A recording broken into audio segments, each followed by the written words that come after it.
Chapter 1 Breakup. Shinu, beside the female plutocrat Lu Lingxi, there's rumored to be a 3-year-old child, and we still don't know who the father of the child is. This is a big exclusive, you must dig it out. Dang Ro is a thunderous middle-aged woman. Shinu is standing in front of his desk, his thin lips gently lifting up as he smiles at her. Good. Hearing this low voice, slightly magnetic, Dang Ro's ears felt tickled. 2 years ago, Shinu came to the magazine, usually not a lot of business, but he went out and captured all the breaking news, and Dang Ro was very satisfied with his cooperation. However, even now, she is not clear about Shinu's background. She always feels that Shinu is a bit of an underachiever when it comes to running errands and digging up news. After all, he was very young, 24 years old, 185 years old, his body was a walking clothes rack, just simply standing there, the overhead light hit his face, it was as if he was a star-studded presence. No matter when you see this face, Dang Ro will feel stunning. That's fine, as long as you dig up this news about Lu Lingxi, you don't have to worry about the remuneration. Dang Ro signaled him to leave and Shinu nodded. Only then did he pull open the glass door of the magazine and take the elevator again, descending into the office building. He was dressed in dark black, wearing a hat and mask. Looking at his cell phone, it was now 11 o'clock at night, it was very late, he called a drop car and hurried back to the luxury villa in the south of the city. 20 minutes later, brush his face and walk into the villa community, pupil recognition, unlock the villa gate. Pull open the gate.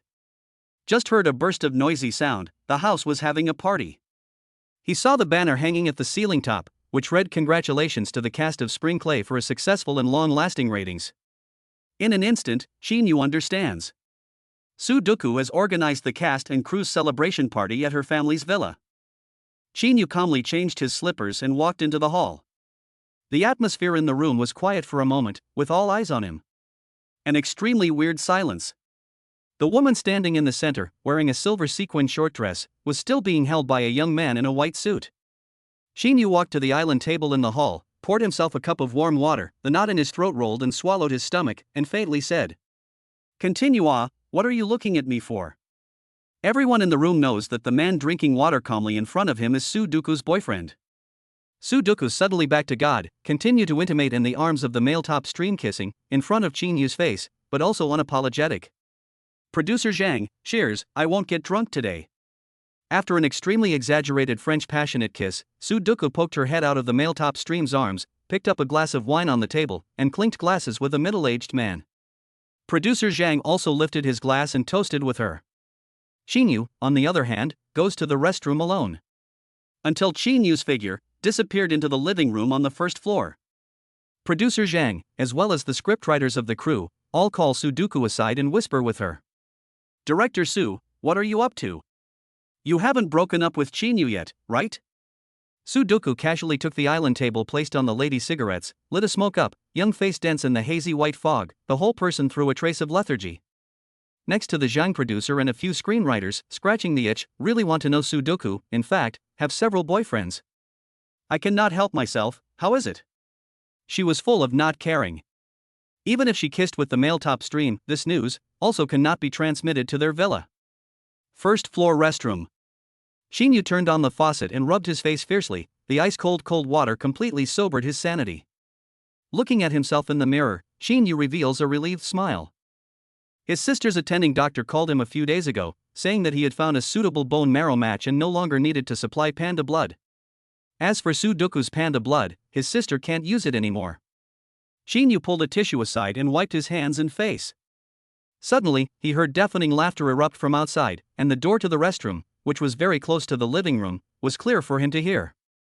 Zhao Su's lung capacity is strong. Kiss one, kiss one. Shinu walks out and sees Sudo wrapping her arms around the man's neck, the two of them kissing with extreme devotion. There's also someone holding a cell phone and timing it. When they see him come out, the noise stops abruptly. Shinu walked up to the second floor in front of everyone, and before he could step out a few steps, he was stopped by Sudo. Shinu, let's break up. I'm going to be with Zhao Su. The others were even more sighing, focusing their gazes, all on Shinu. After all, no man would personally make good agaricus and red date porridge and send it to the crew on a cold day, while the temperature of the porridge was still warm and not cold at all. Just to let Sudo eat comfortably. There is also no man will be lowered to the end of the foot washing water, for Sudoku foot massage, so pay a whole 2 years, in an instant, ashes fly away. These 2 years of living together, thank you for taking care of me, but nowadays, I have a more desirable person, so Shinu, we get together and break up. Shinu's face was expressionless, and he didn't even turn around, as his voice came through the air. Well, let's get together and part ways. The man's footsteps quickly went up to the second floor. The crowd thought that his haste was to cover up his wretchedness. A few small actors from the crew, squeezing their eyebrows and mocking Shinu, whispered, "Oops, don't take it seriously. Director Su is young, rich, beautiful, and well-built, so we can't just say he's going to split up, and who would want to throw away such a golden goosebump? Don't worry, just wait and see." It is estimated that in the next 2 days, Shinu will still lick his ass. Shinu goes back to his room on the second floor, and unlike the sadness and grief imagined by the crowd, he packs his bags sharply. Sees a bank card sitting on the nightstand. There is also a sticky note. On the sticky note is Sudoku's handwriting, written in a dragon's hand. There is 200,000 in the card. It's not easy for you to take care of me for 2 years, take it as a paycheck for you. The corner of Shinu's mouth reveals a cold smile. A mere $200,000 is not enough for these 2 years. He spends to Sudoku, buy food, and cook with the ingredients fee. This money, he did not accept. Carrying luggage downstairs again, Sudoku crew, most of the people who drank slightly drunk.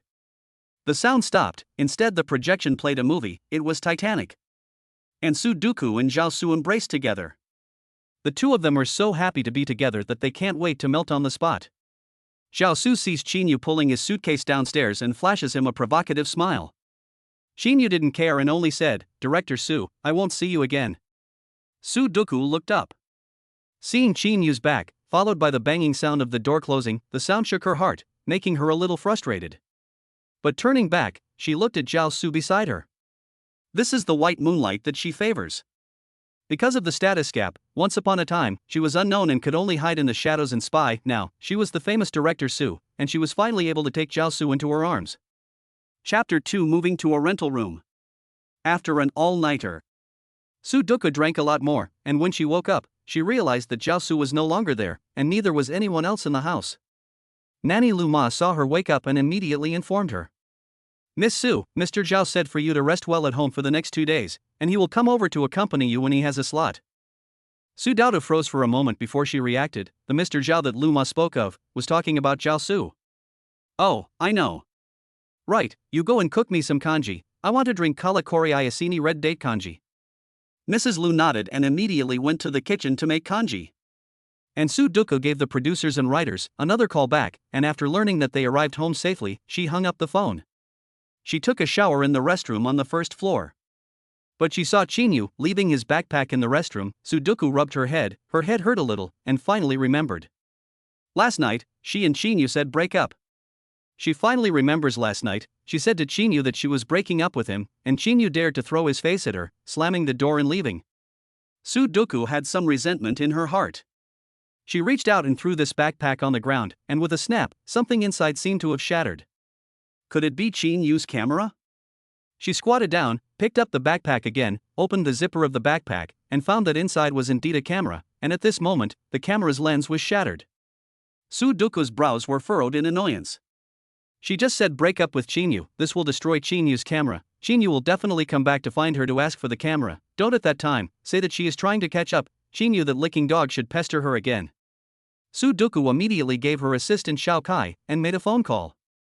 "You ask a camera repair master to my villa in the south of the city to come." Before waiting for any sound to come from the other end of the phone, Sudoku directly hung up the phone. She scratched her hair, pure black long straight, now a little curly, and curly is her most hated hairstyle, because her face shape is limited, the appearance of innocence has more than enough, not enough bright. Therefore, she was only suited for long, straight black hair. Once her hair was curved, she looked a bit old-fashioned. Mrs. Lu, where is the clipboard?" Sudoku rummaged around in the restroom and couldn't find the clipboard for her hair. Mrs. Lu was still boiling the Kalakori Ayasini. She only felt that Sudoku was really busy, and sighed in her heart, wondering how the former Mr. Chin had managed to hold out in this villa.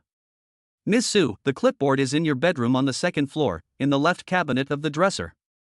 Sudoku kicked the restroom counter in a bad mood, muttering, "Next time in the first floor restroom, also prepare a splint." Mrs. Lu lowered her head and answered yes. In her heart, she was a bit resentful. Clearly Miss Su said last time that the first floor restroom is for guests, no need to put personal items. Seeing Sudoku go up to the second floor, she only sighed helplessly and had to walk back to the kitchen again. Kala Koriayasini red date porridge. The steps are quite complicated. Black rice has to be soaked for an hour in advance, the gum also has to be broken up, dates also have to be removed from the core, the fire has to be boiled, but also turned to a small fire to simmer for half an hour. During the period of time with a spoon, need to keep stirring, to prevent the bottom of the pot paste. This porridge, the name sounds simple, but the practice is not simple. Need to be watched all the time. Porridge, the fire is not in place if it is not either boiled too much, or cooking is not cooked. Luma can't help but admire Shinu. A big man actually has such patience, guarding the pot. Every now and then will give Miss Su to boil this porridge. 2 hours later. Sudoku had already drawn on exquisite makeup, her body was lightly perfumed, wearing a white little fragrance set dress, walking with the wind.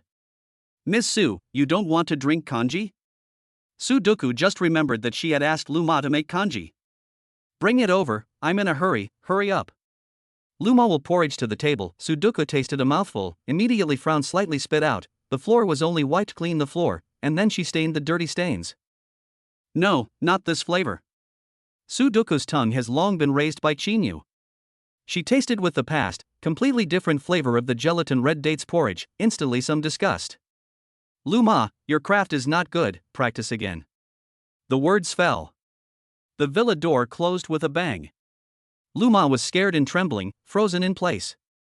She is 50 years old, the corners of her eyes are wrinkled. At this moment, the whole person is very dull, tearful eyes are a little blurred. She knew that Sudoku potentially meant she was fired. And Sudoku walked out of the villa in the south of the city. Nanny car parked in front of the door, the car sits on her female assistant Xiaokai. After getting into the car, she lies in a comfortable massage chair, the sunglasses on her face has not yet been removed, the red lips gently opened and said, contact the housekeeping company, and then another auntie to come over. To be skillful will be doing the auntie of the gelatine red dates porridge. Assistant Xiaokai was a little surprised, staring with big round eyes, and then immediately lowered his head, answered, okay. Mrs. Liu had already been the nanny aunt who had lasted the longest, and had worked in the villa for up to half a year. Unexpectedly, she still had to be replaced. After Shinu left Sudoku's villa. For a moment, he couldn't think of a place to live, pulling his suitcase along the road, but picked up a financial magazine. On the cover of the magazine was a stunningly beautiful woman. Wearing a gorgeous slant-shoulder black gown, the hem of the dress was inlaid with sparkling diamonds, like a starry night. Her hair was coiled up high, revealing an exquisite face, with skin like snow, ebony hair, and red lips, extremely noble and elegant. The female predator of the investment world, Lu Lingxi, started flourishing film and television and ventured into the entertainment world? Shinu reads out, he flips through this financial magazine and also sees Lu Lingxi's resume. It turns out that this person is in possession of a huge amount of wealth, surrounded by bodyguards, and the news that the public can be familiar with are some irrelevant news. For example, she is a rich third generation. For example, she has a high face value and high education. As for the father of her child, Shinu thought of the content of the next job. To pick out the private affairs of this female plutocrat, he immediately had an idea in mind. Hello, real estate agent? Can you tell me if there are any houses for rent near Flourish Pictures? Immediately afterward, Shinu smoothly made an appointment with the agent to meet at 7 in the morning. There were still several hours before 7 o'clock. He had to find a nearby hourly room and make do. When it was dawn, Shinu took the lead and went to the barber store, dyeing his purple-gray tinfoil perm to an ordinary person's pure black, and cutting his hair into a clean Chinese front stab. A meeting with the agent followed. The news that I got about the rental property, however, was like a bolt from the blue. Prosperity Film and Television Company near the property, the price is exorbitant and scary, the only thing that has not been demolished and relocated dilapidated family home, the price is still cheap, but the room is narrow and small, and the facilities are aging. Good, I rented. Shinu can only in real estate agent, rented a room on the 3rd floor, signed a contract, the lease period of 1 year. Chapter 3 Applying for Security. Shinu stepped into this old family home rental house. The house is filled with a stale atmosphere. He put down the luggage in his hands and began to survey the place that was about to become his temporary residence. The furniture in the room, arranged in a haphazard manner, the paint on the walls peeling off, revealing mottled traces. Shinu frowned, deciding to start by tidying up the furniture first. He walked over to the bed, laboriously lifting the heavy wooden bed and moving it to a suitable position. Then, he began to tidy up the desk, cleaning up the clutter on it one by one and arranging it neatly. After a lot of hard work, the furniture in the room was finally tidied up in an orderly manner, and Shinu looked at the fruits of his labor and smiled with satisfaction. He sat on the bed, feeling this unfamiliar environment, his heart filled with anticipation for the future. Afterward, he picked up his cell phone and dialed the phone number of the flourishing film and television company that he had read about in a magazine. Hello, may I ask if your company is hiring security guards? After the phone hung up, Shinu got an affirmative answer. The other party asked him to go for an interview in the afternoon. In the beginning, Shinu stepped into the paparazzi business in order to capture Sudoku's details.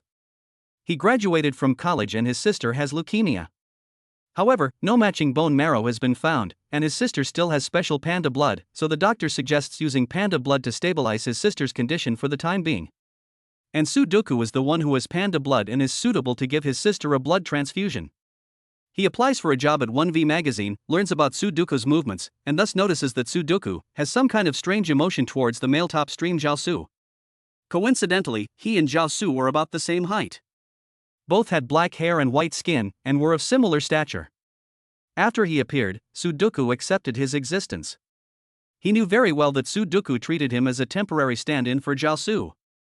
This also accomplished his purpose, guarding Sudoku's side, cooking and boiling kanji to replenish her blood, and taking care of her cold and warmth. The medical checkup once every 3 months is his sister's chance to get panda blood.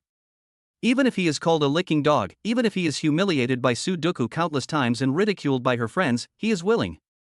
Sudoku was nothing more than a blood bag he raised to supply his sister with panda blood.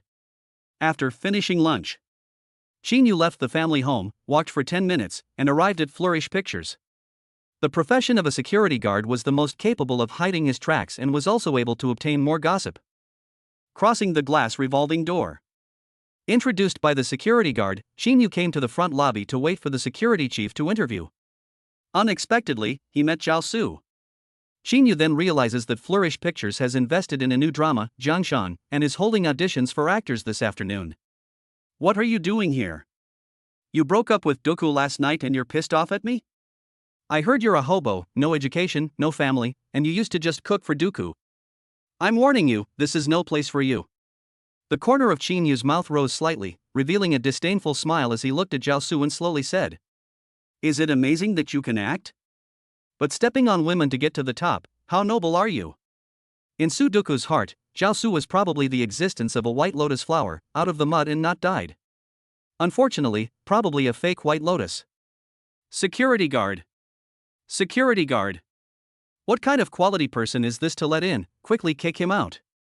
Jiaosu can't say Shinu, also worried about Shinu continue to talk nonsense. The man in front of him seems to be unfathomable. Jiaosu panicked, yelling for security. The security guard who was originally guarding the door goes to the surveillance room to notify the security chief that he has come to apply for Shinu's job. Therefore, the security guard is not present.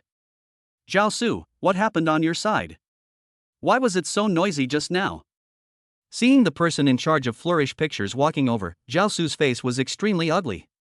Nothing big, just met a former acquaintance and we exchanged pleasantries.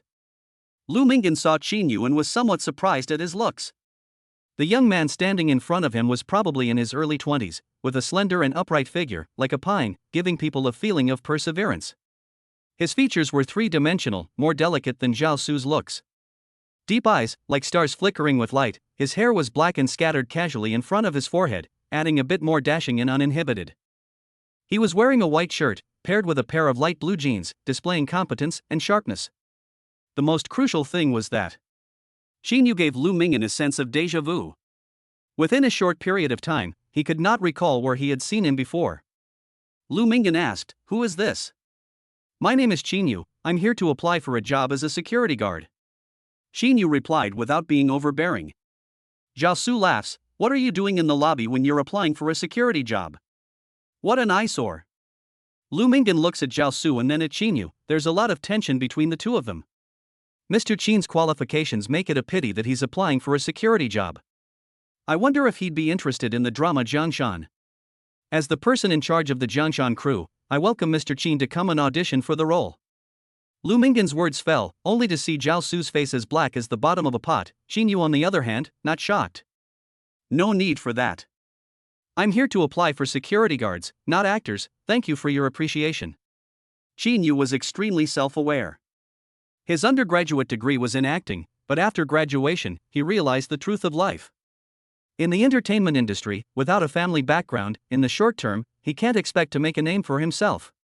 And at that time, his sister was sick. He also urgently needed a sum of money. When the paparazzi running news, able to quickly glean money, after all, the stars of the public relations fee is not low. Lu Mingan said, "Good, Mr. Chin stayed in flourishing film and television company to work, I also welcome." At this time, the security chief who walked out from the monitoring room, brought Shinu to the interview. And after Zhao Su separated from Lu Mingan, he went to the corridor and dialed Sudoku's number. "Dodo, I came to audition for the Jiangshan Theater Group, it went well. By the way, I also ran into Shinu. He came to apply for a job as a security guard." Sudoku was standing in her studio at this time. Looking at the towering building through the window, her expression was complicated and hard to distinguish. I know." After hanging up the phone, she remembered that bank card. Shinu didn't take away $200,000, preferring to apply for a job as a security guard and not wanting her money. Good. Good as hell. What a backbone. And Shinu, passing the security interview. He passes by the men's restroom and brushes past Zhao Su. Naturally, he doesn't miss the smugness on Zhao Su's face, and Shinu understands that with Sudoku's matchmaking, Zhao Su is bound to get a role in Jiangshan, probably an important one. But it was none of his business anymore. He was on duty as a security guard and had things to do. Walking through the hall through the long corridor, he came to the company warehouse. With sharp ears, he suddenly heard a whimpering sob. Chapter 4 Little Prince Lost. Earlier interview in the monitoring room. The security chief had specially instructed Shinu that the flourishing film and television company had only just been established, and the building's security and prevention system, as well as the fire prevention facilities, had not landed on a perfect enough footing. The security chief specifically told Shinu that the building's security system and fire prevention facilities were not perfect. The closer he gets to the back warehouse, the clearer the sound of wailing becomes. Is someone there? Who's inside? Shinu looks inside the warehouse through the window. The warehouse is decorated with messy tables and chairs, and miscellaneous items, so he can't clearly see if anyone is there for a moment. Whimpering. Whimpering. Perhaps hearing his voice, the cries in the warehouse became louder. Afterward, Shinu took the key and opened the door of the warehouse. Looking in the direction of the sound, he saw a sofa chair collapsed on the ground, and in the corner, hiding a little boy. The little boy was born pink and jade, with large black grape eyes and thick, slender eyelashes, like a white and fat soft bun, enough to prove that his family had raised him well. Walking further, Shinu realized why he had been crying. It turns out that this little bun fell under the sofa, his left leg was pressed down by the sofa, he couldn't climb up and was crying very pitifully. Shinu carefully moves the sofa. Carrying the little boy out from under the sofa, he gently comforts him. "No crying, no crying. What's your name? Uncle will take you to mom and dad, okay?"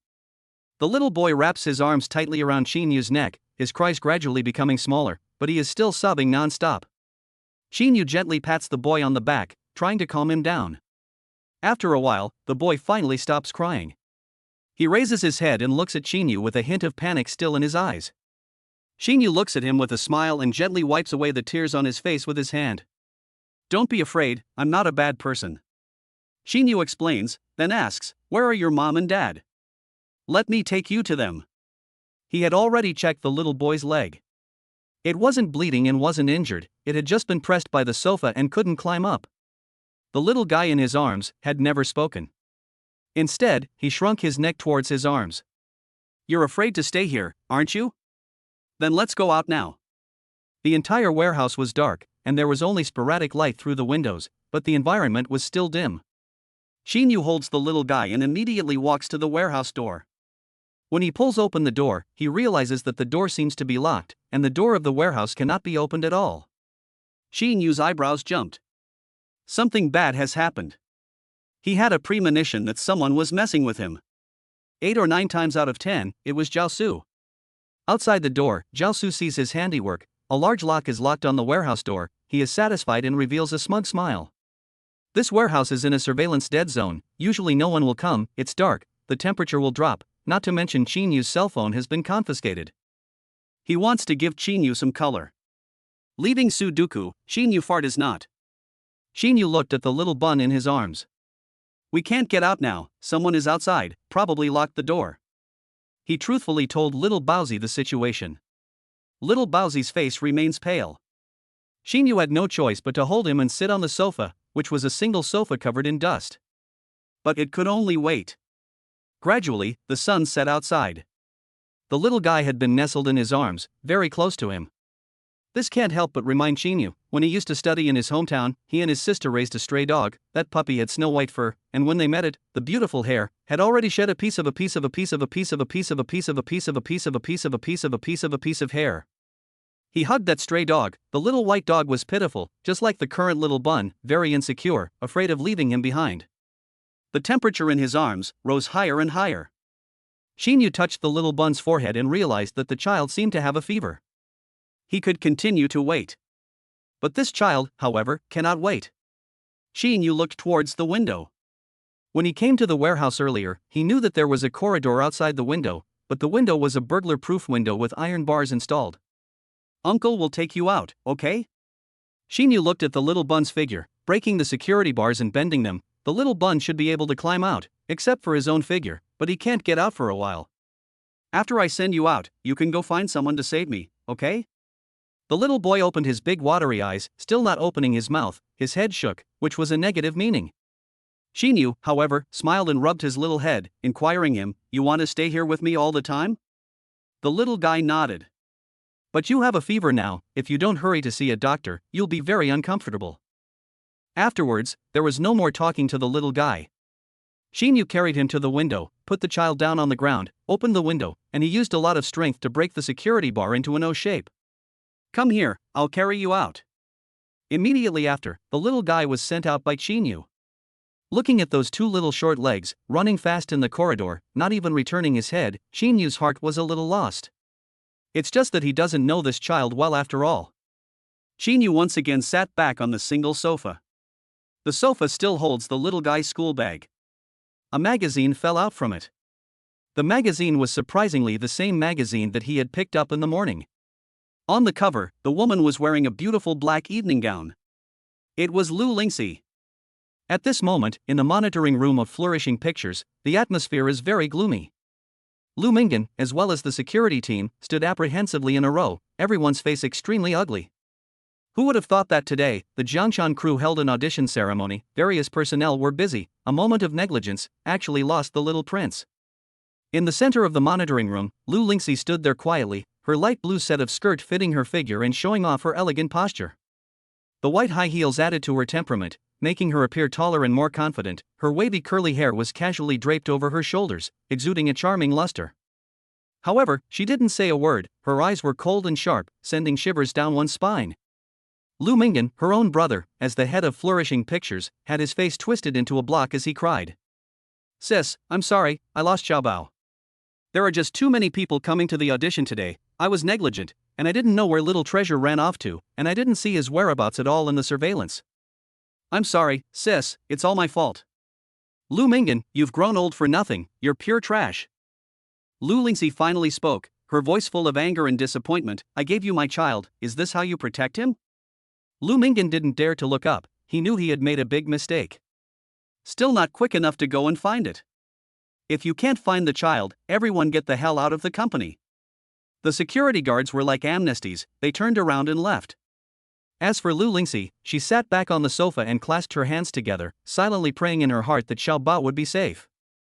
At this time, the door of the monitoring room was pushed open a slit, and Lu Lingxi thought that Lu Mingyan had folded back.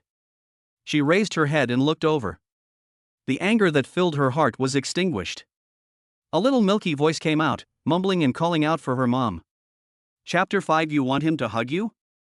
Lu Lingxi stepped on her high heels and walked to the door in a few steps, her face hung with the expression of a life after a robbery, and when she saw that little treasure was safe and sound, she immediately squatted down and held the child tightly in her arms. Chaebol, where did you go? Do you know that you got lost and made mommy worried to death? The tiny human being shrank in her arms and gently wrapped his arms around her neck as Lu Lingxi picked the little boy up in a hug. Seeing the child's chubby little hands, pointing in a direction outside the door, Lu Lingxi asked him. Did someone save you? Were you locked up in the warehouse at the back? Lu Lingxi was well aware of the company's building layout, and seeing the direction of the child's finger, she immediately guessed that it was the direction of the warehouse. The little one nodded. Thus, Lu Lingxi recalled all the security guards and informed Lu Mingyan to lead the people to the warehouse. She herself, however, realized that little treasure was burning hot, which was a sign of fever, and took the child and immediately left flourishing pictures and headed to the hospital. And Lu Mingyan came to the warehouse here. As expected, he saw that the door was locked with a big lock, and the burglar bars of the warehouse windows were broken and damaged. Pick the locks for me. Lu Mingyan gave an order, and the security guards behind him acted immediately. The warehouse door slowly opened. A blinding light spills in, and Shinu's originally tired eyes instantly light up as his gaze locks onto the warehouse door. Only to see the security chief holding a flashlight, he said suspiciously. Are you Shinu? Shinu immediately gets up from the dusty sofa. Shinyu immediately gets up from the dusty sofa. I'm here to inspect the warehouse this afternoon. I don't know who locked the warehouse and I'm locked in. Shinu only passed his security interview in the afternoon, and the head of security knows very well that he's also the one who confiscated Shinu's cell phone, let him leave, and forgot to give him the walkie-talkie, which was indeed his negligence. I'm sorry, Shinu, I was in such a hurry this afternoon that I forgot to get you a walkie-talkie. The security chief, oldly, immediately apologizes to Shinu. Shinu finds it strange that he only joined the company today and the security chief's attitude towards him seems to be a bit trembling. He follows the security chief out of the warehouse door. Outside on the promenade, there stands Lu Mingyan. Mr. Qin, so it's you. Shinu was somewhat at a loss for words. This Lu Mingyan, his attitude towards him was too warm. Great, thanks to you today. Mr. Qin, you've been a great help to me. Shinu looks puzzled and doesn't feel that he has helped Lu Mingyan in any way. Lu Mingyan explains to him, my little nephew got lost, did you save a little boy in the warehouse? Shinu pondered the meaning in his heart. The person who can be called Lu Mingyan's little nephew can only be Lu Lingxi's own son. It's really a village in the dark. Lu Mingyan was so excited. Let's go to the hospital. My sister will definitely reward you for your great achievement. Not waiting for Shinu to refuse, Lu Mingyan tugged on the man's arm, left the company, and led the people to a blue Ferrari. Arriving at the B City Hospital, Shinu's entire body was still confused. Sister, this is our family's great benefactor, he's the one who saved little treasure. Lu Mingyan is yelling and screaming in the hospital. Shinu looks around and Lu Lingxi is sitting quietly on a chair in the hospital's long corridor. Dressed in a light blue sheath dress, her legs folded like a blooming clear peony, emitting a charming fragrance, the incandescent light overhead projected from above, enveloping her in a bright glow. She slowly raised her head to look over, her eyes full of sizing up. Shinu senses her gaze, and a touch of nervousness can't help but rise in his heart. I was coincidentally meeting little Baozi in the warehouse. Sent him out of the window. I wonder how he's doing now. Lu Lingxi repeated Shinu's name for the little boy. Little Baozi? That's an apt name. She let out a light laugh. Getting up and walking over, she quickly arrived in front of Shinu. A faint scent of perfume came to her nose, a fresh and charming aroma, as if it was a flower in the morning, gently swaying in the breeze, emitting a mesmerizing fragrance. Come in with me. He is eager to see you. Shinu froze for a moment and stopped where he was without moving. Lu Mingyan immediately urged him, Go, Xiaobao wants to see you. Shinu followed, and Lu Lingxi walked right in front of him. Her wavy hair was silky smooth, falling down on the woman's back, her back was graceful, her steps light and elegant. Shinu's gaze followed her figure, an inexplicable stirring surging in his heart. After arriving at the hospital room, Shinu then saw that the little boy was pitifully shrinking on the hospital bed, with fluids on the back of his hands, his eyes tightly closed, probably passed out. He just fell asleep. You can mention your request now. Lu Lingxi clasped her hands on her chest, her tone extraordinarily cold. While Lu Mingyan was on the side, he touched her arm, signaling her to do things without being so cold and heartless. Lu Lingxi, however, locked eyes with Shinu. Not a single emotion could be seen in the rippling eyes. You saved him, what compensation do you want? The tone was extremely hard. Lu Mingyan also felt embarrassed and immediately helped Lu Lingxi explain. What my sister means is that you helped us for a while, we can't be without any indication. Mr. Qin, what do you want, or what are you missing? Ask us on the spot and we will definitely do it. Shinu's heart burst with embarrassment. He actually needed money the most. Needed lots and lots of money. It would be better if Lu Lingxi could take the money and smash him to death. Only, before he could open his mouth, the woman on the opposite side took the lead and said, "I heard that you just applied for the security guard job today. In my opinion, you can directly serve as the security chief of flourishing film and television company in the future." This kind of compensation was enough to satisfy Shinu. As a security chief, the work can also be a bit more leisurely, and he will have more rights to move around in the movie and television company, and it is also more convenient to probe Lu Lingxi's private information. I saved Little Bun for a while, and I don't expect anything in return. Since Mr. Lu appreciates it, I will definitely live up to your expectations. At this time, the little boy on the hospital bed had woken up. Stretching out his short, fat, thick and round little arms, he wanted to be hugged. Lu Lingxi immediately went over.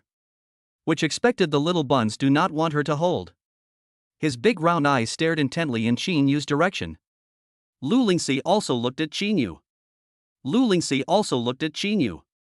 The little bun nodded. Shinu walked over and held him in his arms. The little guy was like a swallow throwing itself into the forest, and the moment he came into contact with Shinu, he tightly wrapped his arms around Shinu's neck, being very intimate with him and not acting like a stranger. "Then let him accompany you first.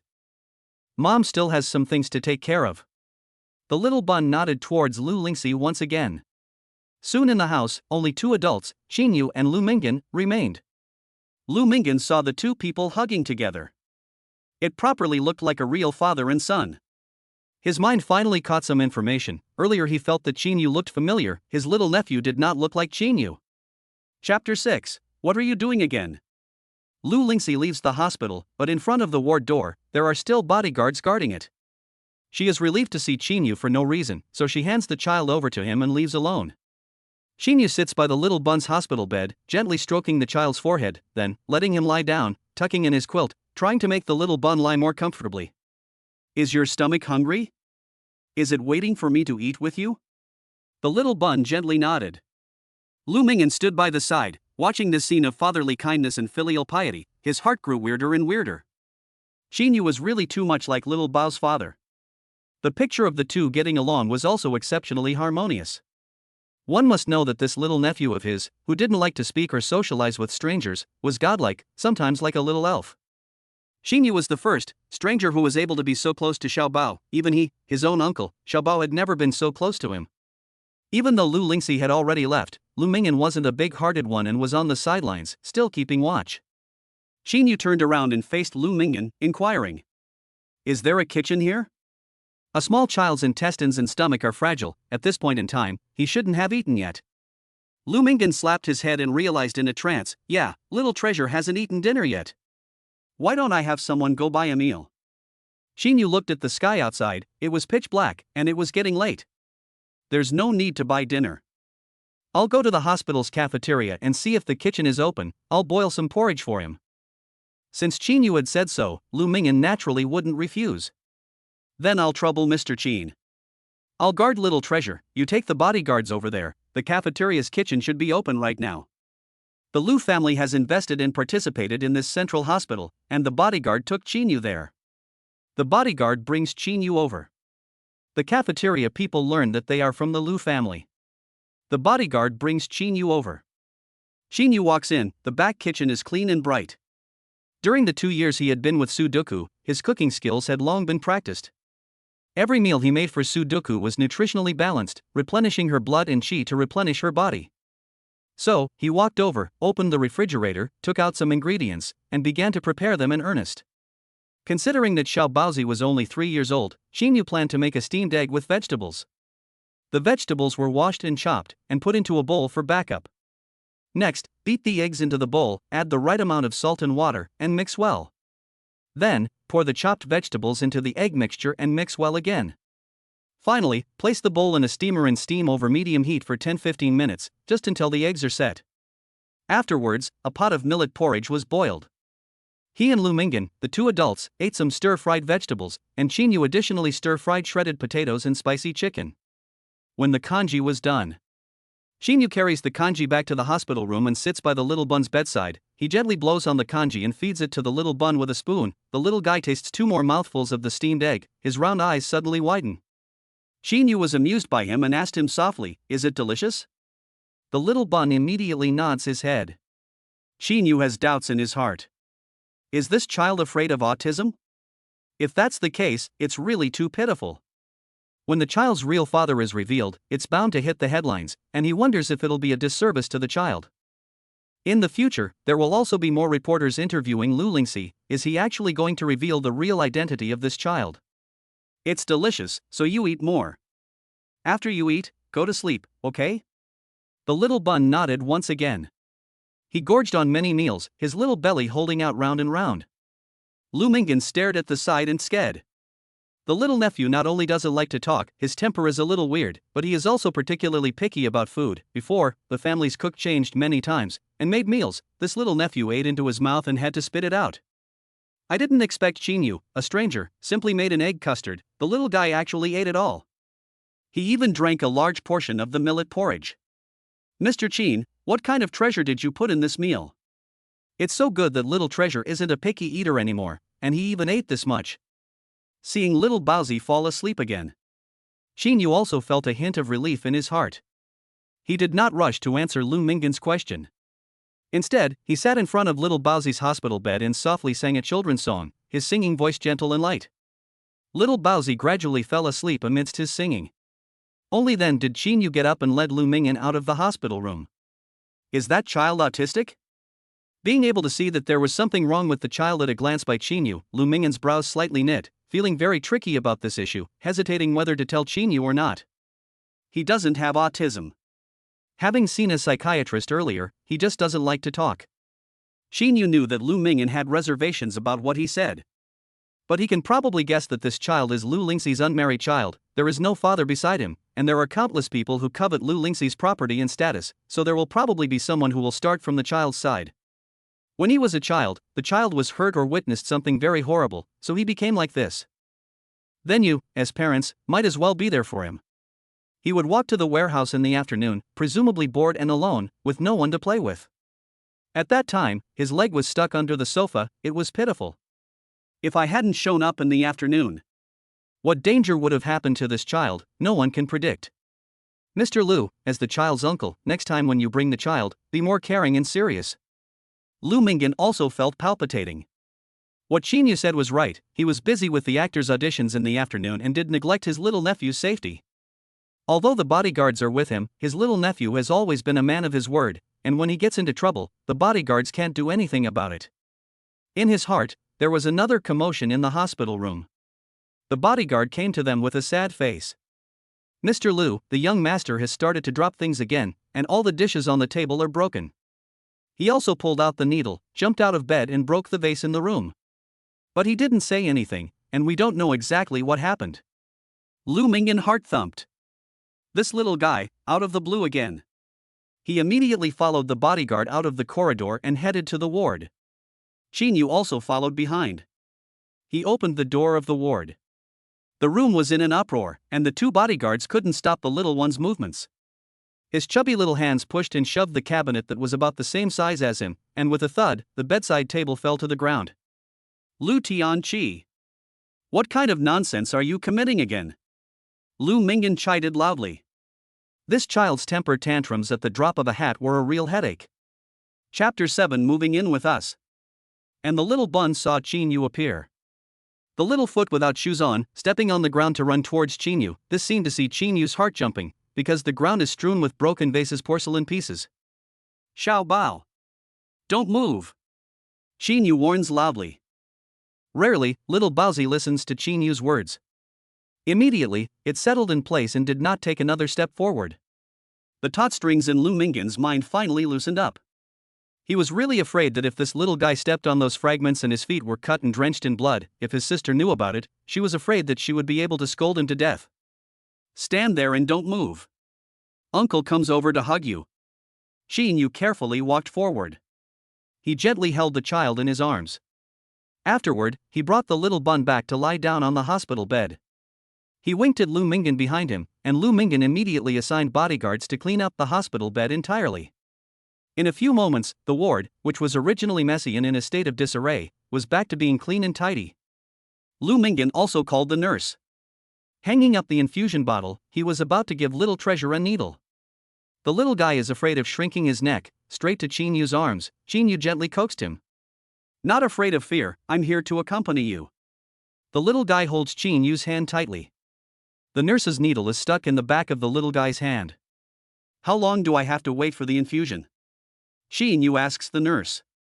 It will probably be finished by tomorrow morning. Chinyu looks at little Baozi again and assures him, I will stay here with you and make sure that when you open your eyes in the morning, you will still be able to see me.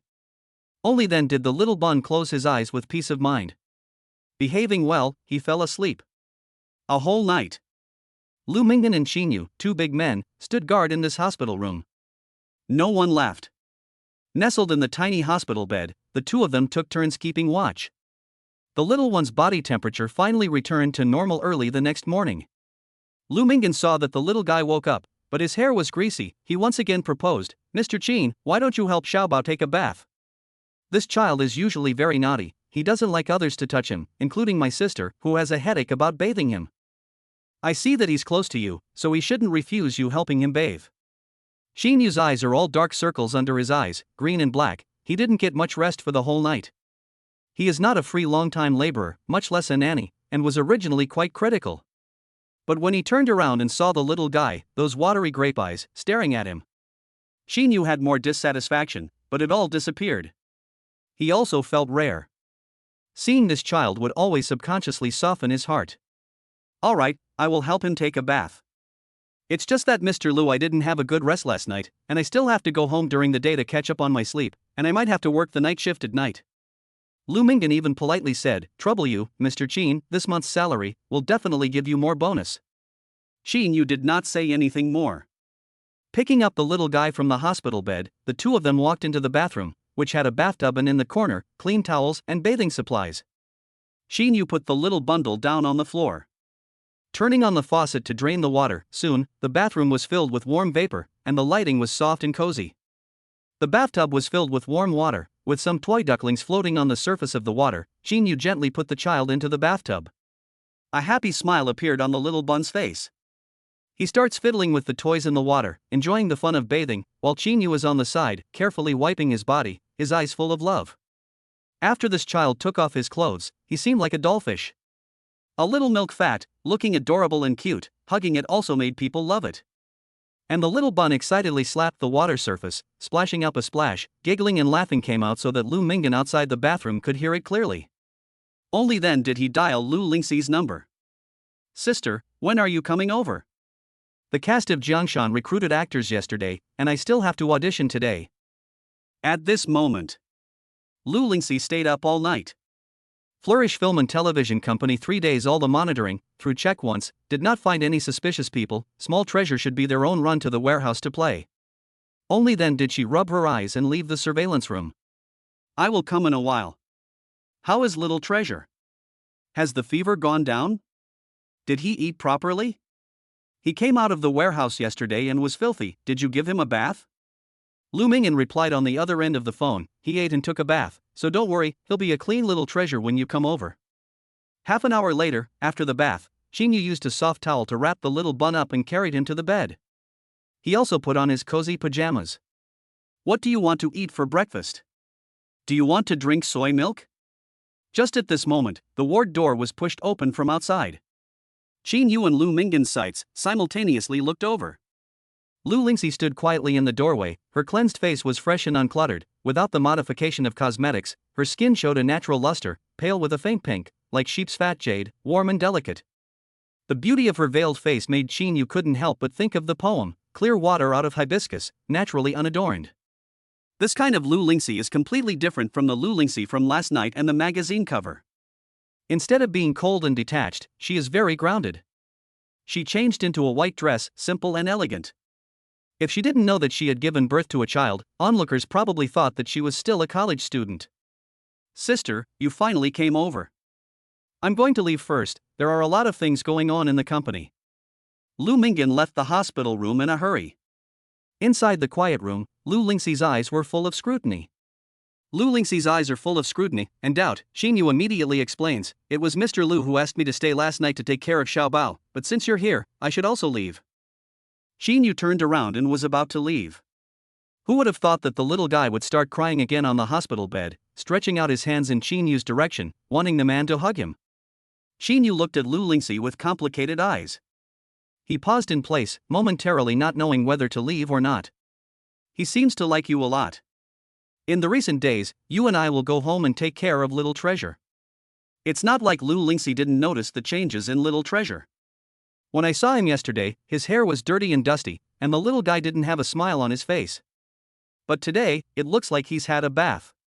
Black short hair, clean and shiny. The face is also fair, and also smeared with face oil. According to usual, such a cleaning job, for Lu Lingxi, was undoubtedly a difficult task. But now, Shinu seemed to be able to accomplish it with ease. "Mr. Lu, what do you mean?" Lu Lingxi repeated herself once again. "Shinu. Your name is Shinu, right? I saw your profile in the surveillance room. Graduated from a prestigious university, being a security guard is a bit of an underachiever, you're quite suitable to be Little Bun's tutor." Lu Lingxi walked towards the sofa in the hospital room. She sat on the sofa and rubbed her brow, her face very tired. "A tutor?" Shinu asked rhetorically. It always felt like he had gotten lucky. That financial magazine describes that Lu Lingxi is a high and cold person, and she is a god, but now. "Right. You can move in with us." Lu Lingxi hammered it out. Chapter 8, Yo, you found your next home? Walking down to the second floor of the hospital, Lu Lingxi thought that the medicine prescribed by the doctor for Xiaobao had not yet been taken, so she instructed Shinu to fetch the medicine, and took the lead to leave with Xiaobao alone.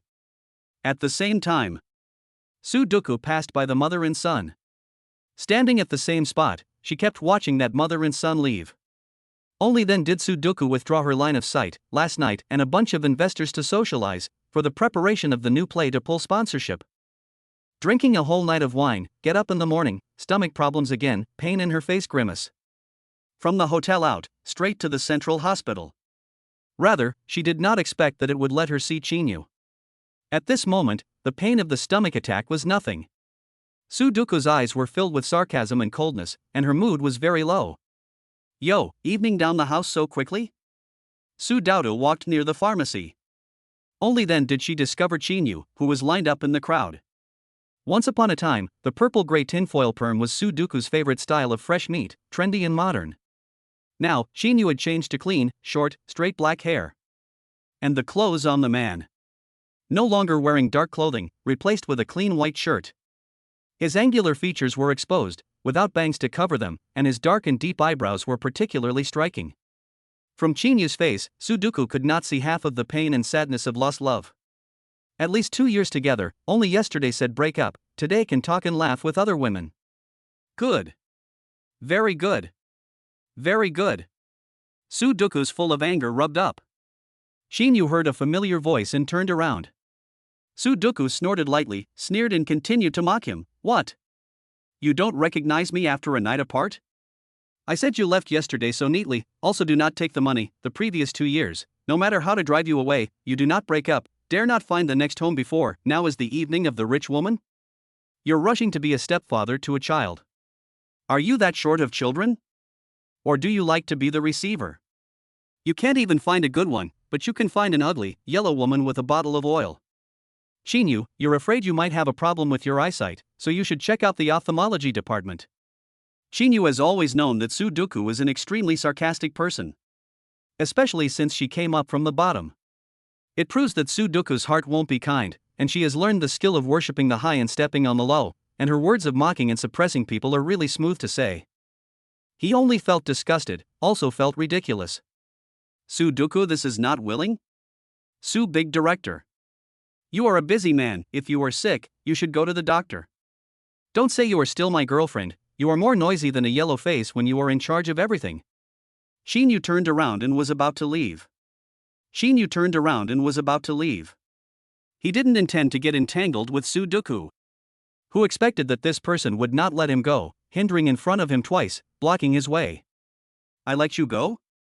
You can't wait to serve a yellow woman? If you don't have any money, what kind of backbone do you need?" $200,000, you don't want it, you really have guts. What happens when you don't have money is that you have to go and hold the feet of a yellow-faced woman, and you have to serve her drag bottle. Shinu's heart stings, because of his presence, Lu Lingxi's status, but by Sudoku a mouth a yellow face, even the cute little buns, was also said to be a drag bottle. Shinu couldn't tolerate such a thing. Zhao Su didn't serve a yellow-faced woman to get to the top. Otherwise, do you think he could have become a male top streamer? Today he's serving you as a yellow-faced woman, tomorrow he can serve other yellow-faced women, and you're just the yellow-faced woman of yellow-faced women. A few remarks slammed, just poking the pain point in Sudoku's heart, and also the heart that she had convinced herself countless times to accept and endure. Zhao Su became a male top stream. The past is not innocent, especially when Sudoku was a small screenwriter, like a private life race to inquire about Zhao Su's news. Sudoku herself knew it by heart, but no one ever poked at the secret. What? Are you jealous? So it's Zhao Su's jealousy. Then you've got something to be jealous of. There's more than just Zhao Su that I like. Shinu completely failed to understand Sudoku's brain circuits, pushed her away and went straight to the hospital exit. The man was tall and long-legged, his steps were huge, and in an instant, he disappeared from Sudoku's field of vision. However, his departure fell in Sudoku's eyes, but turned into a panic fleeing, to cover up the heart upset. Sudoku did not chase after him again, but laughed more and more wildly. Shinu's ability was really big. During the 2 years together, no matter how she scolded her, Shinu was like a dog, always by her side. This time is good, she just said break up. The man is so angry with her that he's even found a woman with a bottle outside. Thinking that this will make her lower her voice and soften up? How dare Shinu? Hey, producer Zhang, I have a stomachache right now, I'm in the hospital, come and pick me up. After hanging up the phone, Sudoku was full of disdain. Shinu is looking for a woman, it's not like she can't find a man. Shinu walked out of the central hospital. Taking a cab, he went straight to the address Lu Lingxi gave him. When crossing the traffic light, the cab and a Mercedes-Benz rubbed shoulders, and Shinu clearly saw that the man in the driver's seat was producer Zhang, a middle-aged man in his early 40s.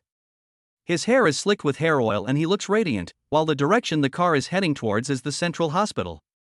Shinu smiled somewhat meaningfully. Zhao Su was really not the only one. Older men with families could also eat. In the past, it was him who had overestimated Sudoku. In the past 2 years, Sudoku did not put him in his eyes. Not caring about his life, not caring about his whereabouts, nominally as a boyfriend, he only did the job of a nanny and never touched Sudoku. Center Hospital. In a fit of anger, Sudoku called for producer Zhang, and when he saw that greasy old face, his stomach immediately committed nausea. In a few words, he sent producer Zhang away again. Taking the stomach medicine prescribed by the doctor, Sudoku went to Flourish Pictures alone. She was very happy to see that Zhao Su was her favorite. Sudoku drove extremely fast. A champagne-colored Maserati, speeding along the wide road. Therefore, when she arrived at Flourishing Film and Television Company, she unexpectedly saw a cab. Shinu came down from the car. Zhao Su had said that Shinu was now working as a security guard at this company. Sudoku was about to step forward again and humiliate him a few times. Who expected that Shinu's pace did not come towards the company, but instead walked towards a nearby family home. Sudoku quietly follows behind Shinu. Shinu walked into this familiar family home, looked at the address in the cell phone, how did not expect, originally thought that the renamed place, but really the same place. Could it be that Lu Lingxi also lives in this family home? He walked into the unit building. Finally, standing in the opposite house of his rented room, that is, the opposite neighbor's position. Shinu still felt dreamy and somewhat unbelievable. At this time, the door of the room was pulled open from the inside. Come in, you're not in the wrong location. Lu Lingxi changed into a housecoat and stood at the door and said to him. Right next to him stood little Baozi. The little guy stretched out his short, chubby little hands, his chubby face hung with a cute smile, very welcoming to Shinu, wanting him to hug him. Chapter 9, The Neighbor Across the Door. Lu Lingxi took out a brand new pair of slippers. Shinu consciously changed his shoes before stepping into the living room. Closing the door, a faint fragrance of flowers hits his nose, and the warm and cozy atmosphere makes people feel relaxed.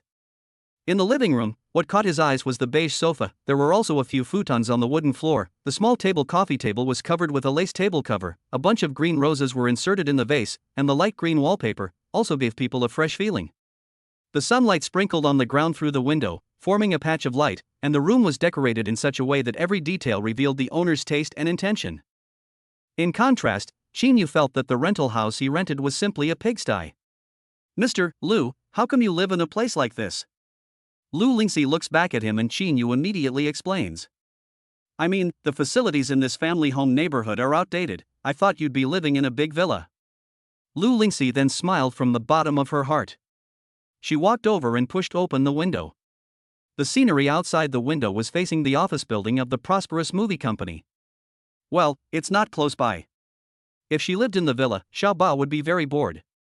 Shinu suddenly thought that when he and the agent came to look at this family house, there were old people as well as children outside the gate, proving that this was a school district house. The environment was very lively. It also showed that it was safe. "Mr. Liu. Actually, I live right across the street from you." Lu Lingxi was just about to turn around and go to the kitchen when her footsteps momentarily stopped in place and she stood frozen in the living room, facing Shinu with 4 eyes. "So the person who moved in yesterday was you?" Shinu didn't expect such a coincidence. "It's me. I rented the house across the street because I thought that the family compound is very close to the company, and it's convenient to go to work, so I can just walk there." "Lu, we'll be neighbors from now on." Lu Lingxi's eyes moved. She just didn't tell the truth. The reason why she lives here is because it is old and dilapidated. No one would even imagine that she was a female plutocrat with a huge fortune. The reason for living here was to better hide her tracks. But it's too much of a coincidence. The new neighbor who moved in across the street is actually Shinu. "Mr. Liu, let me state in advance, I really didn't pry into your privacy and didn't really know that you lived here. I just moved in yesterday, it was really just a coincidence." Seeing the man repeatedly explaining, his tone was very sincere. Lu Lingxi also did not pursue anything. After all, the fact that she had recently lived here was only known to her in Xiaobao, not even Lu Mingyan knew about it. "Alright, don't be nervous. You live across the street, it just so happens to be convenient. You're helping me take care of little treasure, so there's no need to live in my house." Lu Lingxi then walked towards the kitchen. She seldom cooks, and it hasn't been long since she moved here. The hood and kitchenware are new, but she hasn't used them a few times. "Do you know how to cook? Come over and give me a hand." Shinu followed up. "I thought Lu Lingxi really knew how to cook, when I saw the woman take out a bag of frozen dumplings and put them directly into the pot with cold water." Shinu's scalp goes numb. The refrigerator also had a variety of food. In addition to Xiaobao's milk powder and supplements, probably Lu Lingxi's own food, there were instant noodles, drinks, potato chips, ham sausages, seldom seen vegetables, fruits and vegetables, meat. "Mr. Liu, is this what you normally eat?" Lu Lingxi turned around, not understanding why Shinu asked this, and nodded to him. "I usually eat at the company, these are just snacks, and I occasionally go home and don't eat often." Looking at Lu Lingxi's appearance means she doesn't know how to cook, so it's true that she rarely cooks. Shinu turned off the fire on the stove. He also took away the frozen dumplings in Lu Lingxi's hand. "Mr. Liu, I can cook. You don't need to be in charge." Lu Lingxi raised her eyebrows slightly and retreated from the kitchen. And Shinu opened the refrigerator. In the corner, he saw a handful of small green onions and a few eggs, as well as a handful of hanging noodles and 2 tomatoes. He took out all these ingredients, all of them. He beat the eggs, peeled the tomatoes, chopped the green onions into minced green onions, boiled the water, and cooked the noodles. The movements were methodical and skillful. Lu Lingxi held Xiaobao and stood quietly at the kitchen door, watching Shinu's busy figure. The man was wearing a pink Hello Kitty apron, looking a bit funny. Little Treasure giggled, and Lu Lingxi was also amused. The kitchen was filled with water vapor and warmth. The oil in the pot was rattling, and Shinu's face was filled with concentration and seriousness. A wave of fulfillment surged through Lu Lingxi's heart. In her world, other than her work and Little Treasure, there were rarely any outsiders stepping in, and Shinu was the first man who was able to cook for her in the kitchen of her home. Someone was busy for her, doing chores for her. This seems to feel pretty good, and most importantly, Little Treasure likes this man too. "Mommy will let him take care of you in the future, are you happy?" Little Baozi nodded excitedly, her mouth revealing a few grains of millet teeth, her large black grape eyes curving into a crescent shape. "Don't mention how happy he is." Lu Lingxi saw that Little Treasure was satisfied, and only then did she carry the little guy to the living room. Little Treasure ran over alone and played with his blocks. Lu Lingxi, on the other hand, also sat in front of the desk, turned on the computer, and continued to deal with the company's affairs. 10 minutes later. When Shinu walked out with his meal, what he saw was the scene of the ages. The little one has piled up the castle. The beautiful woman, immersed in her work. Shinu was somewhat unable to bear to disturb them, or little treasure was the first to raise her head, reaching out and pointing at Shinu, giggling. In her mouth, she whispered, "Rice, rice, rice." Lu Lingxi also smelled the flavor of the fragrant rice. In the past, she didn't often go to the company cafeteria to eat. When she was hungry, she took out her cell phone and ordered a takeaway. This was convenient for her in Xiaobao. But the takeaway meals were indeed a bit unhealthy. But Xiaobao does not like strangers, and there is no way to hire a nanny, and she is even more uneasy about outsiders touching Xiaobao. Mother and son have been living a life of settling. Shinu served the meal, making Lu Lingxi feel at home after a long time. "Come over and eat. There's really nothing in the fridge, so I casually made some noodles. If Mr. Lu doesn't mind, just eat." Lu Lingxi realized that Shinu was always extraordinarily polite when he spoke to her, perhaps because of her status, which became a barrier between the two. Lu Lingxi didn't really like this mode of getting along. Immediately, she said to him, "You don't have to call me Mr. Lu all the time, we should be about the same age, you can call me Lingxi." This made Shinu somewhat flattered. He froze dumbfounded for a moment, then pulled out a chair and sat next to the dining table. Responded, "Okay, Lingxi." And little treasure consciously climbed up Shinu's leg and sat in the man's arms, an intimate appearance, not taking Shinu as an outsider at all. Lu Lingxi had long had an empty stomach and was famished. She picked up her chopsticks and tasted the bowl of tomato and egg noodles. The eggs were not scrambled and were very tender. The tomatoes were also sweet and sour, spreading a light salty flavor. The soup was just right, not too thick and not too light. The noodles were also cooked to perfection, and Lu Lingxi couldn't let go of her chopsticks as she ate bite after bite. She even finished the noodle soup. After eating a whole bowl of noodles, her stomach warmed up. She smiled happily and arched her eyebrows. If Lu Minggan had seen her, he would have known that Lu Lingxi was extraordinarily comfortable and happy at the moment. It had to be said that Shinu's handiwork was really good. It was much better than the takeout she ordered. Chapter 10, A Family of 3. Shinu was too busy taking care of Xiaobao to eat and didn't notice Lu Lingxi's look, and by the time he noticed, the woman already had an empty plate. There wasn't even any soup left inside the bowl. "Is there any more inside the pot?" "I'm not full." Shinu hurriedly nodded, "There's more." Lu Lingxi stood up, walked to the kitchen, and served another bowl of noodles out. She ate it in 3 or 2 bites. Shinu was dumbfounded. Lu Lingxi raised her head and met his curious line of sight, before she said, "Is it strange? I ate too much? I was up all night last night, and I didn't even have breakfast in the morning, so this is not much to eat." Shinu immediately chimed in, "Not much, not much." In fact, he had been with Sudoku for 2 years and had never seen Sudoku able to eat 2 large bowls of noodles. He has the impression that girls generally eat very little to stay in shape, but Lu Lingxi is an exception and is so grounded. After eating, Shinu was going back to his home, intending to take a lunch break. But little treasure didn't want him to leave.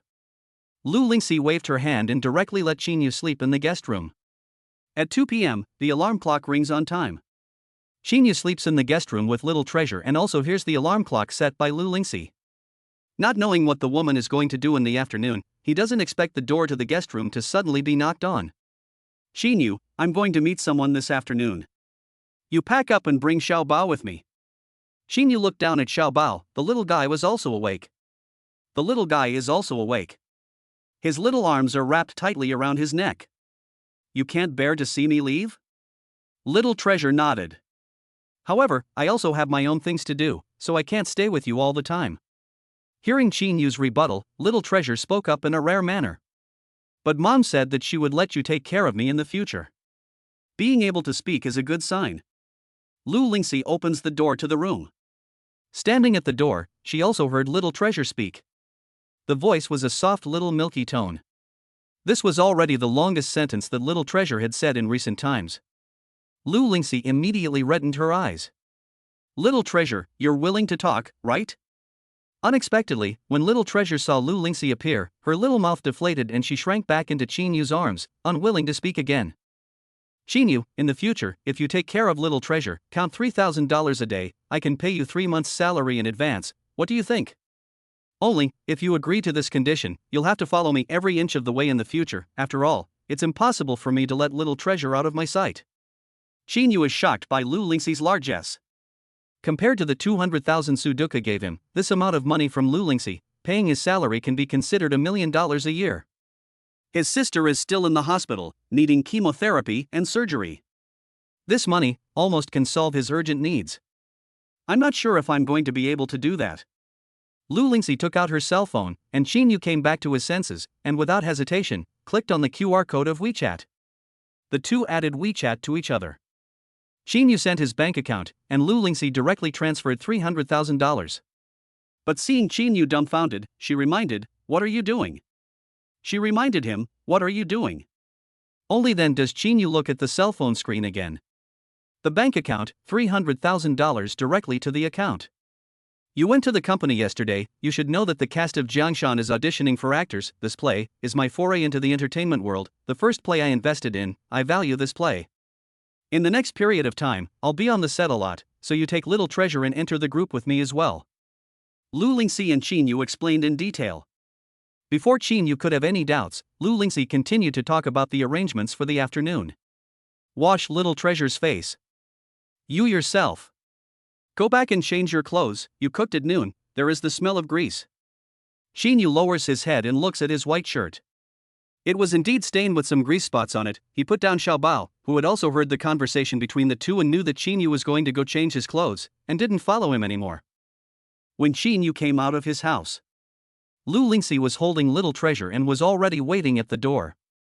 Shinu had changed into a denim jacket. The color was a deep indigo, with a white t-shirt on the inside, simple and clean, the clothes fitting his body lines.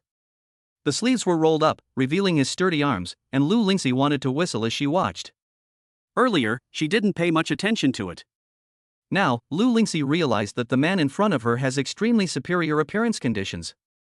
Take the keys. You drive. The car key was like a meteor that crossed the sky and threw it in front of Shinu. The man steadily grabbed it. Walking to the parking lot of the family compound, Shinu saw that a low-profile black Audi, roughly $400,000 to $500,000. I thought that Lu Lingxi this identity, at least to drive $1 million luxury car. After all, Lu Mingdan seat driver, but the tawdry blue Ferrari. Even Sudoku is also driving a Maserati. Lu Lingxi is indeed special. Time and time again, she broke his stereotype. After sitting in the driver's seat, Lu Lingxi sent Shinu the address he was going to via his cell phone. After seeing the B City Film Academy, Shinu's brows couldn't help but knit slightly. This was his alma mater in college, and it had only been 2 years since he graduated. Even though he had been in B City for the past 2 years, he had never stepped into his alma mater. Now that he saw the address of his alma mater, Shinu had a feeling of being close to his hometown. Going to the movie academy? Lu Lingxi replied with a yes. Seeing that the woman didn't say anything more, Shinu didn't ask anything more and drove the car straight to the movie academy.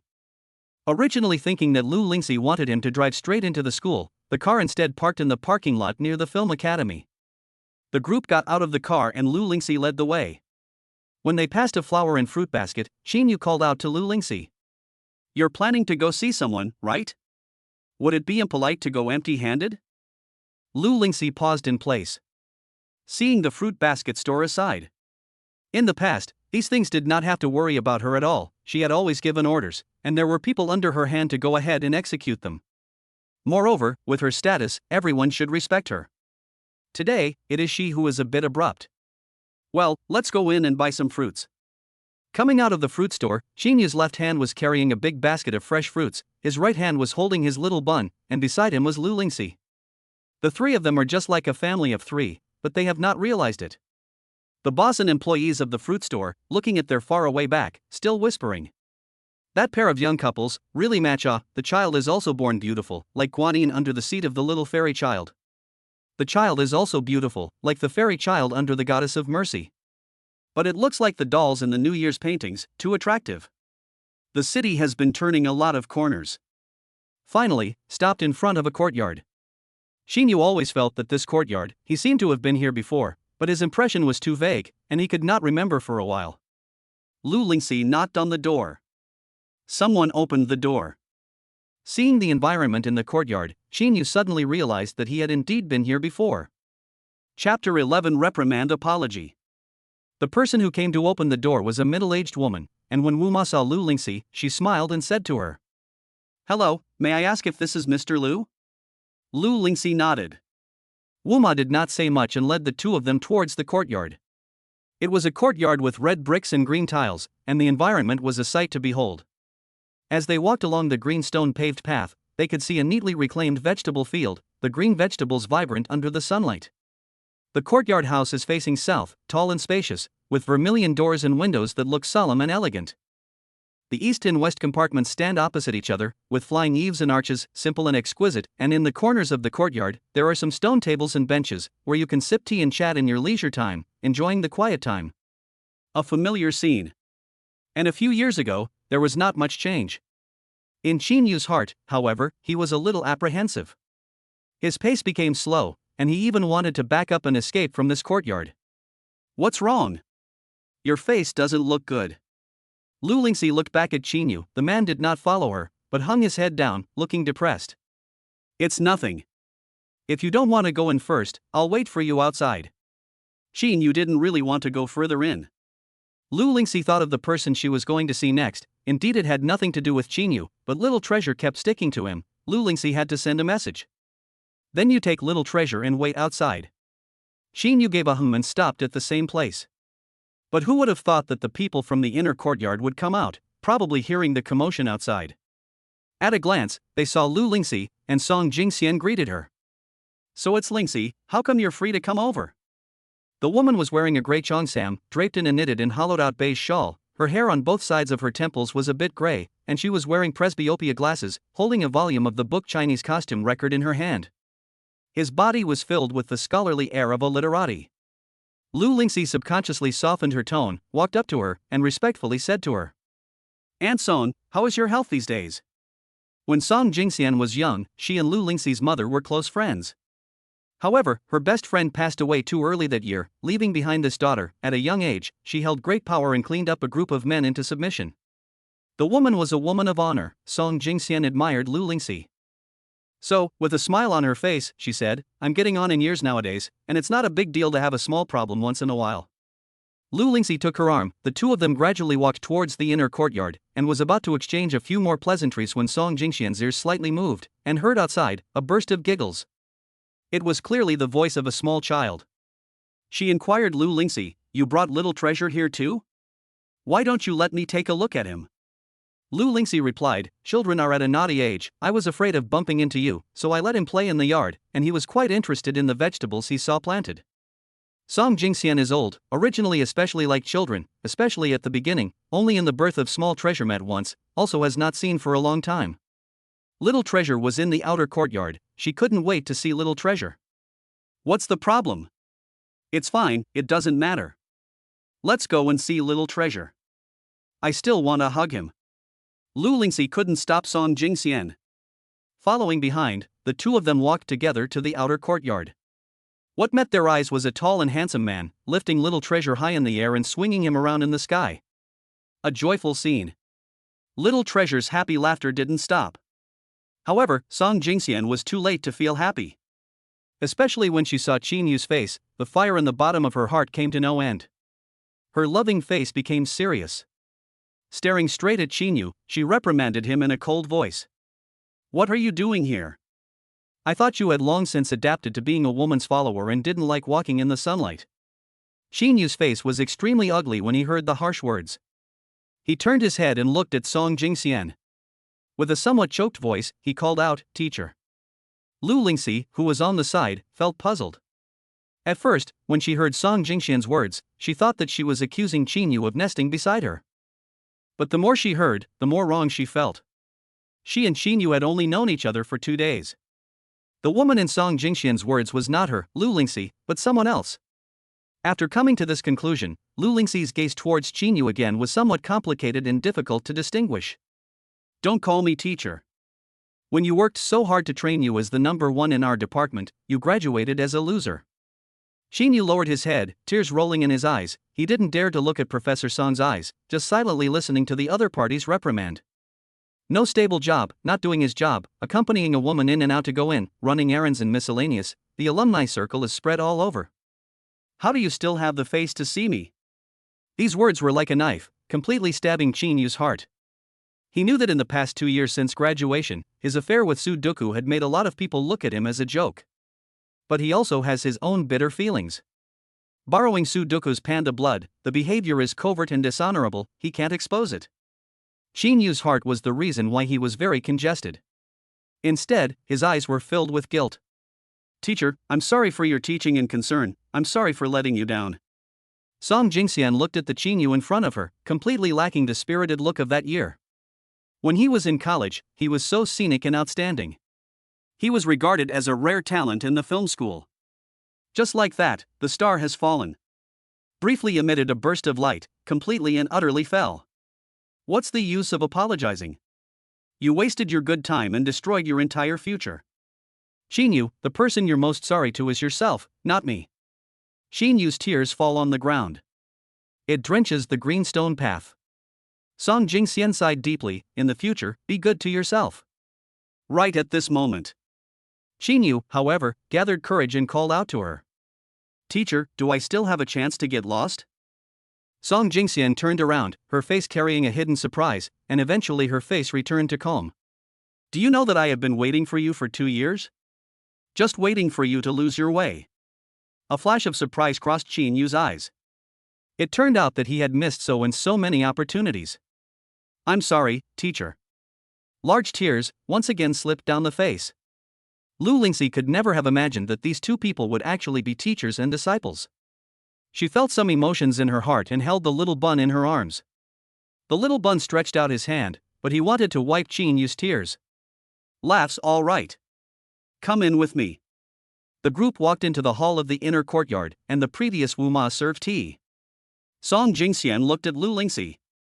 She also looked at Shinu, who was holding the little bun, and asked, Lingxi, how do you know Shinu? Chapter 12. Give him the leading man. Lu Lingxi didn't hide anything either. Lu Lingxi didn't hide anything. He applied for a job as a security guard at my company, and when Xiaobao accidentally got lost and was saved by him, I saw that Xiaobao liked him a lot. I let him follow me around as an assistant. Applying for a job as a security guard. These 4 words crossed Song Jingxian's heart. Her heart was even more hateful, and one eye knife was flung straight at Shinu. Lingxi. It's too much of a loss for him to be your assistant. Such a good seedling, you should let him be a cash cow for you. The topic finally came to Lu Lingxi's place of interest, so Lu Lingxi pushed the boat out and asked, Aunt Song, what exactly did Shinu do back then? You seemed to be very angry just now. At this moment, Shinu immediately raised his head, his sight looking towards Lu Lingxi. Afterward, he lowered his head again somewhat sheepishly. The things that happened back then, if they were exposed to Lu Lingxi's knowledge. He was afraid that he would be fired. But Song Jingxian didn't give him the slightest bit of face and said straight away. He was awesome back then. Graduated first in our college, graduated and went on to be a woman's dog licker. He was a good cook. Followed people's asses to serve tea and water. Lu Lingxi couldn't help but raise her eyebrows. This Shinu is quite devoted. No wonder his cooking was that good, so it turned out he had practiced on other women.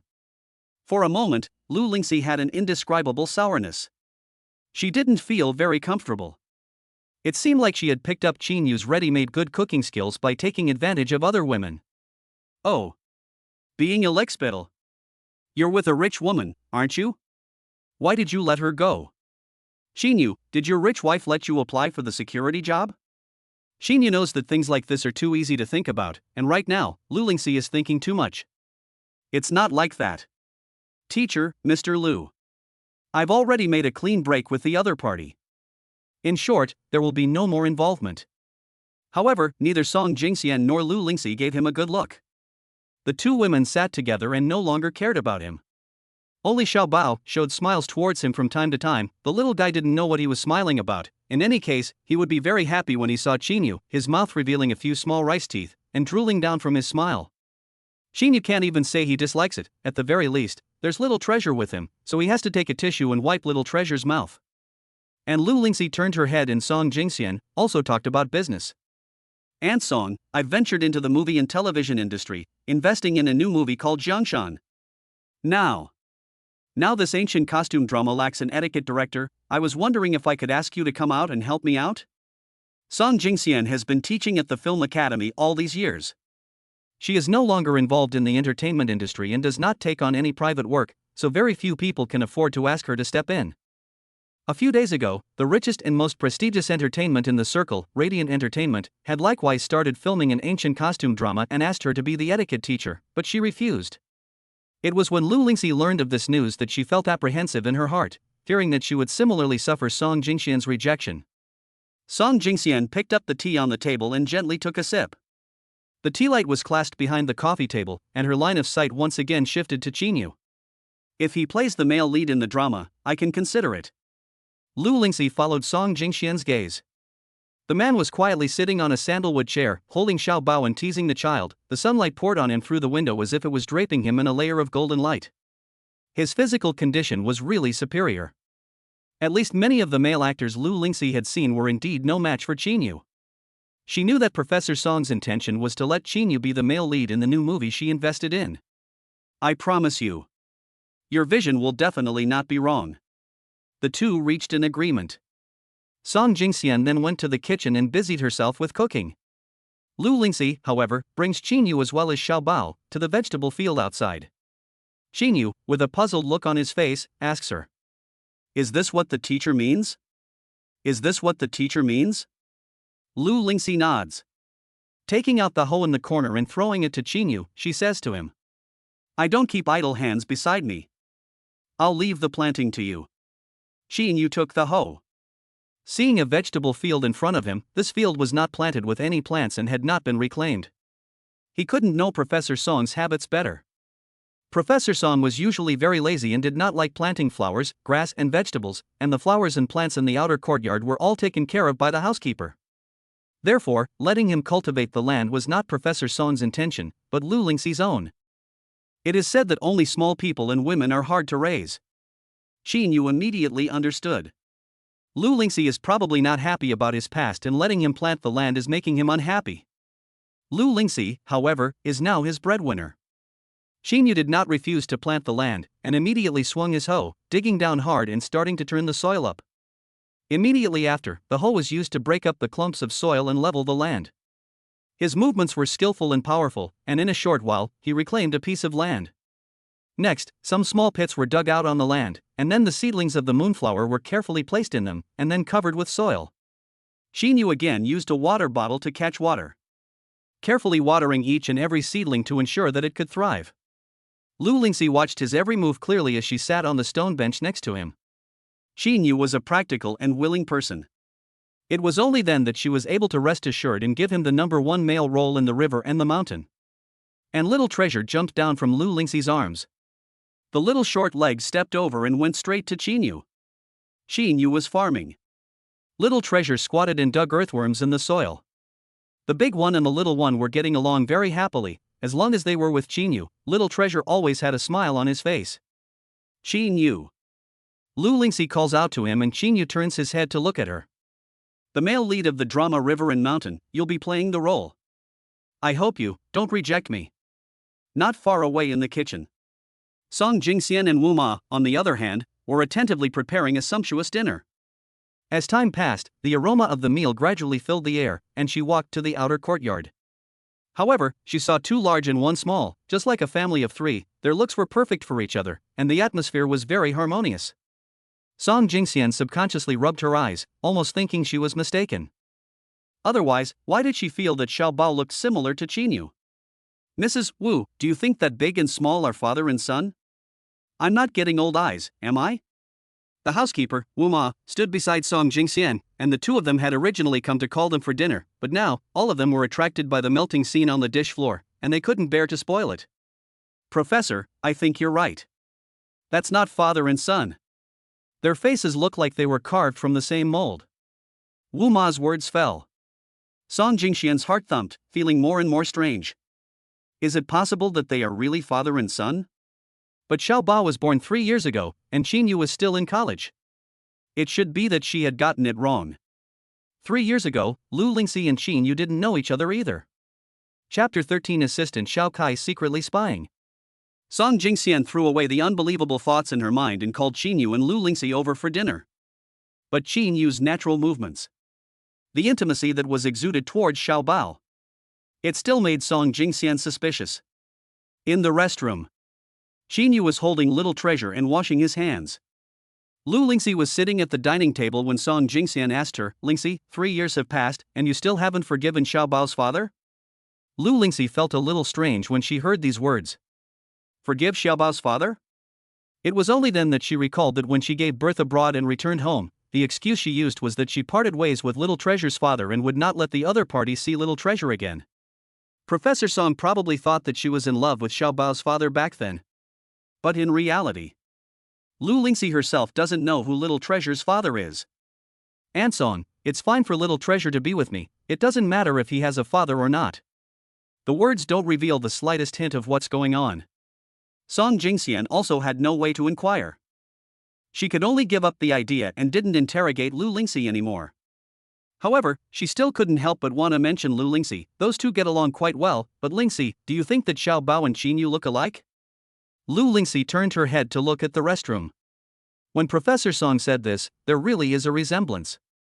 It's just that it's not uncommon for people to have a resemblance. After all, if Qin Yu was handsome, Little Treasure would definitely be handsome in the future. There is a resemblance. If Xiao Bao can grow up to be like Qin Yu in the future, I will be quite satisfied. The man's height is 185, his features are delicate and three-dimensional, his skin is fair, and his posture is straight. If Xiao Bao really grows up to be a handsome man like that in the future, Lu Lingxi will smile even in her dreams. Oh, let's eat, you try the dishes I made.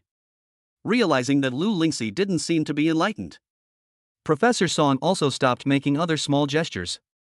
If the two were really destined to be together, Little Treasure, whoever's child it is actually irrelevant. Aunt Song, your cooking is still as delicious as ever. If it's good, you should eat more. Across the courtyard wall, the people indoors ate their meals. The people on watch on the street, sneaking around or thinking about how they can spy more. Assistant Kai climbed an old tree. The view could take in the entire scenery within the courtyard. She took out her phone and reported to Sudo. Director Su, Mr. Qin followed that woman and came to visit Professor Song's home. Mr. Qin seemed to like that child and kept hugging the child. They were planting in the vegetable garden and are now eating in the living room. After Sudoku left the hospital, she bumped into Qin Yu near the flourishing film and television company and followed him to the family home. She then left alone. Notifying her assistant Xiao Kai, she continued to keep an eye on Qin Yu. At this moment, Sudoku was in a French restaurant, having dinner with Jiao Su. She was the first to leave the table and took this call. Through the window glass of the restaurant, looking at the multitudes of people downstairs, this feeling of condescension was too good. Professor Song? Which Professor Song? Assistant Xiao Kai replied, Professor Song of the Film Academy is a famous etiquette instructor. Sudoku then remembered that it was Song Jingxian. Why are they visiting Professor Song? Why are they visiting Professor Song? Is it possible that the woman beside Qin Yu is also in the entertainment industry? Assistant Xiao Kai and Sudoku were usually in contact with people from the entertainment industry. As for the investment world, they are not involved in it at all, not to mention paying attention to the news of online plutocrats. Even Flourishing Pictures, the buttress who often throws his head in the sand is Lu Mingan, and the two don't recognize Lu Lingxi at all. Su Director, I don't see like people in the entertainment industry. The female top stream of the entertainment circle, female first line, including 18-line starlets, I have never seen this face at all. Su Docheng rubbed her eyebrows and secretly sighed. That would be strange. It couldn't be that Qin Yu wanted to enter the acting world. Could it be that the cast and crew of Jiangshan had a crush on Qin Yu? Sudoku could only associate this reason with Qin Yu applying for a security guard job at Flourishing Film and Television, and it just so happened that the cast of Jiangshan was auditioning for actors at the company.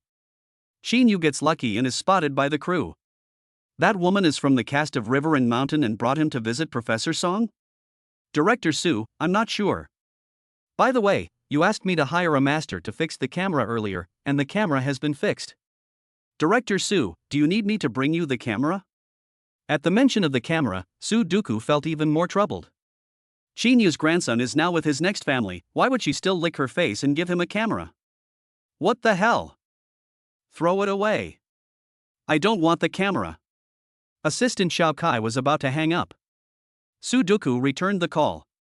Forget it, don't throw the camera away, give it to me later and put it on my desk. Assistant Kai finally hung up the phone. Climbed down from this old tree, patted the dust all over his body, and secretly spat in his heart. Bah, really not a human job. Sudoku returned to the table again. Looking across the table at Zhao Su, she immediately questioned him. You went to audition for the cast of Jiangshan. Was Shinu involved in a role in it? Zhao Su took a napkin and wiped his mouth. The knife and fork in his hand were also put down. Seeing Sudo air with such a serious expression, he thought that what he had done had been exposed. Immediately explained to her. Dodoku, I can explain in advance, I just locked Shinu in the warehouse, and was planning to hang him out to dry and give him a lesson. The next morning, I was going to let him out. But the next morning, when I went over, the warehouse was empty and I didn't know who had rescued him. Didn't you always dislike Shinu? I'm taking it out on you. Sudoku felt like she was talking to a chicken and duck, originally not understanding what the hell Zhao Su was saying, and didn't answer her question at all. But the more you hear about it. Did Zhao Su lock Shinu up in the warehouse? Did I tell you to go look for him? Zhao Su, don't mind your own business next time.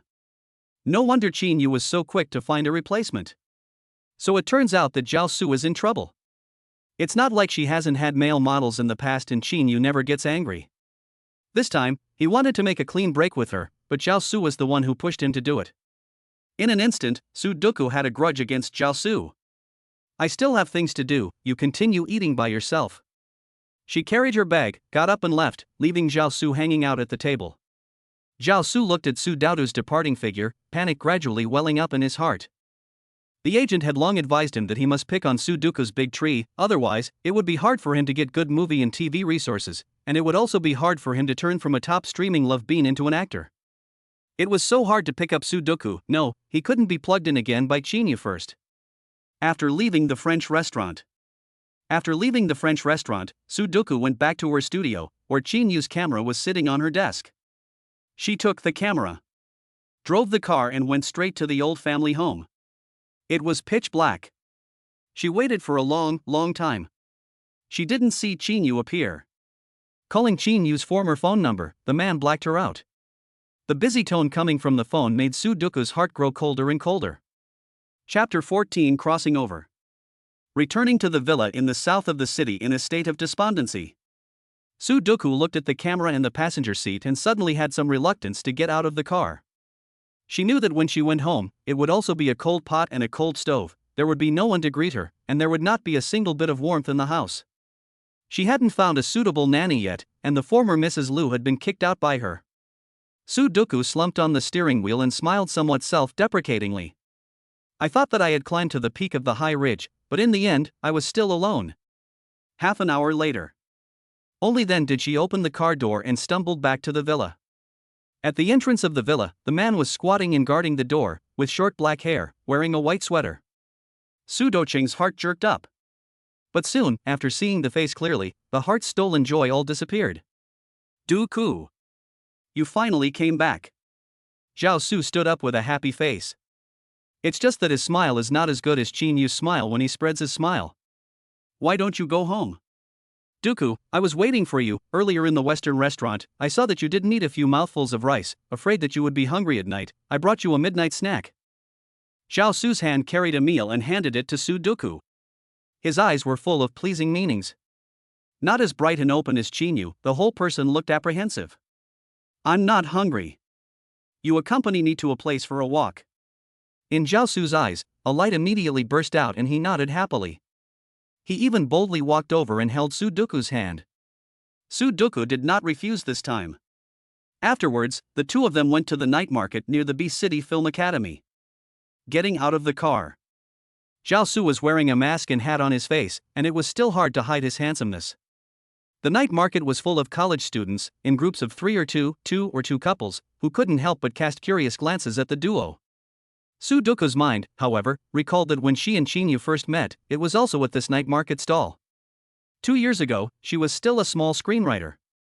When she was uninspired to write a script, her client was in a hurry. At that time, she was writing a school romance scene, so she had to come to the neighborhood of the film academy to find inspiration. At that time, the night market stalls were as bustling as they are now. There were many small couples on the stalls, holding hands with sweet smiles. She was in a lonely mood. She was the only one alone in the night market. In that environment, Shinu suddenly appeared.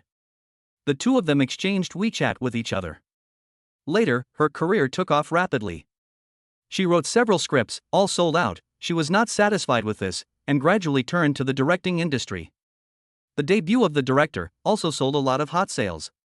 Since then, she has become the youngest female director and has a certain status in the circle. In retrospect, it was Shinu who gave her a lot of advice in her career. It seemed like it was also after being with Shinu. Only then did she slowly succeed and her career gradually took off. Duku, when can I move in with you? It'll be easier for us to meet in the future. Or, it's okay for you to come and live in my house. Zhao Su's voice came from beside her. Breaking the thoughts in Su Duku's mind, the past memories dissipated in an instant. You are going to enter the group to shoot a movie next. Moving over to live with me won't last long. What's more, your identity can't burst out of the romance now. It will be troublesome if you are caught by the paparazzi. Even though the words were for his sake, Zhao Su always felt that Su Duku treated him with less intimacy and more alienation. I'm not sure if I'm going to be able to do that, but I'm going to be able to do it later. The two of them held hands and strolled through the night market. As midnight approached, the crowd became more and more crowded. Gradually, Su Duku was pushed and shoved, and could only stay close to Zhao Su. The man beside her reached out and put his arm around her shoulders. Afterward, Zhao Su pulled down the brim of his hat and took off his mask. His thin lips fell on her lips and kissed her emotionally. The night market's cotton candy stall. Chaebol reaches out his hand and points for a blue cotton candy. Shinu holds him in his arms, and the little guy grabs the cotton candy hanging in the air and is about to stuff it into his mouth. Lu Lingxi was somewhat helpless. In the past, how to persuade little treasure to eat, the little guy would not eat this or that, but as long as he was with Shinu, he seemed to be interested in everything. She had no choice but to take out money and buy cotton candy for little treasure. Leaving Professor Song's house. Little treasure was crying and not willing to go home. Lu Lingxi suggested a walk to the night market near the film academy. She wasn't a graduate of the film academy. I just heard that the night market stalls over here were lively, there were more fun things to do, and even more delicious things to eat, thinking that little treasure would be interested, but I didn't expect there to be so many people as well. I saw that you graduated from the film school on your resume, but I didn't realize that you're from the acting department. There are a lot of pretty girls in the acting department, right? You didn't fall in love in college? At Professor Song's house, Shinu's past has been exposed for a large part of his life, and now that Lu Lingxi is asking him, he doesn't intend to hide it either. I didn't fall in love in my 4 years of college. When I graduated, I fell in love for 2 years and only recently broke up. Lu Lingxi's heart became more sour. She went to Wharton Business School in college, worked hard on her business degree, and took over her family's company upon graduation. The hardest part was the time when she was about to graduate from college. She thought that she would be successful in the business world. Become a female predator, smooth sailing. Career also did as she wished, but the body has buried the mind. Why did you break up? Professor Song said you followed each other around like a licking dog. The way I understand boys being licking dogs, they probably love girls miserably, so if they love each other so much, why did they break up? Shinu frowned. Even though everyone around Su Duku said that he was a licking dog. But these words, coming from Lu Lingxi's mouth, he felt harsh and upset. In his eyes, he never considered himself a licking dog. He and Su Duku were nothing more than a barter exchange. He provided service care and Su Duku provided panda blood, only he didn't expose the secret, and the onlookers thought he was a licking dog. I told you I have a hard time. I also don't think I'm a dog licker or love her miserably. Before Lu Lingxi could continue to ask him what his bitterness was, Shinu's line of sight was caught by a pair of figures. His footsteps stopped where they were, not continuing forward. Lu Lingxi turned back and followed his line of sight. Seeing across the stall selling egg cakes, there was a couple kissing on the opposite side. Su Duku, who was standing in the crowd, being held tightly to Zhao Su's head and kissed to the point of dizziness. It didn't matter how you fooled around at home. But this was outside. In the night market, there were countless eyes cast towards them. Su Duku disliked this feeling. Struggling to break free from Zhao Su, the man seemed to be aroused by the backbone, strongly holding her and kissing her again. The crowd was all up in arms. Kiss 1, Kiss 1. And opposite Shinu, as well as Lu Lingxi, took in this scene. Lu Lingxi asks, "Do you know them?" Shinu shook his head, "I don't recognize them." He held little treasure and didn't stop any longer, walking straight ahead. Lu Lingxi followed. Chapter 15, Little Treasure Can Sing. Sudoku, who was standing in the crowd, violently sensed something as she pushed Zhao Su away and turned her head to look down the street. The silhouettes that came and went. Suddenly, a back shadow struck her as extraordinarily familiar. What's wrong? Do? Zhao Su had already put his mask on. Chasing into the crowd, he accurately held Sudoku's hand. Sudoku was a little disappointed. Because of Zhao Su's interruption, she looked back at the figure again, but she could no longer find the trace. Just now, she thought she saw Shinu. It's nothing, let's go. Once upon a time, the face that had always been very favorable, now looking at Zhao Su, she always felt that it was a little bit worse, and she could not find back the feeling of the past heartbeat to the extreme. Instead, her mind starts to go up and down because of Shinu. Dodoku, can I go to your house to stay over tonight? The meaning of Zhao Su's words was clear. Sudoku, however, thought of the previous 2 days. Even though Zhao Su had stayed over at the villa, there were other actors around the living room on the first floor and nothing had happened between the two. You've only just transitioned from a love being to an actor, so you have to love your feathers. The man froze slightly, and a few complexities welled up in his eyes. Can it be that Sudoku's heart still cannot let go of Shinu? Do not all say that Shinu is Sudoku's licking dog, licked Sudoku for 2 years. Sudoku is usual outside to find male models. What does Sudoku mean by him now? Zhao Su, will have a long time to come. If the drama Jiangshan is a big success, it will be a huge turnaround for your acting career. We won't need to hide it at that time. Zhao Su felt surprised for a moment, not expecting Sudoku to be so considerate of him, and a touch of joy was hidden in his heart. It was imperative that he should indeed prioritize his career. It was him who was narrow-minded just now. Alright, Zhao Su, it's getting late, let's go back. Zhao Su was no longer unhappy, holding Sudoku's hand, leaving this night market. When Sudoku returned to her villa. Standing in front of the door, the cell phone received a text message from Zhao Su. Dodoku, this city is very windy, sleep at night, remember to cover the quilt. Sudoku was in a trance and lost her mind again. Once upon a time, Shinu had sent her countless similar text messages. The 3rd floor of the old family home is still lit. Even though it was late at night, the scene in the house was very cozy. Shinu accompanies Xiaobao in building blocks while Lu Lingxi sits on the side to deal with documents. From time to time, she raised her head and glanced towards Shinu's side. After returning home from the night market near the film academy, Shinu first went back to his house and took a shower before coming over. At this moment, the man was wearing a gray housecoat. The texture of the clothes was soft and fit his skin as if it was customized for him. The hair after the bath was slightly damp, casually resting on his forehead, adding a few more points of lethargy. The man accompanied Xiaobao to play with boring blocks. Building a castle. Then pushed it down, and immediately after, rebuilt it. Even Lu Lingxi herself couldn't do it for a long time to play with little treasure, while Shinu, however, was so patient. Not minding the child's trouble, nor minding the child's childishness. Although she paid Shinu for this, Lu Lingxi felt that the money was well spent. After all, once upon a time, she had spent more money than this. The person who treated little treasure was the one who caused little treasure to be unwilling to speak for a long time. If Shinu could get little treasure out of her closed and repressed emotions, Lu Lingxi didn't mind, smashing more money on Shinu. Just when she was disoriented. A song came to her ears, and Lu Lingxi almost thought she was hallucinating. She quietly walked over to the piece of carpet. She really heard that little treasure, accompanied by Shinu, opened her mouth and sang the children's song Little Jumping Frog. Happy ponds are planted, dreams become oceans. Drumming eyes and big mouth, singing equally loud. Lend me a pair of little wings and I'll fly to the sun. I believe the miracle is in the body. La la la la la la la. Shinu's voice was so loud that it somewhat overshadowed Xiaobao's voice, but Lu Lingxi still heard the cute little milky voice.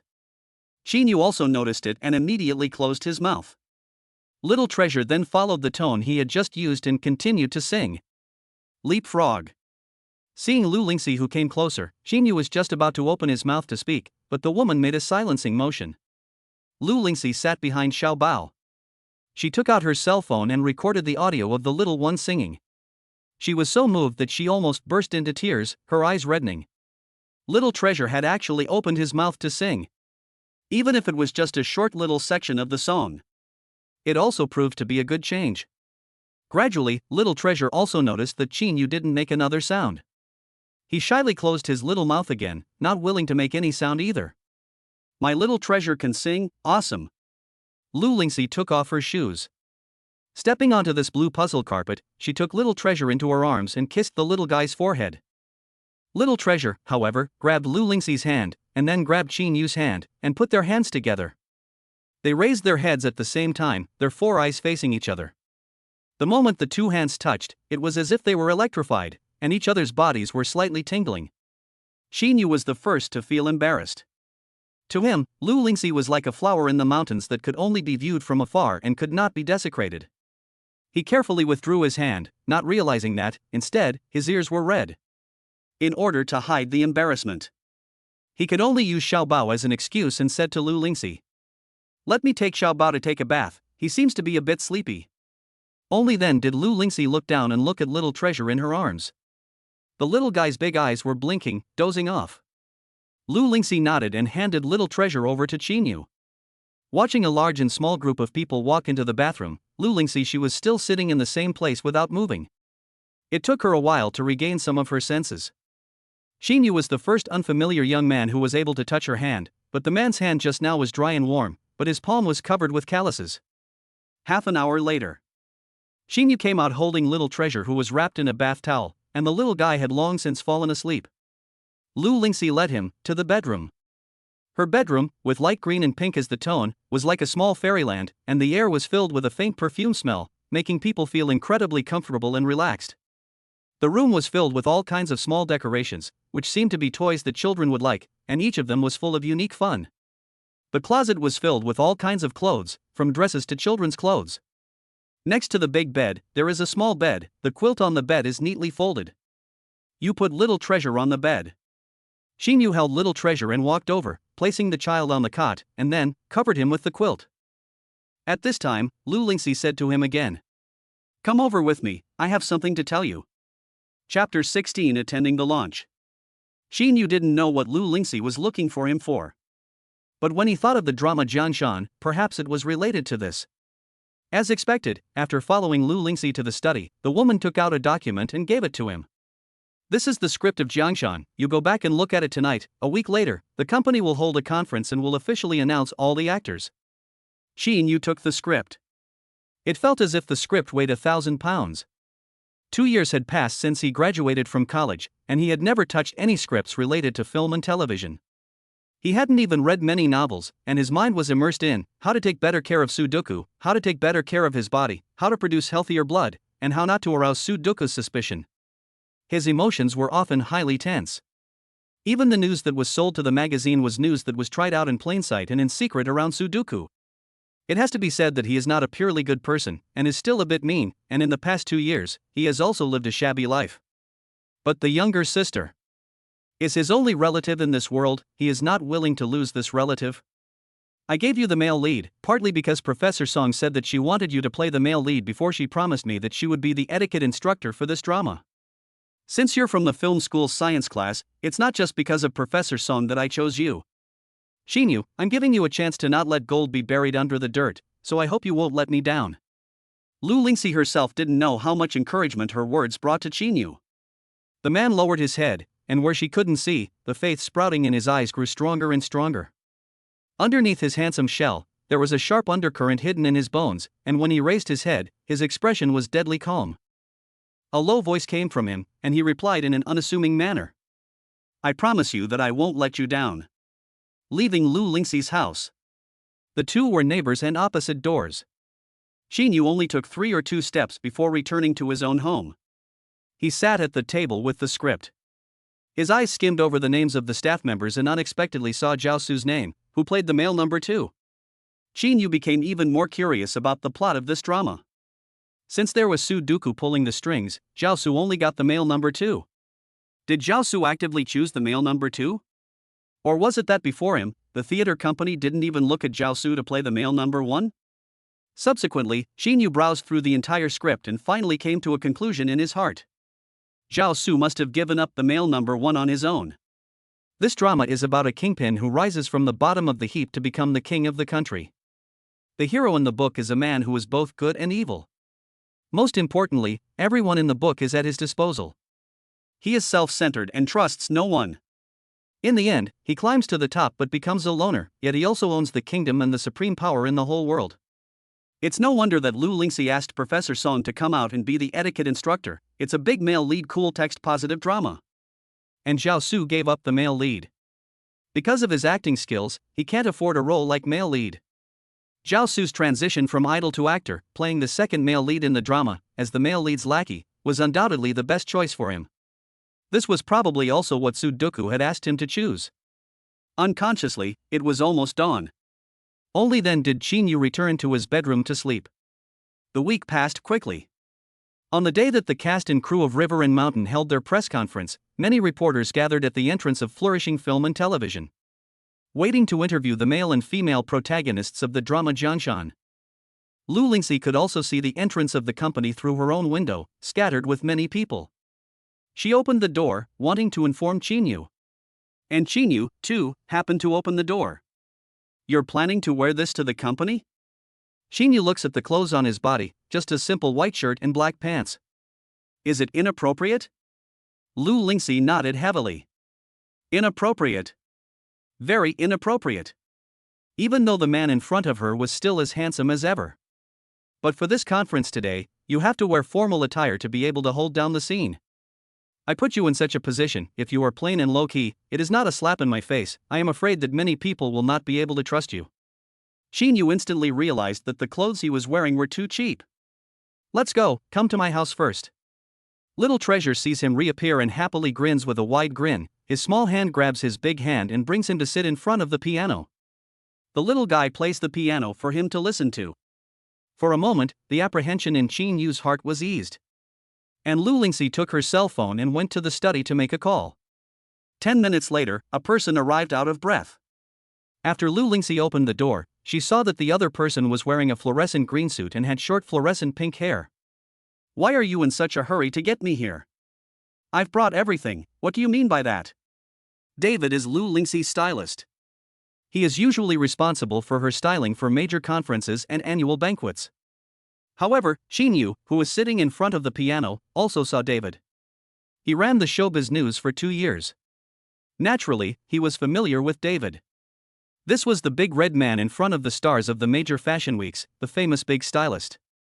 "I didn't expect Lu Lingxi to know David." "Come in. I have a friend, you give him primping styling, he is going to attend a conference today." Lu Lingxi led David into the house and then closed the door. David was still indignant when he heard that he had a friend. Which friend is so dignified? Letting Lu Lingxi rush him to come within 10 minutes. However, when his line of sight moved to Shinu, his eyes instantly lit up. "Lingxi, this is your friend?" Lu Lingxi nodded and introduced Shinu to David. "This is the male lead that I'm going to promote next, the male lead of the drama Jianshan." David sucked in a breath of cold air. It had to be said that the man in front of him was really lucky to have been spotted by Lu Lingxi. After all, Lu Lingxi was a notorious iceberg cold beauty. An earlier photo in a financial magazine had caused a furor on the internet. But she's a low-key person and rarely shows her face in front of outsiders. This man, I'm afraid he hasn't gotten lucky. Don't just stand there. The press conference is at 10 a.m. It's 9 o'clock sharp now. David, I'll limit you to half an hour, help him get his look right. Time is so short. David puts his work first. No longer curious about Shinu, he is still handy and immediately unpacks his suitcase and puts away his gossiping mind. Afterward, he approached Shinu. Carefully measuring the man's facial features, as well as his broad shoulders and long legs, his mind instantly came up with the most suitable styling dress for Shinu. Half an hour later, David closed his makeup case and suitcase through and through. "Mr. Alu, would it be too grand for me to wear this?" Shinu stood in the center of the living room. Apart from the graduation drama, he had never packed like this again, and the whole person was a bit rushed and uncomfortable. "It's good. Today is your first appearance, so naturally you should be grand." Receiving such high praise from Lu Lingxi. Instead, it made David on the side stare blankly.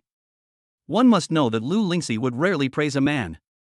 It seems that this Shinu in front of him is indeed very much in Lu Lingxi's eye, and no wonder he took the male lead role in Jiangshan. Okay, it's almost time. I made a deal with Mingyan, his car is now outside to meet you. Shinu understood at once. Lu Lingxi was not going to attend this launch. She had never been a low-profile person, and would rarely show her face in public, except for the covers of financial magazines. However, the little bun was not happy. Shinu had already opened the door and was about to walk out when the little guy rushed over and hugged his leg. Shinu had to bend down. He comforted the little bun gently. In the end, he even kissed the little bun's little face. Only then did the little bun spread his hands and let Shinu leave. Scene after scene, David was dumbfounded as he watched. The little prince that he once knew was like a little bully with his teeth and claws, no one could touch him. But now he was so close to Shinu? Chapter 17, his stunning debut.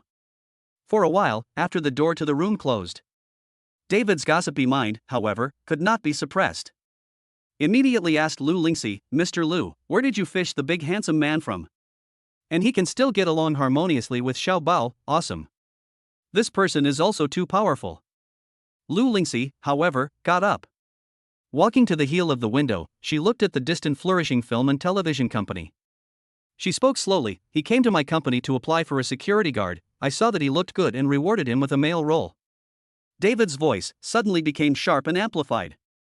He repeated, "Applying for a security guard job? You said he looked like that and applied for a security guard at your company?" Lu Lingxi nodded. "David." Suddenly, David's eyes became fluttering. There were too many celebrities that he had styled, and too many of them didn't look as good as the man who applied for the security guard job. The world, it was becoming more and more fantastical. The good-looking ones applying for security guards? Those who are not good-looking are dancing on stage, feeding shit into the audience's mouths. It seems that the entertainment industry is in too much need of bosses like Lu Lingxi, who can recognize good-looking men with a discerning eye. Near the family home, there was a low-profile black nanny car parked. Lu Mingyan was sitting in the car, and the sunglasses on his face almost fell off when he saw Shinu walking out of the small area. "Oldly, did I see it right? That person walking over is Shinu? The security chief is sitting in the driver's seat." Similarly, he sees that man with a long and elegant body walking towards them. "Yes, it is. It's really Shinu." The security chief's eyes were filled with disbelief. Shinu walked straight towards the nanny car. He pulled open the door and got into the car. He calmly sat beside Lu Mingyan. The two did not exchange pleasantries. Time was running out and the conference was to be held at 10 o'clock sharp. After Shinu got into the car, the head of security, Oldly, immediately drove the car and drove to the company. The launch site of the cast and crew of Jiangshan. Almost all of the actors and actresses were present. At the entrance of flourishing film and television company, there were reporters carrying cameras and flashing lights. All the media were eagerly waiting, not knowing who the leading man of the drama Jiangshan would be. Of the actors who were present at this time, the leading man was the only one left who hadn't shown up. There were also fans around, with Zhao Su's fans being the majority, each holding a lighted sign to call for Zhao Su. Zhao Su was wearing a silver-gray suit. Enjoying the gaze of the stars, fans surrounded him for autographs as he was escorted by the security guards and finally walked into the company. There were reporters who had already squatted and waited for him, and they went forward to interview him. "Zhao Su, this is your first drama that you have transformed from an actor to an actor, and there is also your relationship drama in the drama. I wonder what kind of girl you would like outside the drama?" The reporter came up and asked about feelings. Zhao Su also did not shy away from it and directly answered, "I am currently focusing on my work. I have not thought about emotional matters. I hope that the content of your interviews today will be based on Jiangshan." His words fell. The reporter's questions came at him more sharply. "Zhao Su, was the role of male number 2 played by you because your acting skills were not good enough, or was it idol origin? So, the theater investors didn't cast you as the male number 1? If it wasn't for the fact that there were too many reporters surrounding him in front of him, under the eyes of everyone, Zhao Su couldn't wait to throw his face away. The questions asked, one by one, poked into his heart.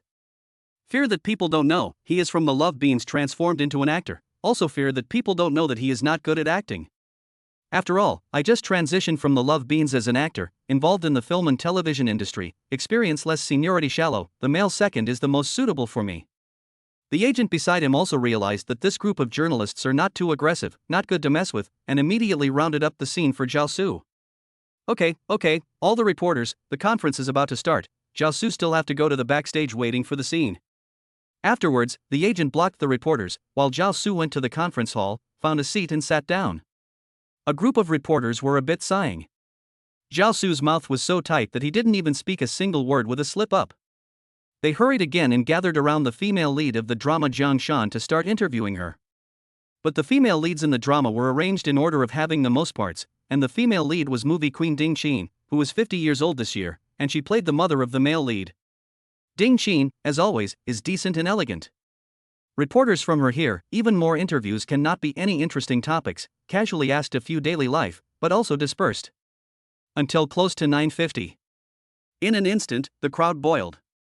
Many people carried cameras and dashed to the nanny car outside. Excuse me, is this the male number one of the cast of Jiangshan? Countless reporters stood outside the nanny car, wanting to be the first to interview the male lead. However, the moment the car door opened, the first reaction of all the reporters froze in place. The first person to get out of the car was Lu Mingyan. Why is it little Mr. Lu? Aren't you an investor in this drama, Jiangshan? Is it difficult for you to star as the male lead? Many reporters were disappointed. However, Lu Mingyan always had a smile on his face and did not answer the reporters' questions. He made way for the car door. Right behind him, Shinu got out of the car. The man stood in front of the nanny car with a straight posture, his navy blue velvet suit was tailored to fit, and his inner white shirt was as white as snow, which contrasted sharply with the dark color of the suit, highlighting his refreshing competence. The shirt collar is undone with 2 buttons, revealing the sexy throat knot and collarbone, and his short ink-colored hair is combed to the back of his head, with the light outlining his full forehead. The whole person is mature, steady and confident. As if able to control everything, as if the king out of the darkness, emitting dazzling light, so that people had to pay attention to it. And the most eye-catching thing was the diamond brooch on the man's collar, which seemed to be the deep blue eye worth $10 million. The reporters present were in an uproar, bowing to his aura of appearance.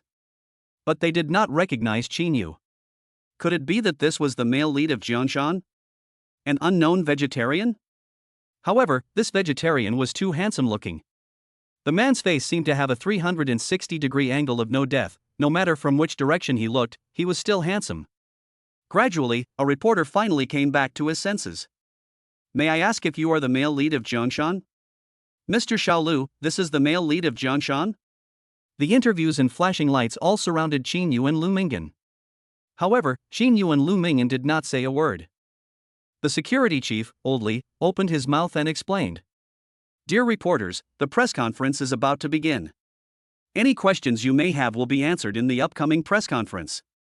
Please don't delay, please make way, don't block the way. In this way, the security chief loudly opened the way in front of Lu Mingyan and Qin, and they smoothly walked into the conference site. But they stopped at the entrance of the hall. Lu Mingyan hands Qin a signing pen, signaling him to sign on the signature wall. The man left his dashing handwriting. The reporters following behind him saw his name, which turned out to be Qin. When Qin walks into the room and sits in the center seat, Jiaosu's pupils can't help but tighten. His heart panicked for no reason and his emotions were irritated. How could he not expect that? Qin, whom he had disparaged and despised, had transformed and actually taken the male lead role in Jiangshan? Chapter 18 Tit for Tat. As soon as 10 o'clock arrived on time, the press conference officially started, and all the reporters and actors were concentrated in the company's conference hall. The eyes of those present were all sidelong for Qin. Whether it was the actors or the producers and the crew, including the screenwriters and directors, they all seemed to be sizing up Qin. After some scrutiny, those people all marvel at Qin's superior appearance. It's just that they don't recognize Qin and don't know where he comes from. Lu Mingyan, as an investor, takes the lead in speaking at the conference. After a lengthy speech, introducing the specifics of the drama Jiangshan and the general plot, he finally arrives at the part that the reporters are most interested in.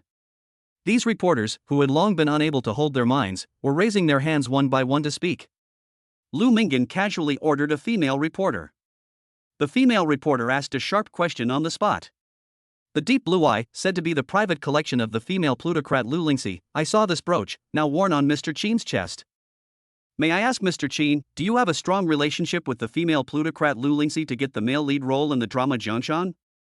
Shin Yu's eyebrows twitched a little. Subsequently, he kept his composure, but there was still no way for him to be calm because the brooch was indeed worn on his chest. Why is this reporter so sharp-eyed?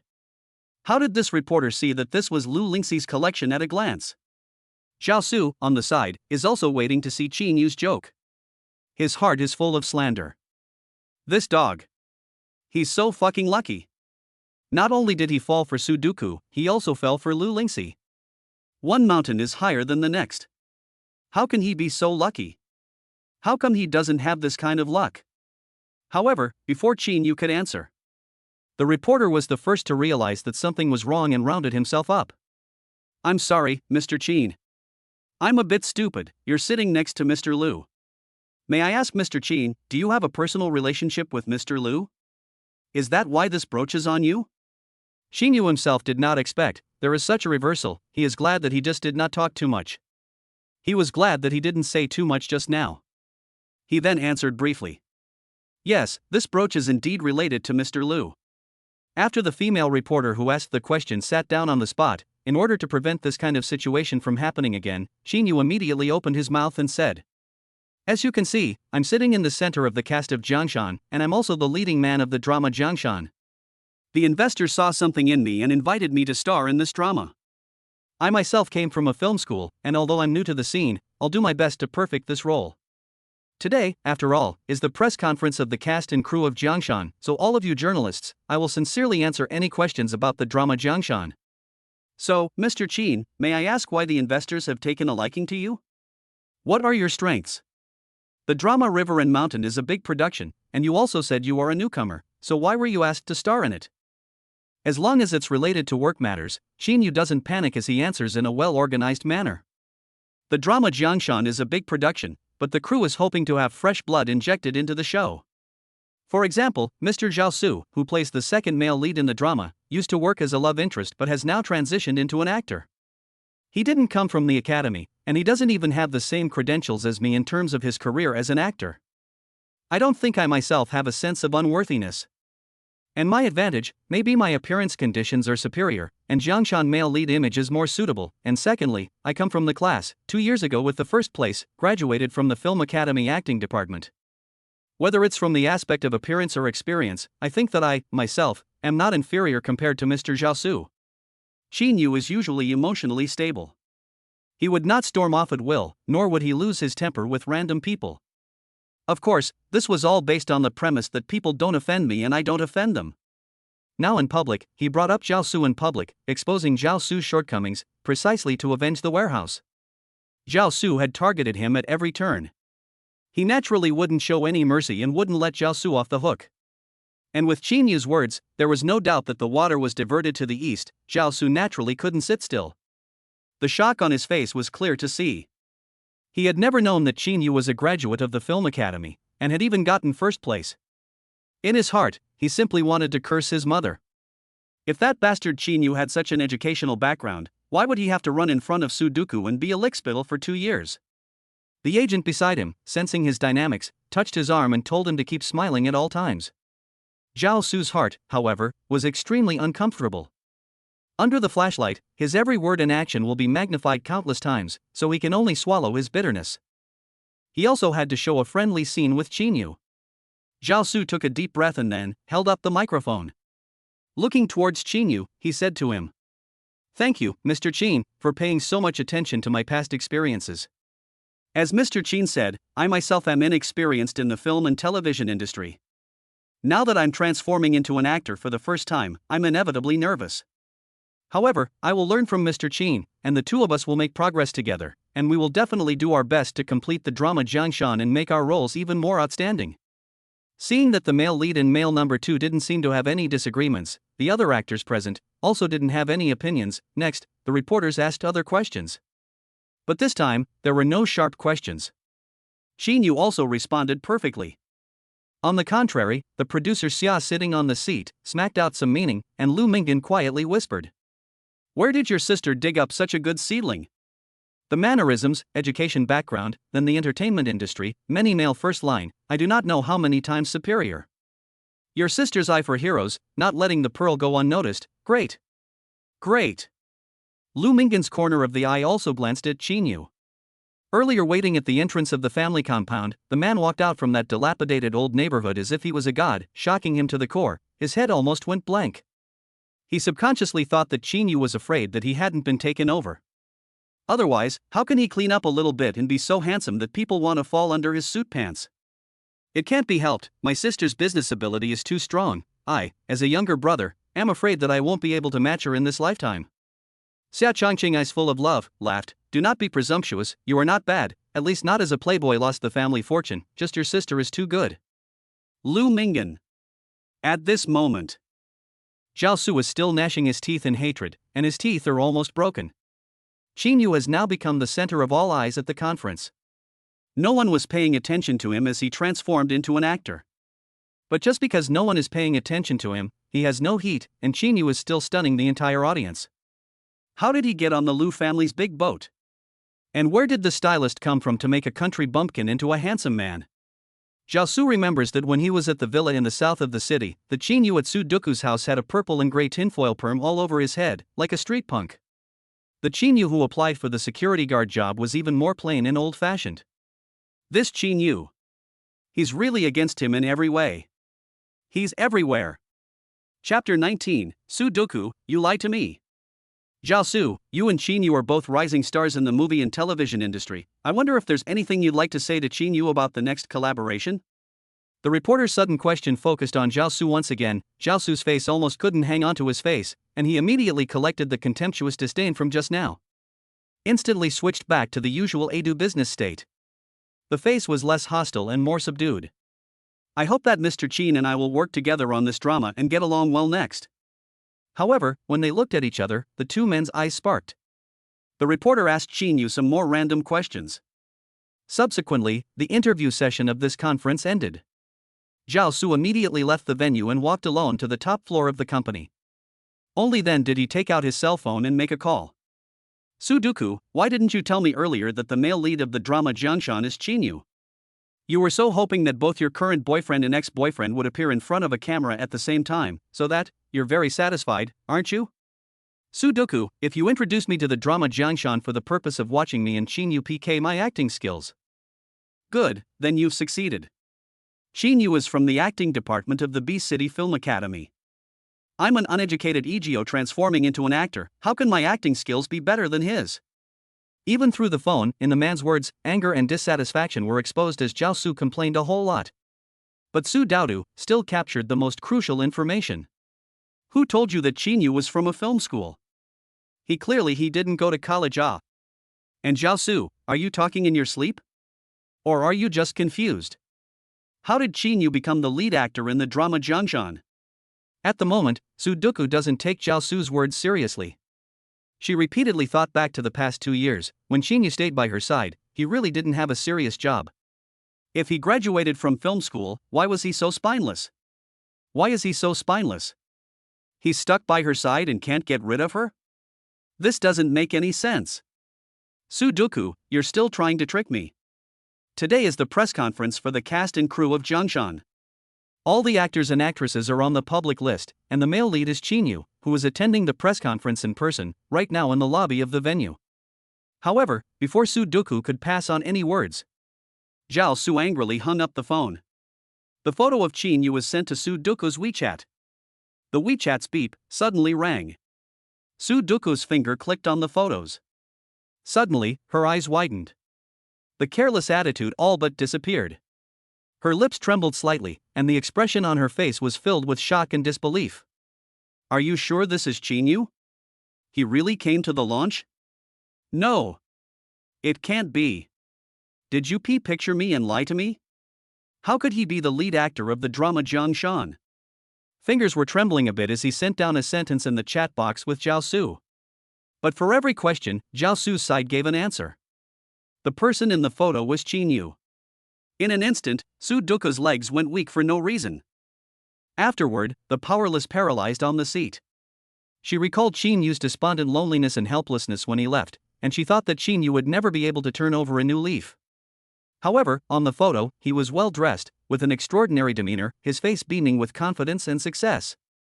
She was unable to accept this fact and was filled with contradictions and struggles. After a long time, Sudo silently put down her cell phone. Taking a deep breath, she tried to calm herself down, but the regret lurking in her heart completely took root and grew into a huge tree. Zhao Su returned to the launch site again. At this moment, the large conference hall had turned into a banquet venue. Music was playing, and many people danced with songs. Even beside Shinu, there were many directors and producers surrounding him, mingling with him and talking and laughing. Zhao Su found a seat alone. After waiting for 10 minutes, no one came to talk to him. He saw Shinu in the crowd like a fish out of water. His eyes became even colder, tightly gripping the wineglass in his hand, his knuckles whitening from the force, his heart itching with hatred. Suddenly, Shinu, however, turned his head, his eyes looking towards him, revealing a provocative smile towards him. A surge of anger surged in Zhao Su's heart, but he still forced himself not to snap. He got up and went to the restroom, not realizing that Shinu trailed him. The restrooms of flourishing film and television company were all small cubicles one by one. Thinking of that day, being locked up in the warehouse for the entire afternoon, Shinu's face becomes more and more gloomy. He saw the mop by the sink. Immediately, a plan came to mind. Tearing off a strand of cloth from the mop, he wrapped it around the doorknob of the cubicle Zhao Su was in. As he walked out of the restroom, Shinu took out the yellow sign that he was cleaning and prohibited from entering and placed it at the door of the restroom. Immediately afterward, he leaves straight away. Zhao Su, on the other hand, lifted his pants and pulled open the door of the restroom, only to find that the door wouldn't open. The heart was anxious. Immediately, he took out his cell phone and called his broker. The broker was still at the banquet, talking business with the investors. Receiving his phone call, it was really too much trouble for him, but at this kind of juncture, it didn't give up on him regardless. After getting the news, the broker went out to look for Zhao Su. Instead, he found that there were a total of 8 restrooms in Flourish Pictures. In the phone call just now, Zhao Su didn't tell her in detail in which restroom. The broker passed through all 8 restrooms. There were 3 restrooms that were being cleaned.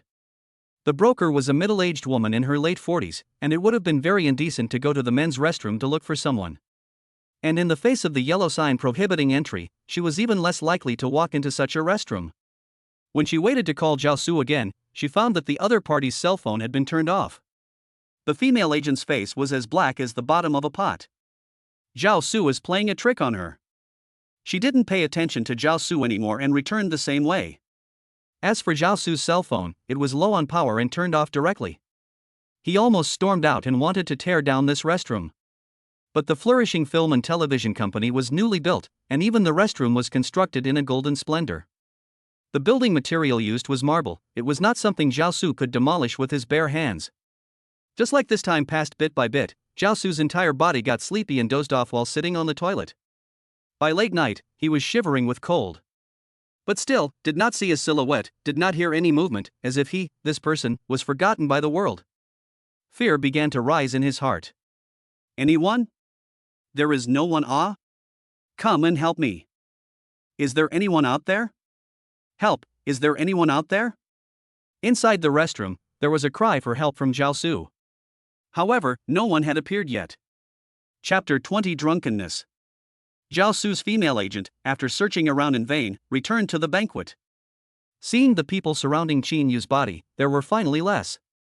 She took her business card and walked forward.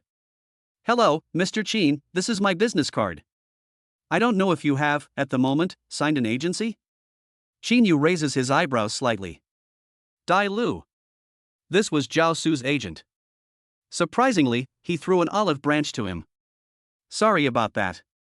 I've already signed with Flourish Pictures. Rejected by Qin Yu, Dai Lu didn't feel embarrassed. Instead, he lifted his wine glass and clinked it with Qin Yu. Thus, smilingly, he left the scene. This wine banquet lasted until late at night. Lu Mingyan had been following Qin Yu around, taking him to meet many investors. Qin Yu kept raising his glass to drink, but he couldn't hold his liquor. Gradually, he gets drunk and his head gets a little dizzy. Until the conference is completely over, Lu Mingyan takes him out of the company and sends him back to the old family home. Lu Mingyan didn't know that Lu Lingxi also lived here and only thought that Qin Yu lived here alone. After dropping the man off, Lu Mingyan leaves. Shinu stumbles up the stairs. After arriving on the third floor, he takes his key in a daze but accidentally goes to the wrong door and stands in front of Lu Lingxi's house. Lu Lingxi heard the sound of the door lock outside inserting the key and felt a little uneasy in her heart. She stood at the cat's eye and looked out. Shinu was actually standing at the door. Her heart tightened and she opened the door. Shinu almost fell to the ground. Lu Lingxi supported Shinu and helped the person into the house. Xiaobao stood in front of him and saw Qinyu's flushed face, a pair of big eyes filled with worry and anxiety. He looked straight at Lu Lingxi, who explained to Xiaobao. "He's drunk, not sick. You go and fetch a basin of water, Mom will wipe his face." Only then did little treasure let go of her heart. With short legs and quick steps, she ran to the restroom, brought a basin of water out, and took a towel, handing it to Lu Lingxi. Lu Lingxi dragged Xinyu, dragging the person from the floor to the sofa. Taking the towel, she helped Xinyu wipe his face and hands with the warm water. Little Treasure was supervising from the side, and it seemed that as long as Lu Lingxi's movements were a little too hard and red marks appeared on Xinyu's face, Little Treasure would show an unhappy look. "So concerned about him, huh? Alright, then I'll gently wipe his face." Only then was Little Treasure satisfied and kissed Lu Lingxi. Lu Lingxi's eyebrows curved, and the corners of her mouth carried a light smile. When she looked at Xinyu again, her heart was a little sour. How long has it been? Little Treasure liked him so much that she herself had to take a back seat. However, the movements of his hands were not slow. After wiping Qinyu's face, she helped him wash his hair. After all, it was styled, with hairspray stuck to the strands. While Qinyu's mouth muttered some inaudible words from time to time, Lu Lingxi softly comforted him. It was like coaxing a small child. Finally finishing washing up, Lu Lingxi helped Xinyu sit up. Pouring him a cup of warm water with honey in it, she lets him drink it. Gradually, Xinyu's eyes became clear, and he looked at his surroundings, as well as Lu Lingxi sitting beside him, before realizing that this was the Lu family. And Lu Lingxi had just been taking care of him. "Thank you, I seem to have walked through the wrong door," Xinyu said with some embarrassment. Lu Lingxi doesn't care and replies with a smile, "It's okay, it's Xiaobao who can't bear to see you go. After the launch, it's a wine banquet, right? I feel as if you can't hold your liquor." Xinyu nodded and honestly informed her. "I'm not very good at drinking and I don't like to participate in meals." Lu Lingxi nodded. The two of them leaned on the sofa. Xinyu's head was still a bit groggy, and before long, he fell asleep again. Lu Lingxi was amused by him. So bad at drinking? She thought that men were all very capable of drinking. After all, her younger brother Lu Mingyan spent years in bars, drinking as if he was drinking water. Xiaobao, on the other hand, was more concerned about Xinyu than Lu Lingxi. Hurriedly running to her room, she took out her little blue quilt and covered Xinyu. Lu Lingxi instantly read Little Treasure's actions and asked him, "Tonight, are you going to sleep on the sofa with him?" Little Treasure nodded excitedly. Lu Lingxi rubbed her eyebrows, somewhat helpless. "But the sofa is so cramped. What if you fall off the sofa?" Little Treasure shook his head, indicating that he wasn't afraid of falling off. The little guy was also extraordinarily smart and climbed onto Qinyu's chest, clinging onto Qinyu's neck, proving to Lu Lingxi that, in this way, he wouldn't fall under the sofa. "Okay, then you sleep with him." Mom goes back to her room. Lu Lingxi helped the two of them cover the quilt. Just as she was about to leave, Xinyu suddenly reached out and pulled her back. Lu Lingxi was a bit surprised, and with one hand propped up on the sofa cushion, her entire body hovered above Qinyu's cheek. Between the two of them, there was only a small treasure separating them. Only then did she clearly see that Xinyu had not woken up at all, and was only acting subconsciously. But he had just, in an instant, become flustered. Lu Lingxi immediately braced herself. She got up from the sofa and rubbed her slightly hot cheeks. Turning off the lights in the living room, she slowly walked back to the bedroom. And did not see that the moment she turned around, Xinyu opened his eyes, his line of sight following her closely. This night, Xinyu had many strange dreams. Inside the dream, the rare appearance of Lu Lingxi. After waking up from the dream, the sky was already bright, and he lightly left the Lu family. Exhaling a mouthful of turbid air, he slowly calmed his mind. Thinking about that slightly charming dream, he was a bit chagrined and blamed himself. How could he have any thoughts about Lu Lingxi? This was too outrageous. Even in the dream world, he felt that he had gone too far. Returning to his house bedroom, Opening his phone and flipping through the news, he found that the headline hot search was already full of news about him. The press conference of the cast and crew of Jiangshan was on the front page. On every website, it occupied a hot search position. Before he could put down his cell phone, a familiar phone call came over. Shinu, what happened to the hot search for the launch of Jiangshan?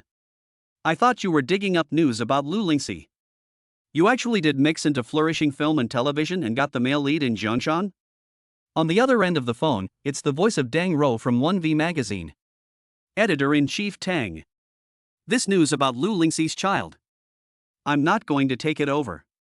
According to my observation in the past few days, there are no strange men around Lu Lingxi. On the other hand, I'm going to be on set for a movie next, so I won't be running errands to dig up news. Editor-in-Chief Tang, our cooperation is coming to an end. Dang Rou's hand then held the tablet. The enlarged photo on it was the very scene of Shinu wearing a suit and holding a glass of wine in his hand as he talked and laughed with someone. She also wished Shinu a good future. On the phone, smilingly said to him, since the cooperation is terminated, after all, the past 2 years of cooperation is quite pleasant, do you have time this afternoon? Let's have a coffee together. In the past 2 years, with the help of Dang Rou's platform, Shinu did earn some money before he could let his sister's chemotherapy go smoothly. He did not refute Dang Rou's face. Returned, yes, see you at the coffee shop in the afternoon. Chapter 21. If you ran out of money, you should have mentioned it to me. At the Fanhua Film Company. In the bathroom, Zhao Su, who had been freezing all night, turned pale. He huddled in the corner. At 7 a.m., the bathroom door finally opened. He looked at the person on the other side as if that was his savior. Oops. You must be Nicholas Zhao Su, right? You didn't spend the night in this cubicle, did you? Come on, get up, I'll help you up. The person who opened the door was naturally Auntie Sue, the cleaner at Fanhua Film and Television Company. Auntie Sue has a young daughter at home who is still in middle school. However, she is obsessed with chasing after stars, and her idol is Zhao Su. Therefore, Auntie Sue knows a lot about Zhao Su, and she knows that his English name is Nicholas, and her daughter often talks about Nicholas Zhao Su at home. She was able to recognize at a glance that the extremely disheveled man in front of her was her daughter's idol, Zhao Su. She helped Zhao Su up. The man was shivering from the cold and could hardly walk steadily. I'm sorry. I'm getting old and my memory isn't very good. Yesterday, when I was cleaning the bathroom, I forgot to take down the no entry sign. However, the bathroom door was not closed, so how did you stay here all night? Accompanying Aunt Sue's words, Zhao Su felt even more strange. It was clear that he couldn't open the bathroom door, so how did it become that he voluntarily stayed inside all night?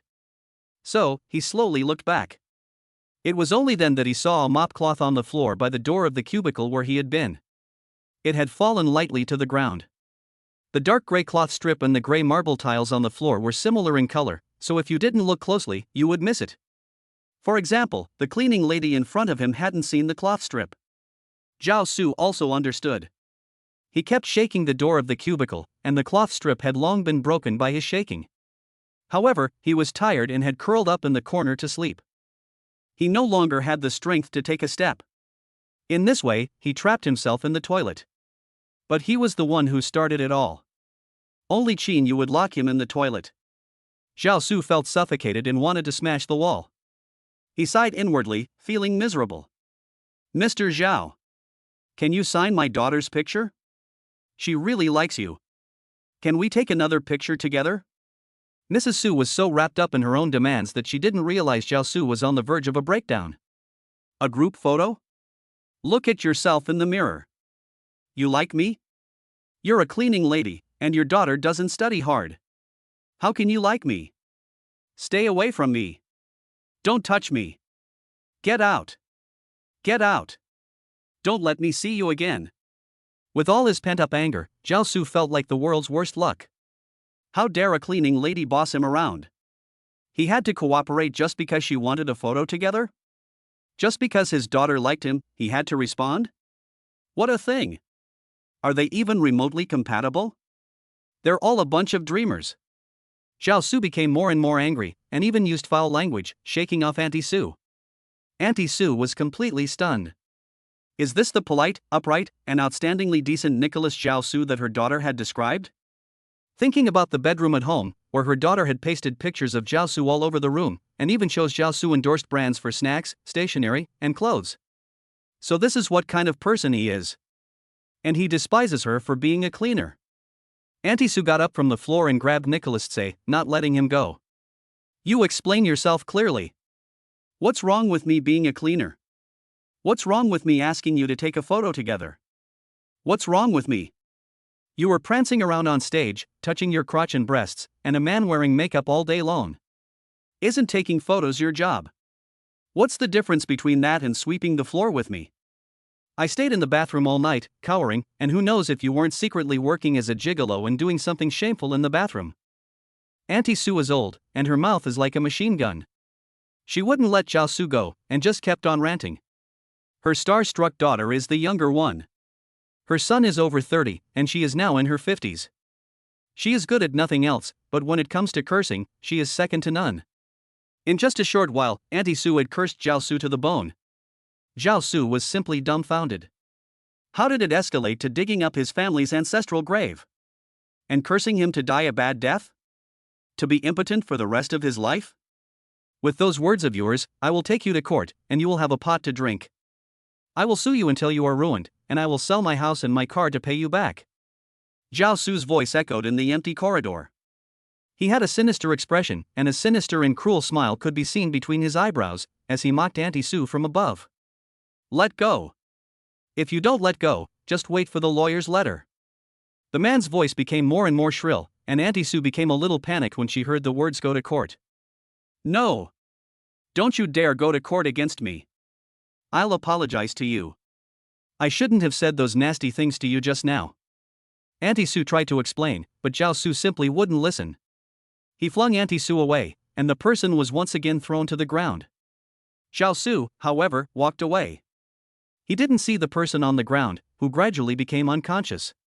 All morning, Shinu stayed at home and carefully studied the script. He had previously received 300,000 yuan from Lu Lingxi to take care of Xiaobao. But after taking on the drama Jiangshan, Xiaobao seemed to have become particularly smart. Knowing that he had important things to do, he never bothered him and stopped asking to be kept company. He concentrated on the script, scribbling and drawing. He had read the script over and over again and was reciting the lines of the male lead repeatedly. At this time, he received a message from Deng Rou. Shinu glanced at the address of the cafe and then left for the appointment. The cafe downstairs from Iwei magazine. Shinu sat in the corner, facing Deng Rou. Sunlight shone through the windows and reflected on the wooden table, creating a patchwork of light and shadow. 2 cups of fragrant coffee were steaming on the table.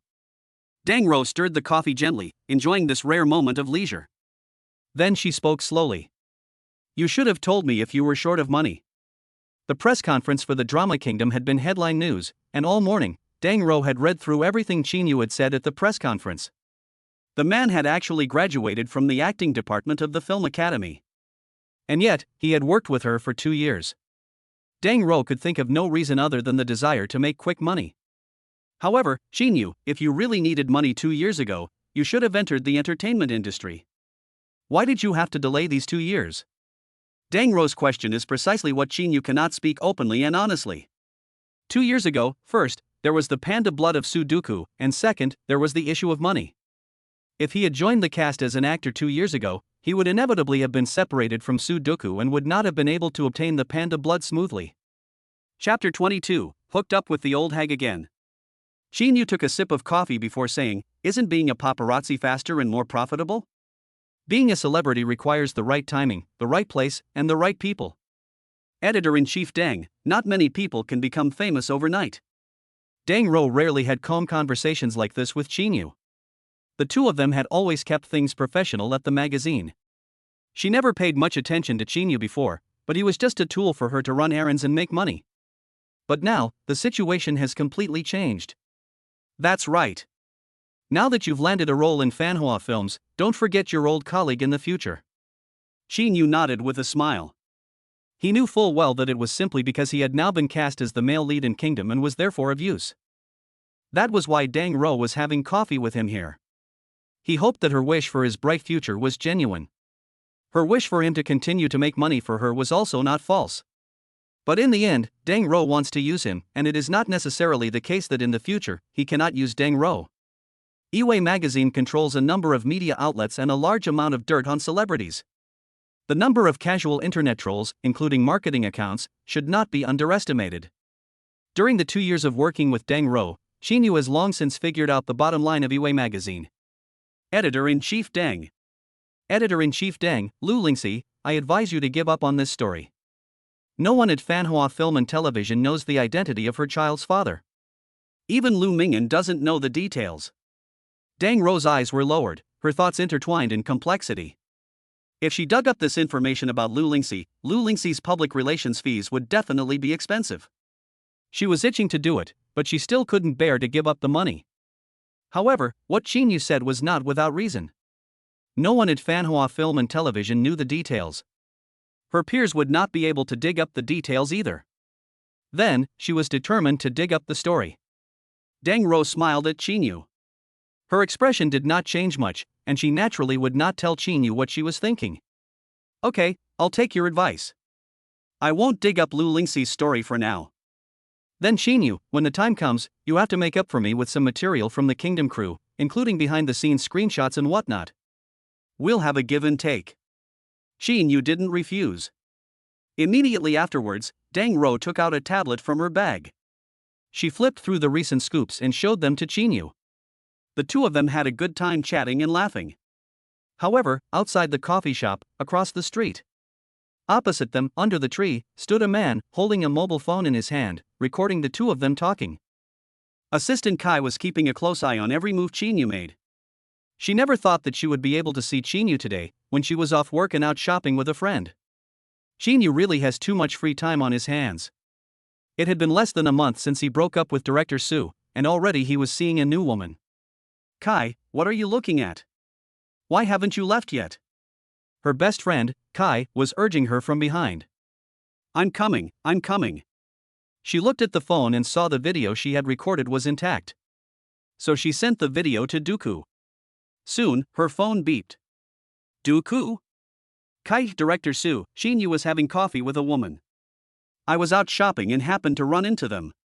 Dooku didn't reply to the message. Xiao Kai quickly caught up with her best friend, and the two of them, holding hands, went to eat hot pot. Sadukuo, who was at the villa in the south of the city, received a message from Xiao Kai. When she saw the video, she turned green. Sadukuo naturally recognized the woman in the video. She was Deng Ro, the editor-in-chief of Ime magazine, who was known in the industry as a female devil. She was over 40 years old and had been married 4 times. Shinu had actually hooked up with her. She had a yellow-faced woman with a stepchild before. Now she's hooked up with an old hag who's already been married 4 times. Shinu is something. Shinu, you really are something. In the past, it was she, Sudoku, who underestimated him. He has such a big appetite, he's not afraid of getting stuffed to death. Miss Su, I didn't go to university, but I did go to high school. I don't know much English, but I'm not bad at maths. I can cook Sichuan, Hunan, Shandong, and Cantonese cuisine. I'm also good at white and red dishes. A line of nannies stood in the living room. As Sudoku didn't speak, they didn't dare to end the meeting. They could only introduce themselves one after the other. Gradually, all 5 nannies noticed that Sudoku's face looked extremely unpleasant, as if she had been cuckolded by her husband. Moreover, the fingers she used to hold the phone were itching to crush it. Jiao red date porridge. You have 2 hours to make the porridge. Whoever makes the porridge to my satisfaction will stay. After these words, the nannies beamed with joy. They hurriedly ran to the kitchen, took out the ingredients for the casserole, and began to make the porridge. 2 hours later, the 5 of them had made 5 portions of red date and donkey hide gelatin porridge, which they placed on the dining table. Sudoku tasted each one, but she could not find the taste of the porridge that Shinu had made. She did not know if it was because her taste buds were too discerning or because Chinu's cooking was just too good, but in any case, none of the porridge made by the 5 people satisfied her. However, she was very busy at work and had not been able to eat properly for a long time. She could not do without a nanny at home. She had already interviewed nearly 20 nannies. But never mind, Sudoku sighed. She casually pointed at someone. Pointing at the nanny in the cleanest clothes, she said, "You're hired. You can stay." Nanny Chen Ma was overjoyed. "Everyone else can go." Chen Ma, I'll take a nap this afternoon. I have a dinner meeting tonight at 6 p.m. Wake me up, please. Shen Ma nodded quickly. Then she collected all the porridge on the table and took it to the kitchen. She then saw off the remaining 4 nannies. Shen Ma was still overjoyed that she had found this job. Little did she know that Sudoku was not as easygoing as she had imagined. After Dang Ro left the cafe, she left Shinu an envelope. Shinu opened the envelope and saw. This was the payment that had not yet been settled. By accepting the 100,000 yuan, he and Dang Ro had settled their accounts. Shinu sat in the coffee shop for a while longer. Through the glass of the coffee shop, the setting sun shone down, like a golden gauze gently covering the entire city. The pedestrians on the street were bathed in this warm afterglow, their shadows stretched out, like a flowing scroll. Shinu was momentarily transfixed, a little intoxicated by such a beautiful sight. After leaving the cafe, he made a phone call to his sister's doctor. Hello, this is Qin Wan's brother. Please arrange for my sister's surgery as soon as possible. Don't worry about the medical expenses, I've got almost enough money. After hanging up the phone, Shinu got the news that the doctor told him the surgery could be performed within 3 days. Hailing a taxi, he went straight to the First People's Hospital. Chapter 23, They Know Each Other. Shinu gently pushed open the door to the ward and saw his sister, Qin Wan, lying on the bed, her emaciated body heartbreaking to see. His eyes welled up with tears, which were about to fall. He walked over to his sister's bed, gently took her hand and said to her, Wan, you will definitely get better. I have already spoken to the doctor and arranged for the operation to take place 3 days from now. Qin Wan opened her eyes slightly and saw her brother. A smile appeared on her face, with 2 cute dimples at the corners of her mouth. Her hair had been shaved off, and her formerly long, silky hair was no longer there. But her eyes were still clear and bright. Brother, you haven't visited me for a long time. I miss you. Qin Wan is 20 years old. She was diagnosed with leukemia 2 years ago, just after starting university. She had to drop out of school and spent 2 years in the hospital. When she opens her eyes, she faces chemotherapy. When she closes her eyes, she faces darkness. Her brother, Shinu, is the only thing she cares about in the world. She longs to see him get married and have a beautiful sister-in-law. But she doesn't know if she will live to see that day. It will be fine, everything will be fine. Shinu looks at his sister's smile and feels even more sad. He knows that she has been facing the disease with strength, but he can also feel her fear and helplessness. He sat by Qin Wan's bedside and told her about some of his interesting daily life, hoping to make her forget her illness. Qin Wan listened very carefully and laughed from time to time. After a while, Qin Wan got tired and closed her eyes and fell asleep. Qin Yu gently covered her up and then sat by the bedside, silently guarding her. An hour later, Qin Yu stood up and quietly walked out of the ward. He received a message from Lu Mingyan. Lu Mingyan asked him to go to the Muse bar. He didn't want to go to such a place, with the smoke and the noisy crowd, but Lu Mingyan had particularly emphasized that he would take him to meet some investors, so Qin Yu had no choice but to leave the hospital. He went to the bar. However, just 10 minutes after he left, 2 uninvited guests were standing outside Qin Wan's ward. Xiao Wan is sick and should be resting at this hour. Why don't we wait until she wakes up and then go into the ward? Lu Lingxi, holding Xiao Bao's hand, looked through the glass partition of the ward door and saw Qin Wan on the hospital bed, still fast asleep and not awake. Xiao Bao, carrying a cake in his hands, nodded to Lu Lingxi and obediently sat down on the nearby lounge chair. Lu Lingxi also walked over. Not long after sitting down, Qin Wan's attending doctor happened to pass by the nurse's station and saw the mother and son. He walked over and greeted Lu Lingxi. Mr. Lu, you've come to see Wan again? Lu Lingxi nodded with a smile. These past 2 days, I've been a bit free, so I thought I'd come and see her. The attending doctor thought of something and told Lu Lingxi, Mr. Lu, arrangements for surgery will be made for Qin Wan in 3 days. Her brother has already raised the medical fees. Together with the suitable bone marrow that your foundation has found, Wan will be saved this time. Lu Lingxi's expression was visibly extremely happy. Her eyebrows curved, and she wore a shallow smile on her cheeks. Really? The attending doctor nodded and said, really. The 2 of them chatted a little more about Qin Wan's condition, and Lu Lingxi learned that as long as the surgery was a complete success, Qin Wan's body should be able to recover. She let out a long sigh of relief, feeling fortunate for the girl who was about to regain her health. After the attending doctor left, Lu Lingxi continued to sit on the lounge chair, waiting for Qin Wan in the ward to wake up. She couldn't help but think back to 3 years ago, when she had just returned to China and founded this foundation. It specializes in helping people with disabilities from all walks of life and people with tumors find suitable organs for surgical transplants. Under her personal influence, the foundation has developed in full swing, helping many patients find suitable matching organs. Qin Wan is a patient of the foundation who is unfortunately ill. She was admitted to City University, but then she contracted leukemia. It wasn't until recently that a suitable bone marrow match was found. This pretty little girl has gradually lost all her hair, but she remains optimistic. Lu Lingxi has a special bond with Qin Wan, and Bao Bao also likes Qin Wan very much.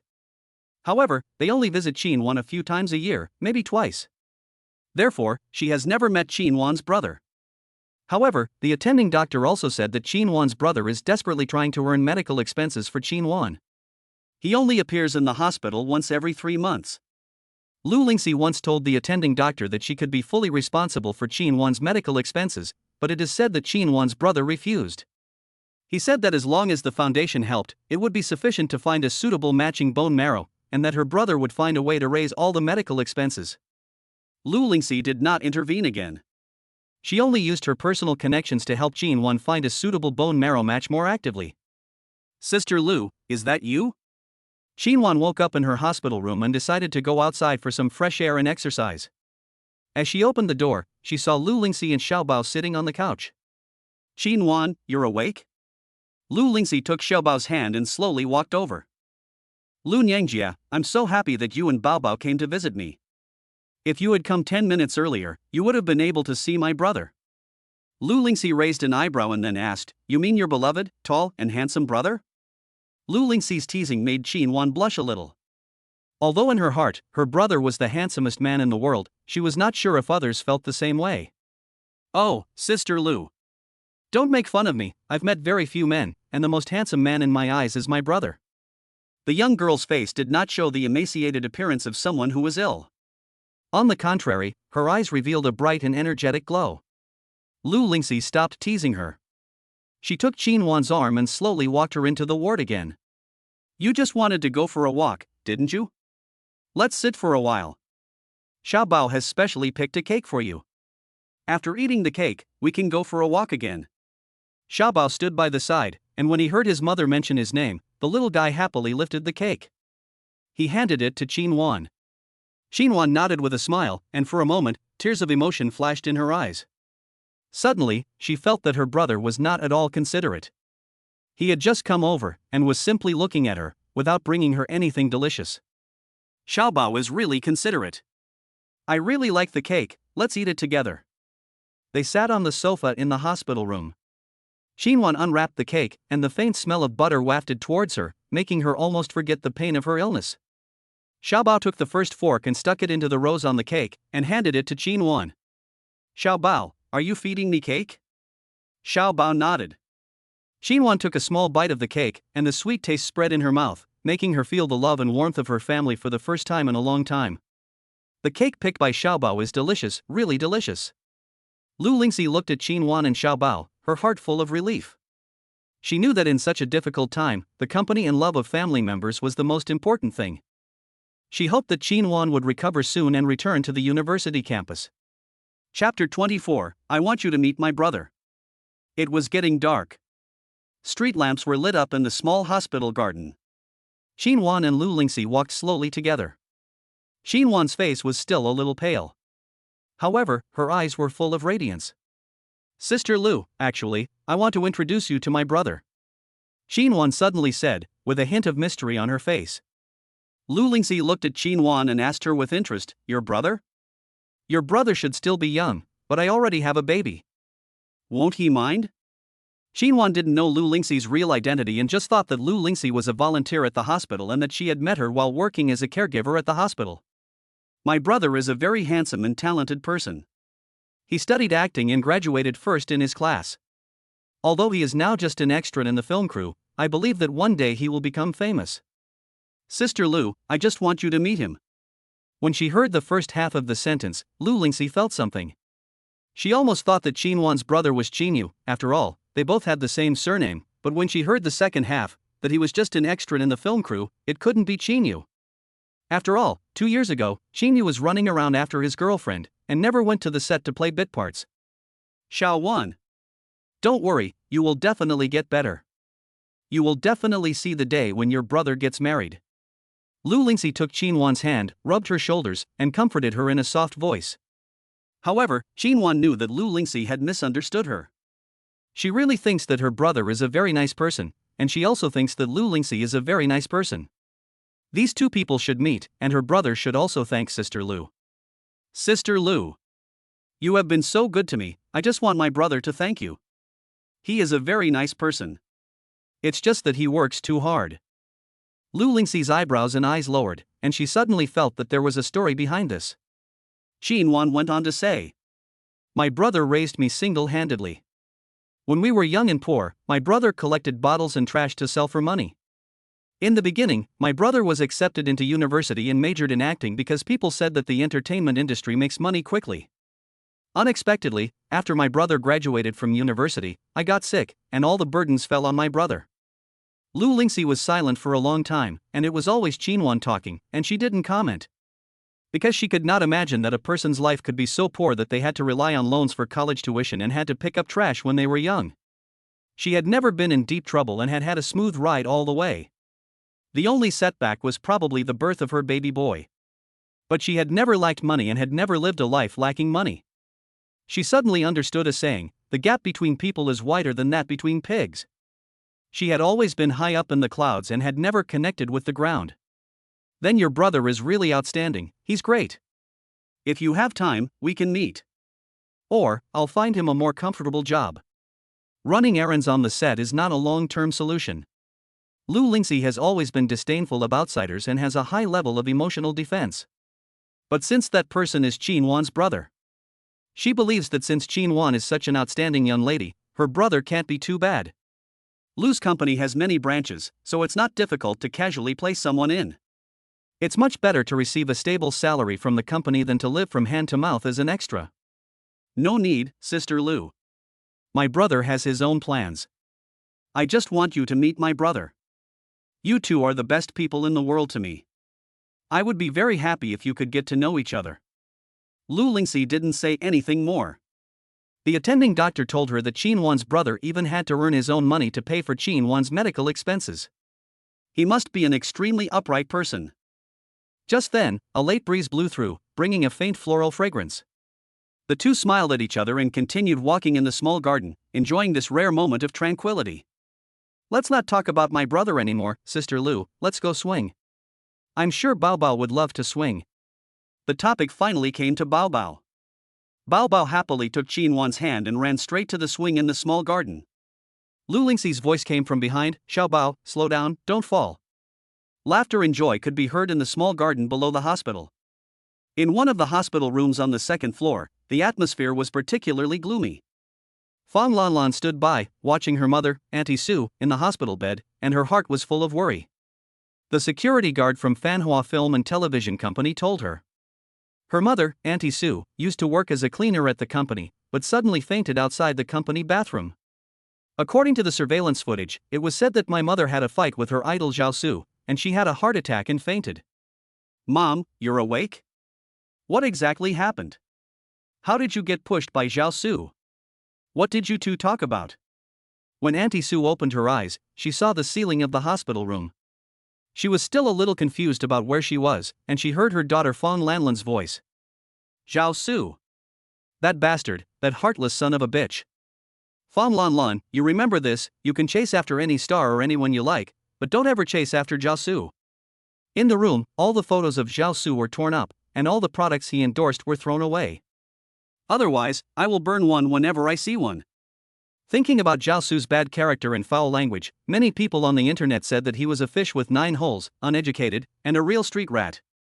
Auntie Sue can't wait to give Zhao Su a piece of her mind, her face full of spittle. Mom, what on earth happened? Explain yourself. Explain myself? You've got no brains, and you're a starstruck idiot, but you've got to go after some guy who sells his goods in the toilets. He was locked in the toilet all night, God knows what nasty things he was doing in there. I asked him to take a photo with me, and he cursed me. Not only did he curse me, he shoved me. He also said that he never wanted to see me again, that I was not worthy to take a photo with him, and that you were not worthy to like him either. Fong Lanlan could hardly believe it. Her idol, whom she had always respected, had such a vulgar side. No, it's not possible. Mom, Zhao Su is very polite. He is polite to the staff and kind and friendly to his fans. He could never say such things to you. Auntie Su sat up in bed and pointed her finger at Fong Lanlan's forehead. Are you an idiot? You don't believe your own mother, but you believe a man who sells his girlfriend to the public? I'm warning you, Fong Lanlan, go back to school and study hard. Don't touch any of those celebrity groupies, and if you dare to flirt with Zhao Su, I'll cut off all your pocket money. Fong Lanlan looked helpless. She still had doubts about her mother's words. She had been Zhao Su's fan club sister for 3 years, and simply didn't believe that Zhao Su could be such a rude person. But seeing that her mother was sick, she didn't want to upset her and didn't say anything more. The Muse Bar was hosting a birthday party. The birthday boy was a friend of Lu Mingyan's, a rich kid from the same circle. The bar had opened a booth, not a private room. The atmosphere was noisy, and the sound was turned up loud. Shinu's heart started pounding as he entered this environment. The sound was really deafening, so he had to reach out and cover his ears. Shinu, over here.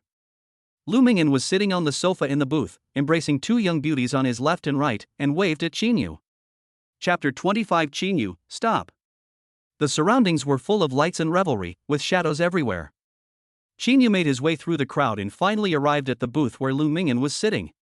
His gaze fell on the crowded dance floor, and he thought he saw a familiar figure. But then he suddenly remembered that he and Sudo had long since broken up. It would be no surprise to see Sudo at an event like this. Sit down, what are you doing? Lu Mingyan tugged Shinu's sleeve and dragged him to the sofa next to him. The 2 beautiful women next to him were very observant and immediately got up to give their seats to Shinu. After Shinu sat down, Lu Mingyan picked up the bottle on the table and poured him a glass of wine. You should come out and meet people more often. After the press conference, you disappeared without a trace. If you don't increase your exposure, who will remember you? It's not easy for the bigwigs in the industry to get money out of their pockets. But, well, those bigwigs are no match for my sister. Ha ha ha ha. Lu Mingyan clinked his glass with Shinu and swallowed the wine, rolling his Adam's apple. Little Lu always didn't wait for Shinu to finish the rest of his sentence. Lu Mingyan elbowed him sharply, signaling him to turn his head and look in a certain direction. Shinu was a little confused and didn't understand. So, following their gaze, he looked over and saw an indulgent-looking couple in a booth not far away. The woman was smoking a cigarette between her fingers. The young man, his head pressed close, was sniffing the cigarette smoke. Their faces were close together, exceptionally close. The woman, wearing a short leopard print skirt and high-heeled black stockings, never looked away from the man with her glazed eyes. Instead, she took a long drag on her cigarette and exhaled a ring of smoke that filled the man's face. The man was mesmerized and moved closer and closer. Finally, their lips touched and they pressed together. This kind of scene is very common in bars. But the woman's face was that of Sudo, the female director of Spring Mud. Shinu, do you recognize her? She is the best-selling female director of film and television works in the past year.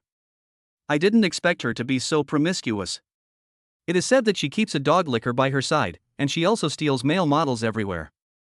Recently, it seems that she is still having an unclear relationship with Zhao Su. TSK, my sister is too unattainable and doesn't get along with others. She is so rich, but my sister would never come to places like this and fool around with men. Lu Mingyan sighed beside him. The few rich second-generation kids sitting there also discussed Sudo. Sudo had commercial value, and the works directed by her sold very well. A few of the rich second-generation kids even got up and walked directly to Sudo's booth to chat with her. The mood of Shinu, however, had always been calm. If anything, there was a sense of relief in his heart. After all, he had obtained the panda blood from Sudo in the past 2 years, and he would feel a little guilty. Because he had concealed it in the first place. But now, Sudo's dissolute private life was truly in front of his eyes. He and Sudo were no better than each other. Neither was a good person. I don't think there is anything going on here, so I'll go back first. I think Bao Bao is waiting for me at home. Lu Mingyan also knew the situation of Shinu. His sister had reached an agreement with Shinu to pay him 100,000 yuan per month to take care of Xiaobao. Lu Mingyan couldn't help but sigh at all these trivial and troublesome matters. He really was a patient person. Fine. Nothing is more important than Xiaobao. If you really don't want to be here, just go home first. Next time, I won't ask you to come to the bar. He had wanted to take Shinu to relax, but unexpectedly, the man seemed uninterested in the place, and Lu Mingyan no longer wanted to keep him. Shinu, however, got up and walked out. Unfortunately, he was tall and very conspicuous, and when Sudoku turned her head and exhaled a ring of smoke, she happened to see Shinu's back. She was stunned for a moment. She almost thought she was dreaming, otherwise how could she have seen Shinu in a bar? Her dazed eyes suddenly became clear. She panicked and stood up, pushing the male model aside. Her emotions grew increasingly anxious and nervous. She stumbled over to him, pushing through the crowd. Shinu. She had drunk too much and her feet were a little unsteady. Her legs were weak. But she still chased after that figure. She didn't want to let go, as this was the only chance she would get to see Shinu these days. Shinu, stop right there. A hysterical command came from behind her, reaching Shinu's ears. The man paused and stopped at the bar. He turned around and saw that Sudoku was leaning against the edge of the bar, approaching him step by step. Gradually, some people around recognized Sudoku, but some did not recognize Shinu. After all, at the press conference for the Jiangshan drama crew, his hair was lifted up to his forehead, and he was wearing an expensive suit, which was very different in temperament from his casual clothes now. At the bar, there were fewer people and the noise was less chaotic. Sudoku shook her head to clear her mind. Shinu, listen to me. Nothing happened between me and that man. We have no relationship. I was just feeling down, so I went to the family compound to wait for you, but I never saw you. And you kept on being angry with me. Today you showed up at the hospital with this woman, and tomorrow you're having coffee with that woman. Shinu, are you deliberately trying to make me angry? So you saw it, didn't you? I'm very angry and sad right now. The expression on Sudoku's face was one of wandering sadness and suffering. Her eyes were red and her hair was a mess. If she were running down the street, she would look like a crazy woman, reeking of alcohol. Shinu looked down at her with his usual indifferent expression. Sudoku saw that he was unmoved. She took the initiative to go up to him and took his hand. Shinu, don't be angry, okay? I'm very tired, so please don't argue with me anymore. At that moment, Shinu realized that Sudoku had always been living in her own world, and had taken the breakup she had proposed as a joke. Are you done? Yes, now it's my turn to speak. Sudoku stared at Shinu with confused eyes. Even the strings in her mind tensed up, and her breathing became slow, as if she was waiting for Shinu to pass sentence on her. I've never been angry. Hearing these words, Sudoku let out a huge sigh of relief. She stepped forward and threw herself into Shinu's arms, hugging the man tightly around the waist. I knew you still had me in your heart. This isn't the first time I've driven you away, so why would you be angry with me? However, Shinu pushed her away fiercely. The man's gaze shot straight to her face, as if he were looking at a stranger, exceptionally cold and detached. We're breaking up, you don't need to explain to me. Whatever you do, it has nothing to do with me. Chapter 26, An Umbrella for When It Rains. Sudoku saw the way Shinu wanted to get rid of her, and she was extremely annoyed. You can't be serious, can you? I was just angry when I said we should break up. It's not the first time I've said we should break up in the past 2 years, but you and I have never actually broken up. Shinu, how long are you going to keep on being angry? I've given you too much face and spoiled you, and I'm warning you, don't test my patience. Shinu was almost amused by Sudoku's anger, and his eyebrows were full of mockery and disdain. It's like playing music to a cow. He left these words as an idiom. And turned around to leave immediately. Annoyed by him, Sudoku immediately chased after him. Unexpectedly, the male model who was originally in the booth had already come to the bar. Holding on to Sudoku, the male model did not know about her relationship with Shinu, and snuggled up to her, saying to her, Sister, where have you been? Why did you suddenly abandon me? Did I do something wrong that made you unhappy? The male model, Jiaosu, and Shinu are all the same type of person in terms of appearance.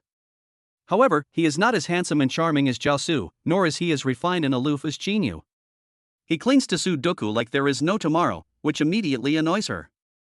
Just at this moment, many people around them recognize Sudoku and take out their phones to take pictures of her face. Only Lu Mingyan, standing not far from the bar, seemed to have lost his mind and could not come back to his senses for a long time. Sudoku noticed that this was a public place and that she was a semi-public figure, so she put away the thought of losing her temper and scolding the male model. Her expression also returned to calm. She pushed away the male model hanging onto her and walked out of the bar, chasing after Qin Yuyan. People around the bar were still talking about it. Was that Sudoku, the director of Spring Mud? It seems so.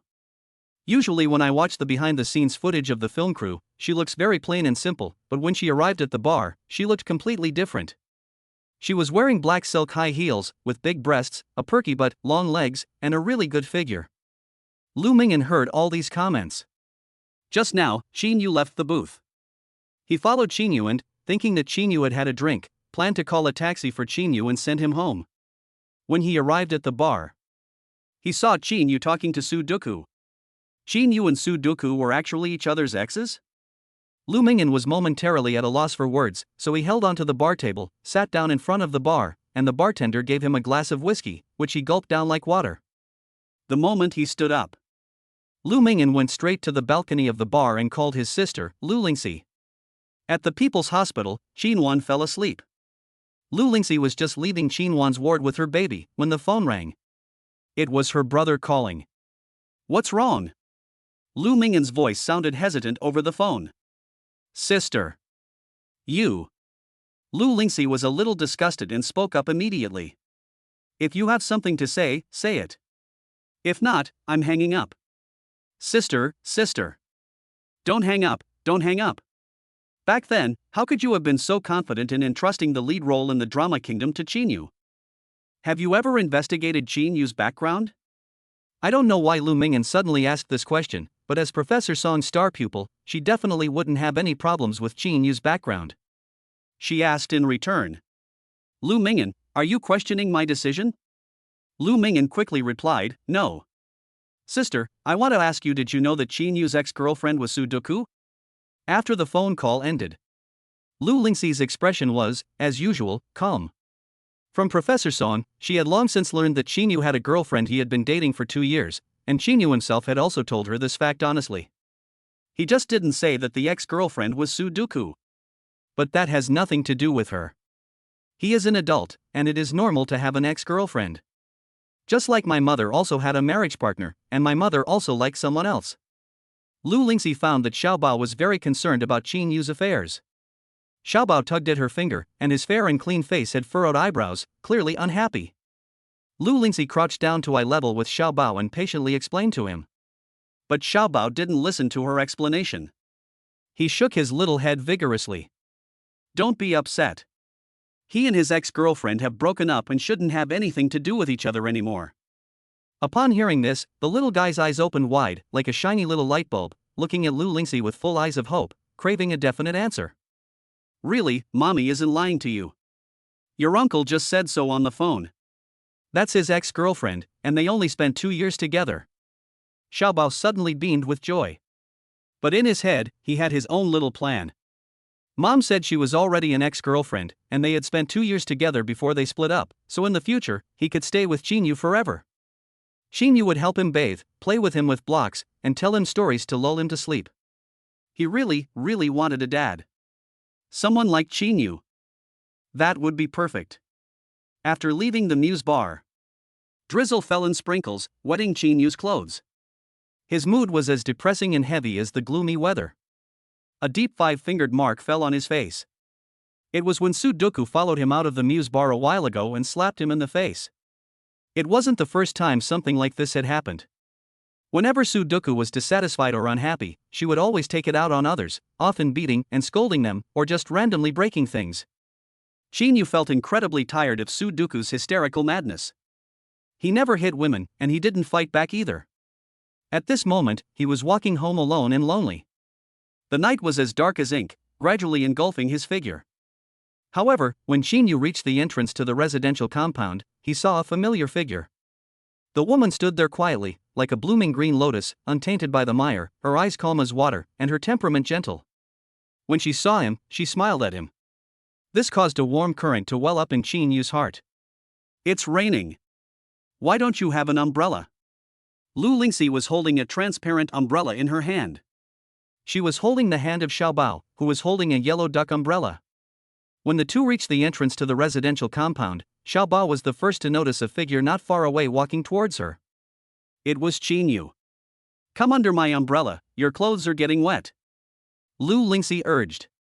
Xiaobao also tugged at Shinyu's sleeve, dragging him under the transparent umbrella. The rain gradually got heavier. It made a crisp sound as it hit the umbrella. There was still some distance to walk from the entrance of the residential compound to the front of the apartment building. Lu Lingxi held the umbrella for him. Xiaobao took his hand. Complex emotions flashed in Shinyu's eyes, including surprise, shock, emotion, and a trace of undetectable love. Let me hold the umbrella. I'm tall, so you don't have to keep holding it up. Lu Lingxi froze for a moment. Then she nodded and handed the handle of the umbrella to Shinu. She then walked under Shinyu's arm. Xiaobao followed closely behind the two of them. Seeing this, he was overjoyed. The little guy danced around, and the bright yellow duck umbrella twirled up and down in the drizzle. Chapter 27, For Square Steps and a Bow.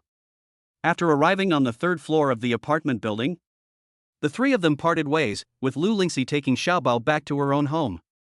Shinu also returned to his own house, where he took the lead in taking a shower in the bathroom and changing into a clean set of clothes. Outside the window, the rain was like a curtain, pattering against the windows.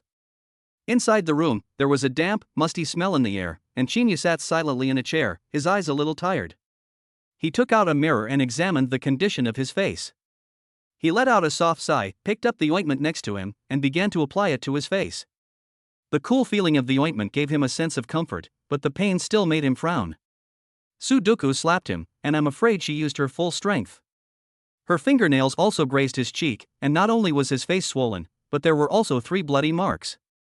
The light in the room was a bit dim, reflecting the figure of Shinu. His hair was still damp from the shower, dripping water that fell onto his shoulders. The man's eyes revealed a hint of helplessness and pain. The drama Jiangshan had announced all the actors, but Shinu had not received the specific start time. He didn't know if it would start soon or after a while, and he hoped that the injuries on his face would recover before filming began. Dragging his heavy body, he walked over and lay down on the bed, falling into a drowsy sleep, his face full of worry. Suddenly, a soft knock on the door broke the silence in the room.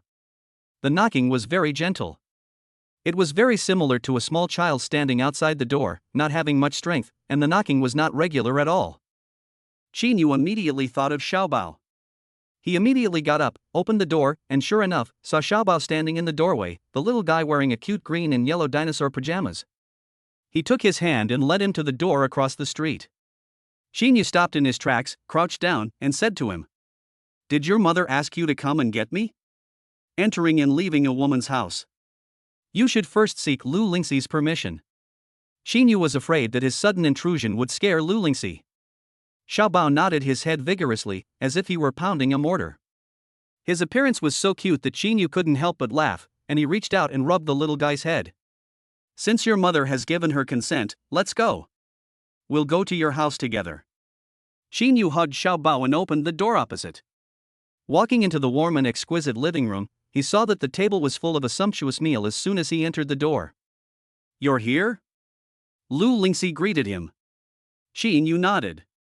He felt self-conscious and changed his slippers at the entrance. "You haven't had dinner yet, have you? I ordered a lot of takeaway. You just happened to come by, so you can eat with us." Shinu felt a little apologetic. He had accepted Lu Lingxi's money, which was actually equivalent to doing housework, preparing 3 meals a day for the baby, or taking care of Lu Lingxi's living and eating. "I'm really sorry, but tonight, Xiaolu always called me to the bar, and I didn't come back in time to cook for you." Lu Lingxi didn't care about this. She was even a little moved by Shinu's sincerity. You just need to occasionally keep Xiaobao company. As for meals, if you want to cook, then cook yourself, and if you don't want to, then order takeaway. There's no need to be on your guard, I won't scold you. As Lu Lingxi spoke, her hands kept moving, holding chopsticks and picking up the food on the table and shoving it into her mouth. She wasn't staring at Shinu, and her tone was very relaxed. It was as if they had been old friends for a long time, chatting away about whatever came to mind. Shinu sat at the table, his heart full of gratitude and warmth. He felt Lu Lingxi's care for him, and this feeling made him feel less lonely. He gave a soft grunt. However, with Xiao Bao around, the atmosphere was never awkward. The little guy opened his mouth wide and spat out 2 words towards Shinu: rice. Shinu received his message and, when he took out the small soup spoon, lifted the small bowl, and scooped up a spoonful of food to feed Xiao Bao. The little guy refused, however. He stretched out his arms and wanted to sit in Shinu's arms to eat. Lu Lingxi watched with a straight face. The little smarty grabbed Shinu and pulled hard. Fortunately, Shinu is tall and strong, and also patient, otherwise Lu Lingxi felt that if she were a man, she would be annoyed to death by her son. Lu Tianji, how old are you, and you still want someone to hug you and feed you? Shinu heard Lu Lingxi's voice and hesitated for a moment, not knowing whether to hug Xiaobao or not. When Xiaobao heard his mother's voice, he was very unhappy when she found out what he was up to. His little mouth fell open, and tears welled up in his eyes. It's okay. You're still a baby. You're the most obedient and well-behaved. Shinu was amused by the interaction between the mother and son. Without waiting for Lu Lingxi to say anything, Xiaobao jumped straight onto Shinu and sat on the man's lap. As if he regarded Shinu as his father. This natural closeness and familiarity inadvertently made Lu Lingxi's heart flutter slightly. From time to time, her gaze would dart to the two of them interacting. Somehow, the words of Professor Song from that day came to mind: do you think Shinu and Bao Bao look alike? Now it seems that Shinu and Bao Bao do indeed look very similar. After this meal, Shinu was full of energy again. No one asked him about the scar on his cheek. And he didn't say anything embarrassing. The meal passed without incident. After Shinu had taken care of Xiaobao falling asleep, he said goodnight to Lu Lingxi. He left the house. He returned to his own home and slept soundly. He woke up the next day and received a message from Professor Song. After washing up, Shinu arrived at the courtyard with anticipation. He gently pushed open the courtyard door and saw a woman wearing a magenta cheongsam standing in the middle of the courtyard. The woman was Professor Song. She had a kind face, and wisdom and kindness shone in her eyes. Professor Song smiled and waved at Shinu, indicating for him to come over. Shinu walked up to Professor Song. Professor Song said first, the filming of the drama Jiangshan has an uncertain start time, and the filming environment is a physical set, so it should be some time yet. I asked you to come over today to formally teach you ancient etiquette. Then, Professor Song handed him some books on ancient etiquette and ancient costumes. The square step of a man is the way in which ancient scholars walked. Professor Song said and demonstrated, spreading his feet shoulder-width apart and taking slow, steady steps, maintaining balance with each step. Shinu put down his book, looked carefully, imitated Professor Song's movements, and walked carefully. Making a bow is a form of etiquette in ancient interpersonal interactions. Professor Song continued, saying that you clasp your hands in a fist, with the left hand on top and the right hand underneath, and bow slightly to show respect to the other person. Shinu followed Professor Song's instructions and made a bow, gradually becoming more proficient. He walked back and forth in the courtyard, his square steps becoming more and more steady, and his hand gestures for the bowing and greeting becoming more and more like the real thing. The sun shone in the courtyard, illuminating Shinu's serious and diligent figure. If he had changed into ancient clothing, it would be as if he had traveled back in time. Chapter 28, Zhao Su's Provocation. It was early in the morning. Shinu was concentrating on practicing his square steps and the way he makes a bow. These are also the two most common actions in period dramas. He strives to be perfect, and continues to train to ensure that these two actions are performed without any mistakes. Gradually, the sun rose high in the sky, and it was nearing noon. Professor Song smiled and patted Shinu on the shoulder, saying kindly, "Stay and have lunch with us." Shinu stopped his movements and nodded eagerly in agreement. At the table, Professor Song said to him earnestly, "Shinu, you must understand that success requires focus and perseverance. This opportunity has not come easily, and I hope you will cherish it. Don't be distracted, and think about your future." Shinu felt a warm current in his heart when he heard this.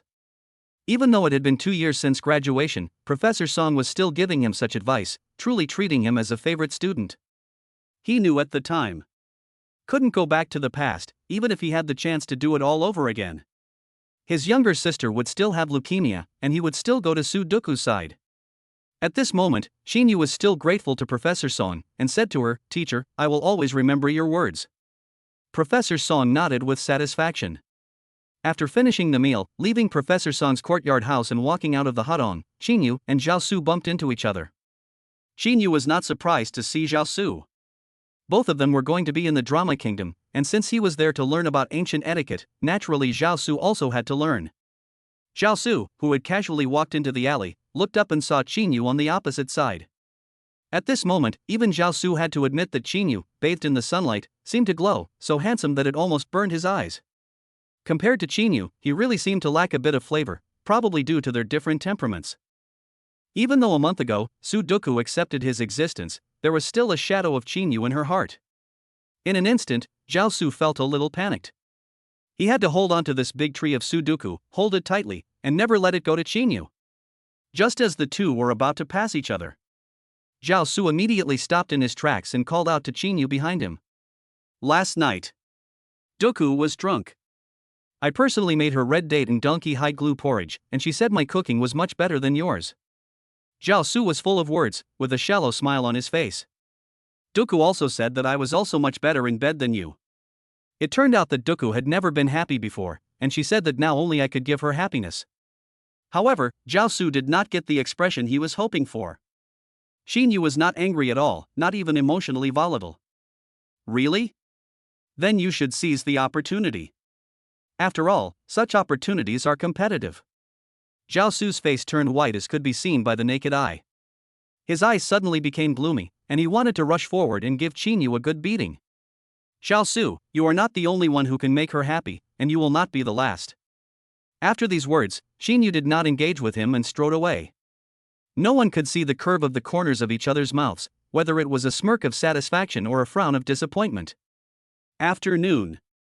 Zhao Su was also standing in the courtyard of the courtyard house. The sun is shining on him, but it cannot dispel the anger and dissatisfaction in his heart. He is holding a duster in his hand, his body slightly bent, and a hint of reluctance in his eyes. Professor Song is standing nearby, her face serious, her voice stern and dull. "Zhao Su, the male lead in your role, will become the grand eunuch in the later stages. Eunuchs have to walk with their backs bent and their faces show a little servility." Zhao Su looked up at Professor Song and tried to explain his thoughts. "I hope to be able to express the characteristics of an eunuch in a more authentic and natural way. Being an eunuch is not the same as losing one's self and dignity." Professor Song frowned. "This Zhao Su has even rebelled against me. I follow ancient etiquette and traditions. In feudal society, there were strict class divisions. If you, a eunuch, still want to have a self, then you might as well not have been castrated. You can also call the screenwriter and change your role from eunuch to Zhao Su directly. It's good that you play yourself and speak for yourself. You are Zhao Su." Professor Song treats Shinu and Zhao Su with the same serious attitude, and does not differentiate between the two in terms of etiquette.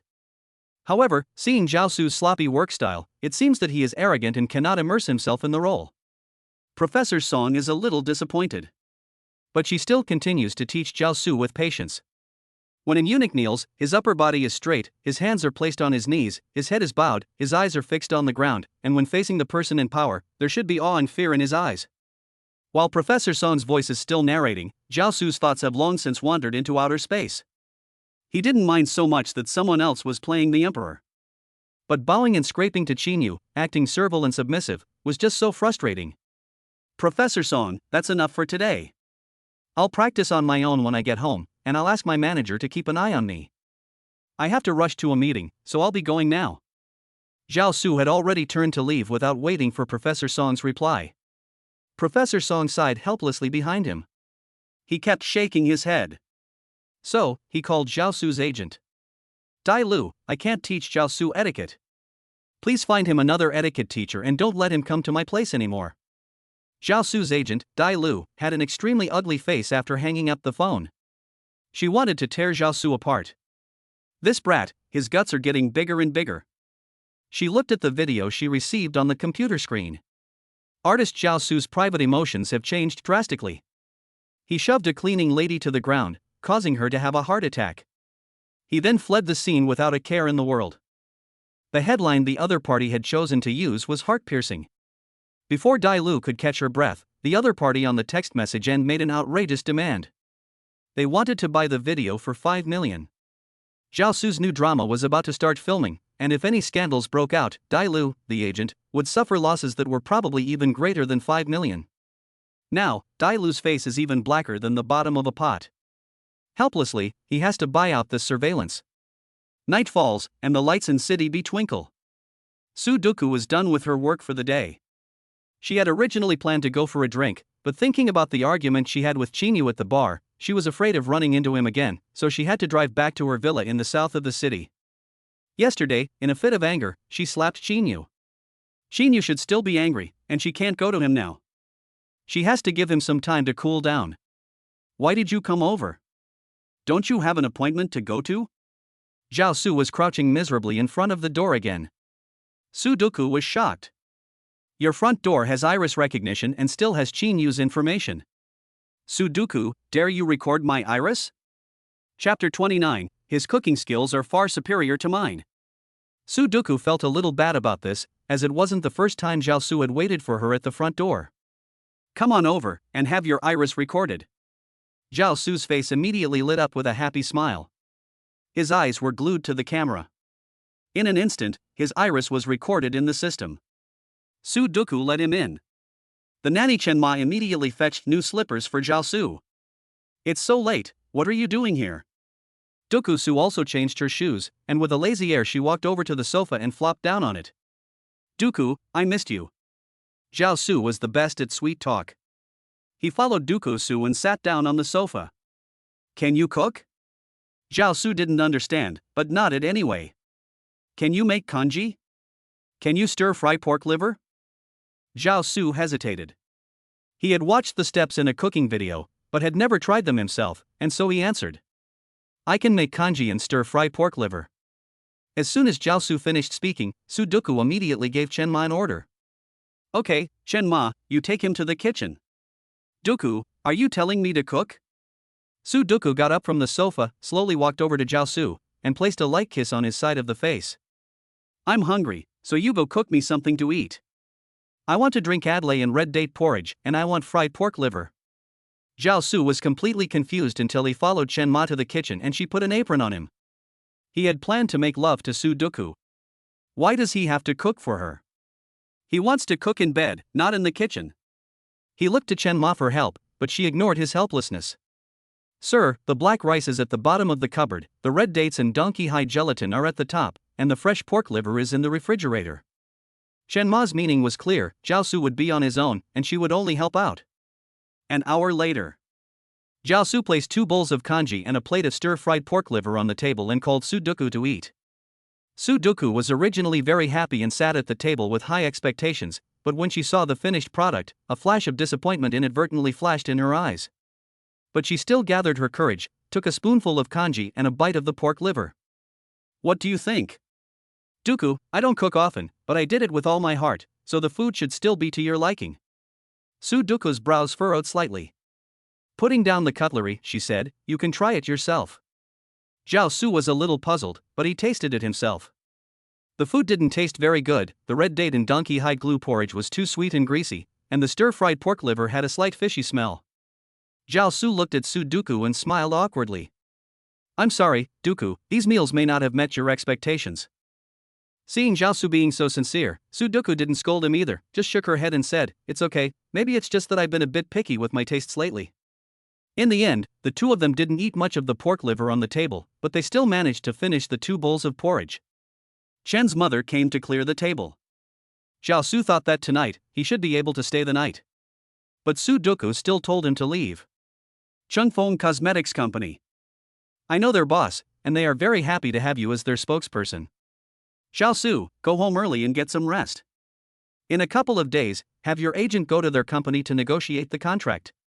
Zhao Su was suddenly beaming with joy, his eyes shining, his eyebrows and eyes sparkling. Duku, you are too kind to me.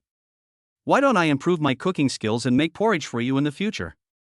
Sudoku shook her head, however, and said no. Perhaps cooking requires talent. Shinu is very talented, and with Zhao Su's abilities, no matter how hard he improves his cooking skills, he is afraid he will never catch up. The next day was the weekend. Lu Lingxi got up early and planned to take Xiaobao to the supermarket. As soon as she opened the door, the person living across from her happened to be walking out. The two of them locked eyes and froze for a moment. Shinu spoke first. Going to breakfast? I'm planning to take Xiaobao to the supermarket. We're out of ingredients and snacks. Shinu, what a coincidence, I was planning to go to the supermarket too. Xiaobao was happy again. He took off the small school bag from his back and handed it to Shinu. Shinu still didn't understand what he meant. Lu Lingxi was standing nearby and explained to him, he has 2 bottles of Waha in his bag and he wants to give you one. Shinu was amused. His big hand really took out a bottle of Waha from the little blue dolphin's school bag. After arriving at the supermarket, Xiaobao was sitting in the stroller, with Shinu pushing him behind.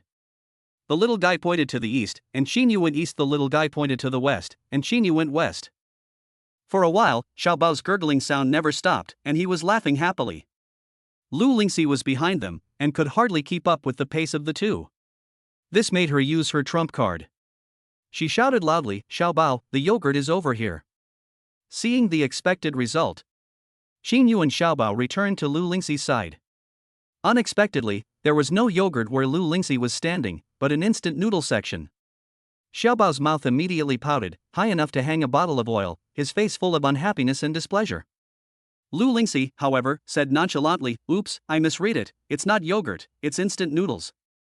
Shinu couldn't help but laugh and cry, and shook his head helplessly. In the end, they still came home with a full load. Xiaobao got the yogurt he wanted, and Lu Lingxi also bought some daily necessities. Shinu, however, carried a bunch of vegetables and fruits, as well as a bag of eggs and meat. When they got home, they stood in front of the door. Shinu stopped at the door, however, and did not follow the mother and son into the house. Instead, he stopped Lu Lingxi.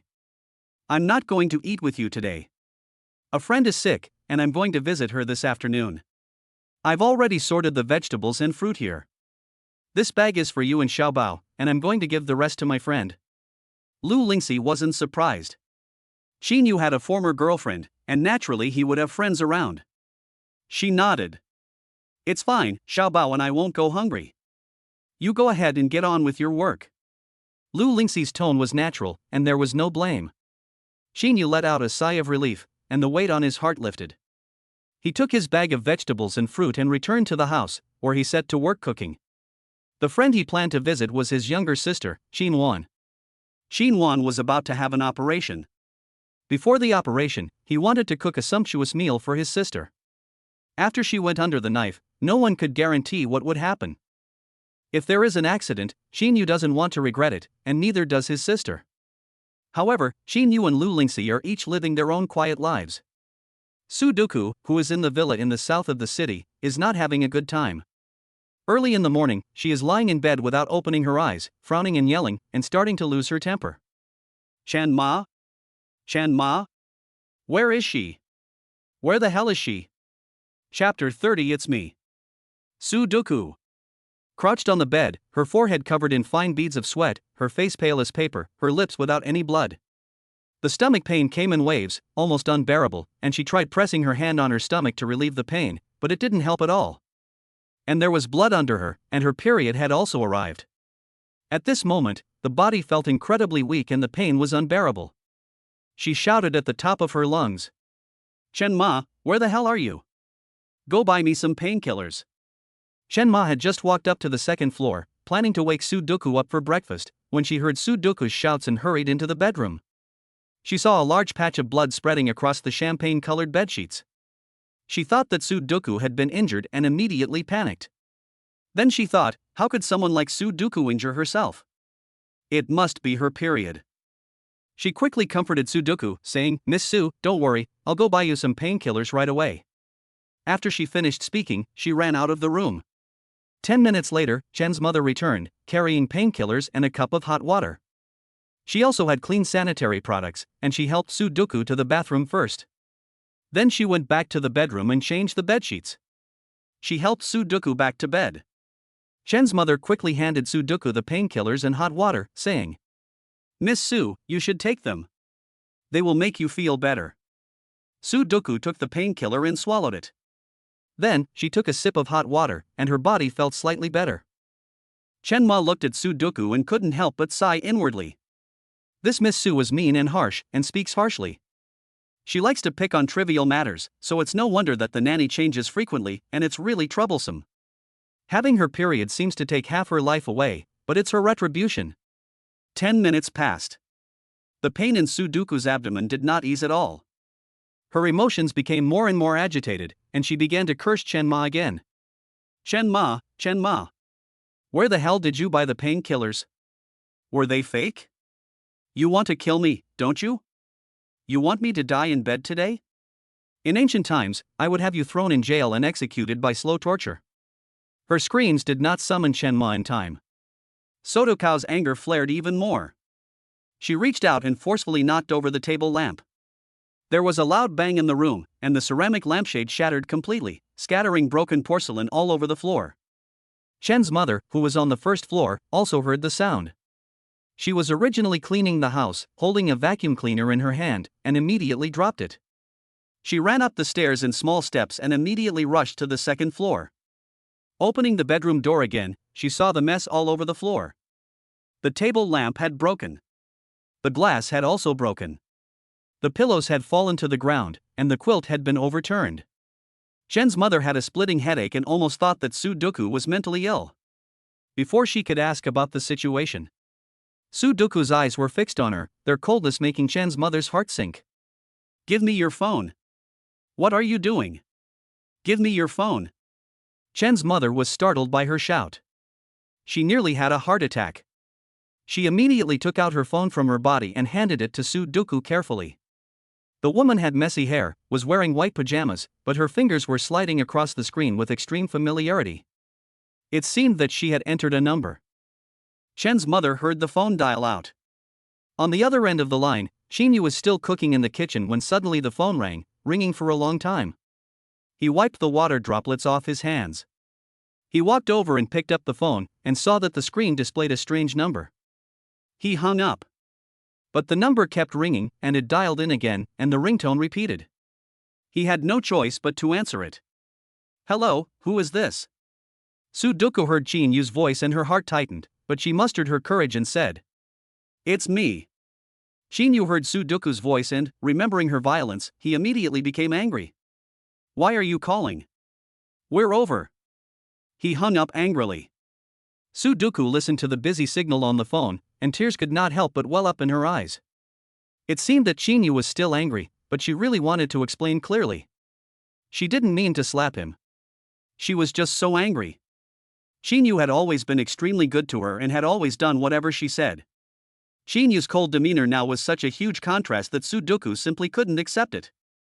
Chen's mother was trembling with fear and dared not move. Because Sudoku hung up the phone, her expression became extremely hideous.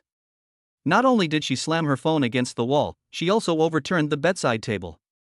She looked like a crazy woman. But she wasn't satisfied. She stepped on the floor with bare feet, and the glass splinters pierced the soles of her feet, but she didn't seem to feel any pain. Then she flipped over the table and chairs again. Her new white pajamas were stained with blood at the back of her buttocks, and her feet were also bleeding. You just wait. Shinu, you just wait. She didn't agree. She didn't agree to end it. She didn't say it was over, and Shinu will never be able to end it. Chen's mother walked carefully against the wall. She opened the door and quickly ran out, walking to the first floor hall. The earth-shattering sound from the second floor came again. She didn't know if it had overturned the wardrobe or broken the mirror. Chen's mother patted her small chest. She thought to herself, my God, I'm afraid she really is mentally ill. Another hour passed. Chen's mother finally felt that there would be no more movement on the second floor, and she planned to go upstairs to check the situation. The doorbell suddenly rang at the villa gate. She had to go open the door. Are you Sudoku at home? Chen's mother looked at a strange face and was a little puzzled. The other party immediately explained, I am Fong Shu, a colleague of Sudoku. I need to discuss a script with her. I saw that she didn't come to the studio in the morning, and she didn't answer her phone. Is she at home now? The screenwriter Fong Shu looked at Chen Ma and also felt very strange.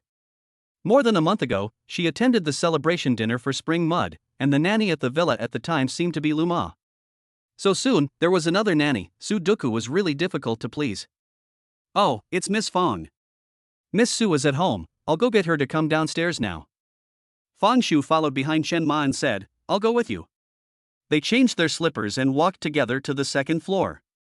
When they reached the bedroom door, Chen Ma's face looked a little hesitant. That Miss Fang, Miss Su hasn't woken up yet, why don't I go in first and wake her up? No, you go ahead, I'll go in alone. Before Chen Ma could stop her, Fang Shu immediately turned the bedroom door handle and pushed open the door to go in. What greeted her eyes was a room that looked like a junkyard. It seemed to have been burgled and vandalized. She didn't even see Sudoku's figure. Stepping on the messy clutter, she came to the center of the room and took a closer look. Only then did she see someone hiding in the corner by the sofa. It was Sudoku. What happened to you? What kind of drunken madness is this? Shinu has already been offered a new role, but you're just getting more and more degenerate. A wine bottle was thrown at her, and Sudoku cursed and swore, don't mention that scumbag to me. Bitch. Fang Shu couldn't help but be shocked. What did he do to you? Was being your lapdog for 2 years not enough? Are you going to let him be your lapdog for the rest of your life? The other day at the studio, assistant Kai already secretly gossiped about Sudoku and Shinu. It is said that Shinu not only took the lead in the male lead role in Jiangshan and outshone Jiaosu, but also found several women outside. You call Shinu. I want to drink a Jia red date porridge and ask him to come over and make it for me. Chapter 31. Sudoku is the person he loves the most? Fang Shu also felt a headache. She had wanted to talk to Sudoku about some important business, but now it seemed that she would not be able to do so. She walked over to her. From the messy clothes on the floor, she found a clean one and changed Sudoku's clothes. She patiently persuaded her. If you are sick, go see a doctor. Look at you now, ugly and disheveled, like a hag. Even if Shinu comes over, he'll still dislike you to death. Fang Shu also saw a box of painkillers scattered on the floor. She knew that Sudoku had her old problem of painful periods again, and perhaps stomach pain as well. She also took the bottle of foreign wine from her hands. You often attend dinner parties and drink enough. Don't touch alcohol normally, do you want your stomach or not? Watching Fang Shu busy herself for her, Sudo couldn't help but shed tears again. It was as if she could see the old Shinu, busy taking care of her. She was overcome with sadness. How could she have lost Shinu? If she had, she would definitely find him again. Get up, I'll take you to the hospital. Sudo obediently got up, wiped away the tears at the corners of her eyes, and Fang Shu helped her brush her hair. Chen's mother called the driver, and the group headed straight for the hospital. At noon, the sun shone through the windows and fell on the kitchen. Shinu was wearing an apron and busily going about his work. Xiaobao followed him around like a little shadow, his eyes occasionally glancing at the plate of sweet and sour pork on the table. Shinu was stirring the food in the pan while occasionally looking at Xiaobao. Xiaobao took advantage of Shinu's inattention to secretly stick out his little hand, quickly grab a piece of spare ribs from the plate, and stuff it into his mouth, chewing contentedly. Shinu discovered Xiaobao's little move and pretended to be angry, lightly patting Xiaobao's head and saying, "Little glutton, wait until later to eat." Xiaobao smiled mischievously and turned his gaze back to the sweet potatoes on the stove. In no time at all, Shinu had prepared a sumptuous lunch. The sweet and sour pork was delicious, the candied sweet potatoes were crispy on the outside and tender on the inside, the stir-fried lettuce was overflowing with fragrance, and the shrimp and egg dish was so soft and delicate that it made people's mouths water. Xiaobao couldn't wait to climb up into his chair, grab a spoon, and tuck in. Shinu felt a sense of satisfaction as he watched Xiaobao eat with relish. This was a lunch specially made for Xiaobao. Then, he packed the rest of the food on the side and put it in a thermos. Most of this food was nourishing for the body and was to be taken to the hospital for his sister, Qinwan. Shinu was just about to pull out the chair and sit down to eat something himself when there was a thumping sound from the door. The sound was very urgent. He subconsciously thought it was Lu Lingxi. When they returned from the supermarket in the morning, Lu Lingxi had to attend to something, so she left her baby with him and said she would be back in time for lunch. Shinu got up and went to open the door. Xiaobao wanted to go with him, so the two of them stood in the doorway. After they opened the door, there was a strange face outside. For Xiaobao, it wasn't his mother, so the person was very strange. But for Shinu, he actually didn't know the other person well. It was Sudoku's assistant, Xiaokai. Looking anxiously at Shinu, Xiaokai said, "Mr. Qin, you need to come with me to the hospital to see Director Su right away." She really needs someone to take care of her. Shinu frowned and impatiently replied. How many times do I have to say it? We broke up a long time ago, so it's not like we're related. If anything happens to her, don't come looking for me. Shinu's face was filled with annoyance. Even if Dokusu were dead, she wouldn't let him have any peace. Not to mention the fact that she's still alive, and one thing after another is coming at him, desperate to drag him down. It's as if she's seen that his life is just starting to improve, and she wants to destroy his peace. Shinu felt as if he had swallowed a fly. It was disgusting. He and Sudoku had long since owed each other nothing. The last shred of affection was completely severed that day in the bar, and he didn't want to see Sudoku again, never again. Kai sighed helplessly. She knew all about Shinu and Sudoku's past. It was like they couldn't cut the ties and couldn't sort things out. A month ago, she and her colleagues at the studio were gossiping about Shinu, and before long, he would be back licking their boots again. Who would have thought that Shinu would be so decisive? He was still doing well. His status had risen, and he was now comparable to Zhao Su. Director Su is sick. This time it's really serious. Mr. Chin, she's been crying and screaming in the hospital room, begging to see you. But you've blocked her phone number. Even if you're no longer boyfriend and girlfriend, Mr. Chin, you should at least care about her a little. I'm worried. However, Shinu remained unmoved by Xiao Kai's long-winded speech. He shoved Xiao Kai and pushed him out the door, turning to close the door. Seeing this, Xiao Kai hurriedly grabbed Shinu's arm and said, Mr. Chin, are you really that heartless? She was the person you loved the most. You were so good to her at the beginning, and everyone said that you were a dog licker, but you never refuted it. Has your love for her disappeared so quickly? Such words really made Shinu laugh. The people around Sudoku said that he was a dog licker, and he never refuted it because it would make things worse. He had his own motives for approaching Sudoku. Once his motives were achieved, he didn't care what other people said, but these people's imaginations were too exaggerated. His favorite person was actually Sudoku? How come he never knew it himself? Shinu stopped in his tracks, turned around, looked at his assistant Xiao Kai, and said in a cold tone. There are many people who love her, you can find Zhao Su. So, Shinu did not hesitate to shut the door completely. Xiao Kai got a cold shoulder. She was also extremely uncomfortable. This Mr. Chin is really unyielding, and without convincing Shinu, she herself will be blamed if she goes back. Sure enough, before she could go downstairs, Sudoku's phone rang. What did Shinu say? Boss, Mr. Chin is not at home. I couldn't find him. There was a busy signal on the phone, and the other party hung up with a click. Xiao Kai was a little helpless. She had to go downstairs and prepare to leave the family compound. When she reached the second floor, she collided head-on with a stunning woman, which startled Xiao Kai. The woman was wearing a new Chinese-style dress in blue and white, with the blue skirt fluttering gently. It was as if a pool of blue water was rippling, and the white blouse, embroidered with an exquisite orchid pattern, complemented the orchid fragrance exuding from her body. The light, faint orchid fragrance was a fresh, elegant aroma that made people feel carefree and happy.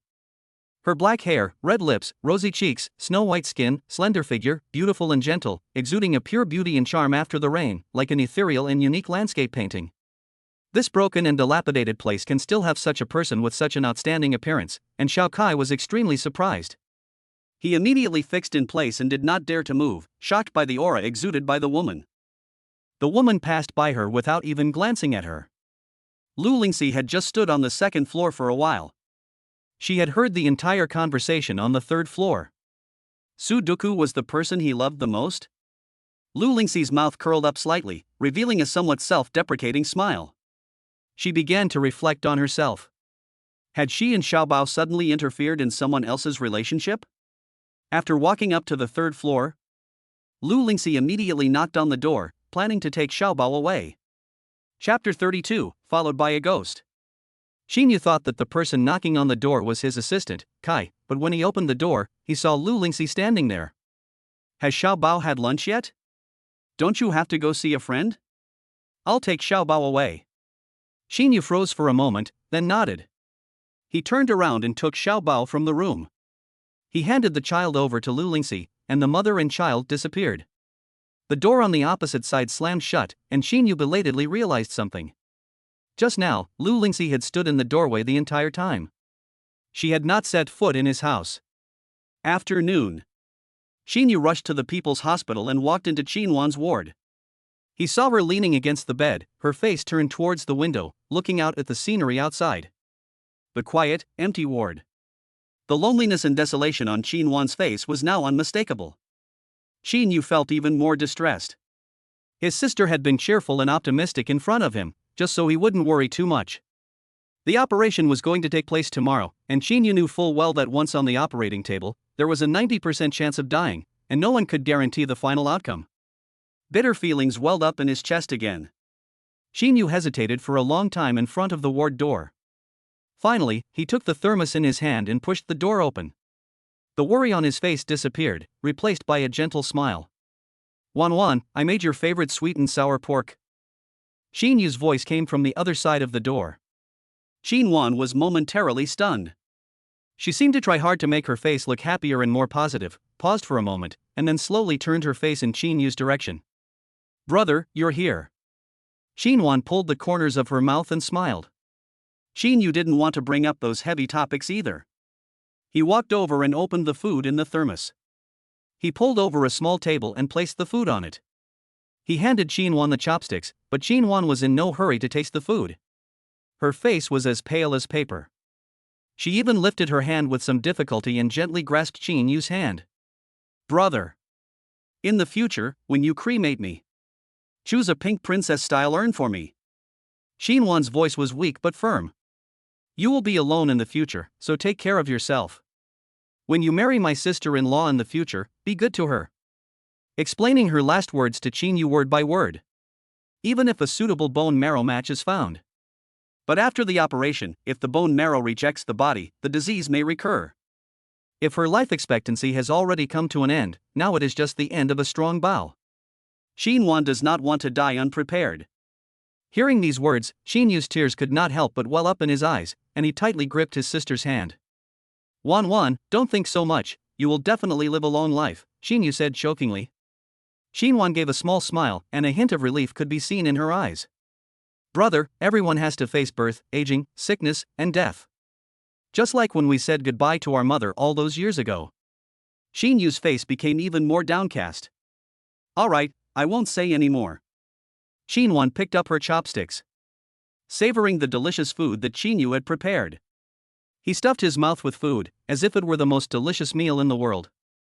Shinu forced his head to the side, not wanting Chinwan to see the tears in his eyes. He looked outside and saw the beautiful weather and bright sunshine. It had been a long time since he had last walked in the sunshine with his sister. After Chinwan finished eating, Shinu put the dishes away. Then he suggested, Wan, let's go out and soak up some sunshine, okay?" Chinwan's eyelashes trembled slightly. Since being admitted to the hospital, even when she had left her room, it had mostly been at night. She didn't like to go outside in the daytime because she felt ugly. There was no hair on her head, and her skin was pale as paper.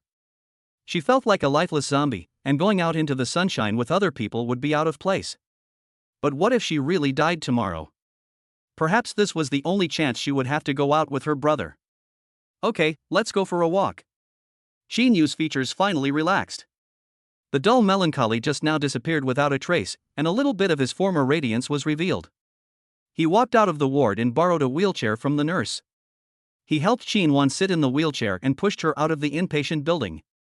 Outside the inpatient building was a small garden that Chinwan had walked through with Lu Lingxi at night before. But the small garden in the daytime had a few more fragrant wisps. It smells much less of disinfectant. Wan, when you get better, go out and get some sun. I hear that it can make you feel better and give you vitamin D. Shinu bent down and spoke into Chinwan's ear. Chinwan looked up at the sun in the sky. The sunshine today was really exceptionally good. It dazzled her so much that she could hardly open her eyes. "Well, if I get the chance, I'll bask in the sun more often." Even though the sun was so bright, it still couldn't dispel the gloom in Chinwan's heart. Shinu also stopped mentioning Chinwan's illness and only talked about some trivialities that were irrelevant. The wheels rolled over the leaves on the ground, making a rustling sound. People's Hospital, a ward facing the garden. Assistant Xiao Kai did not find Shinu's people. Sudo, exasperated, pulled the needle out of her hand and threw the infusion bottle away. She lifted the quilt on the hospital bed and was about to walk out. Fangshu stopped her firmly and persuaded her for a while before Sudoku's emotions calmed down.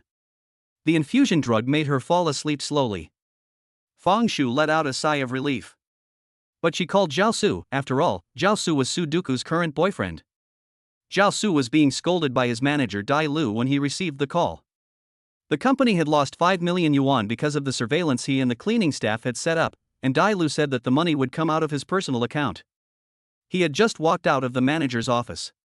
Jiaosu was looking for somewhere to vent his anger. When he saw Fangshu's phone call, his tone was a bit irritated. "Screenwriter Fang, what brings you here? What do you need me for?" Fangshu answered from the other end of the phone, "Duku has a stomach problem. The doctor said it's food poisoning. Come to the hospital and take care of her." Jiaosu's heart tightened. He thought about last night, when he went to Duku's house to cook and made a meal, and today Duku got sick from eating it. At that moment, he couldn't worry about the public relations fee. "Okay, I'll go to the hospital right now, just wait." After hanging up the phone, Jiaosu couldn't help but slap himself twice. He blamed himself for being stupid, pushing the cleaner to the ground and being left with evidence.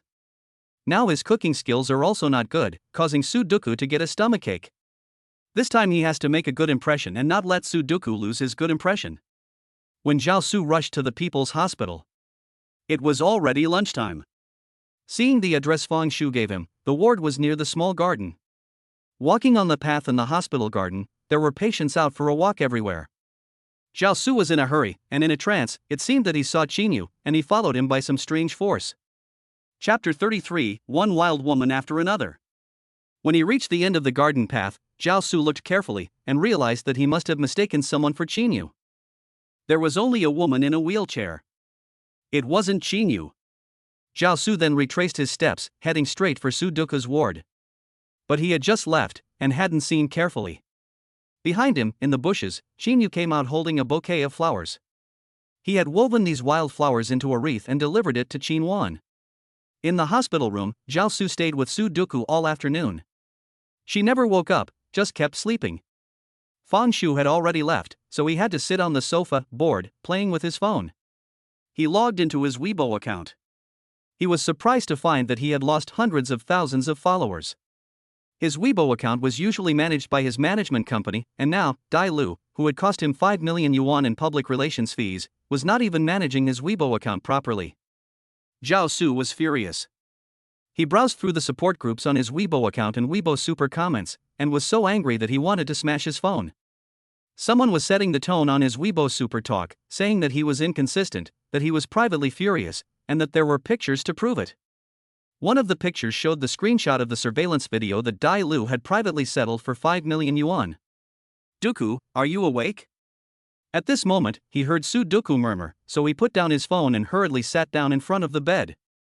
Sudoku opened her eyes and saw that the person in front of her was Jiaosu. She had absolutely no desire to speak. She didn't want to see Jiaosu either. The person she wanted to see most right now was Shinu.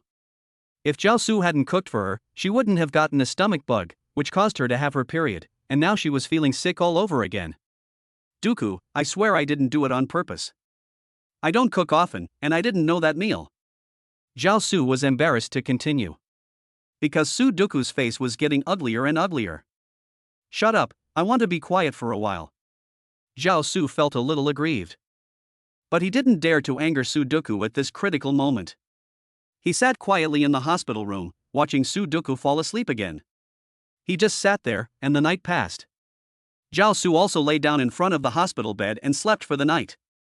The next day, 8 a.m. Shinu anxiously paced back and forth in front of the operating room door, his eyes fixed on the red light, silently praying for his sister's surgery to go well. Every second passed, and every second was torture for him. After a few hours, the operating room door finally slowly opened, and the doctor walked out. Shinu immediately went up to him, his eyes full of anticipation and anxiety. The doctor smiled and told him, "The surgery was a success, and your sister is out of danger."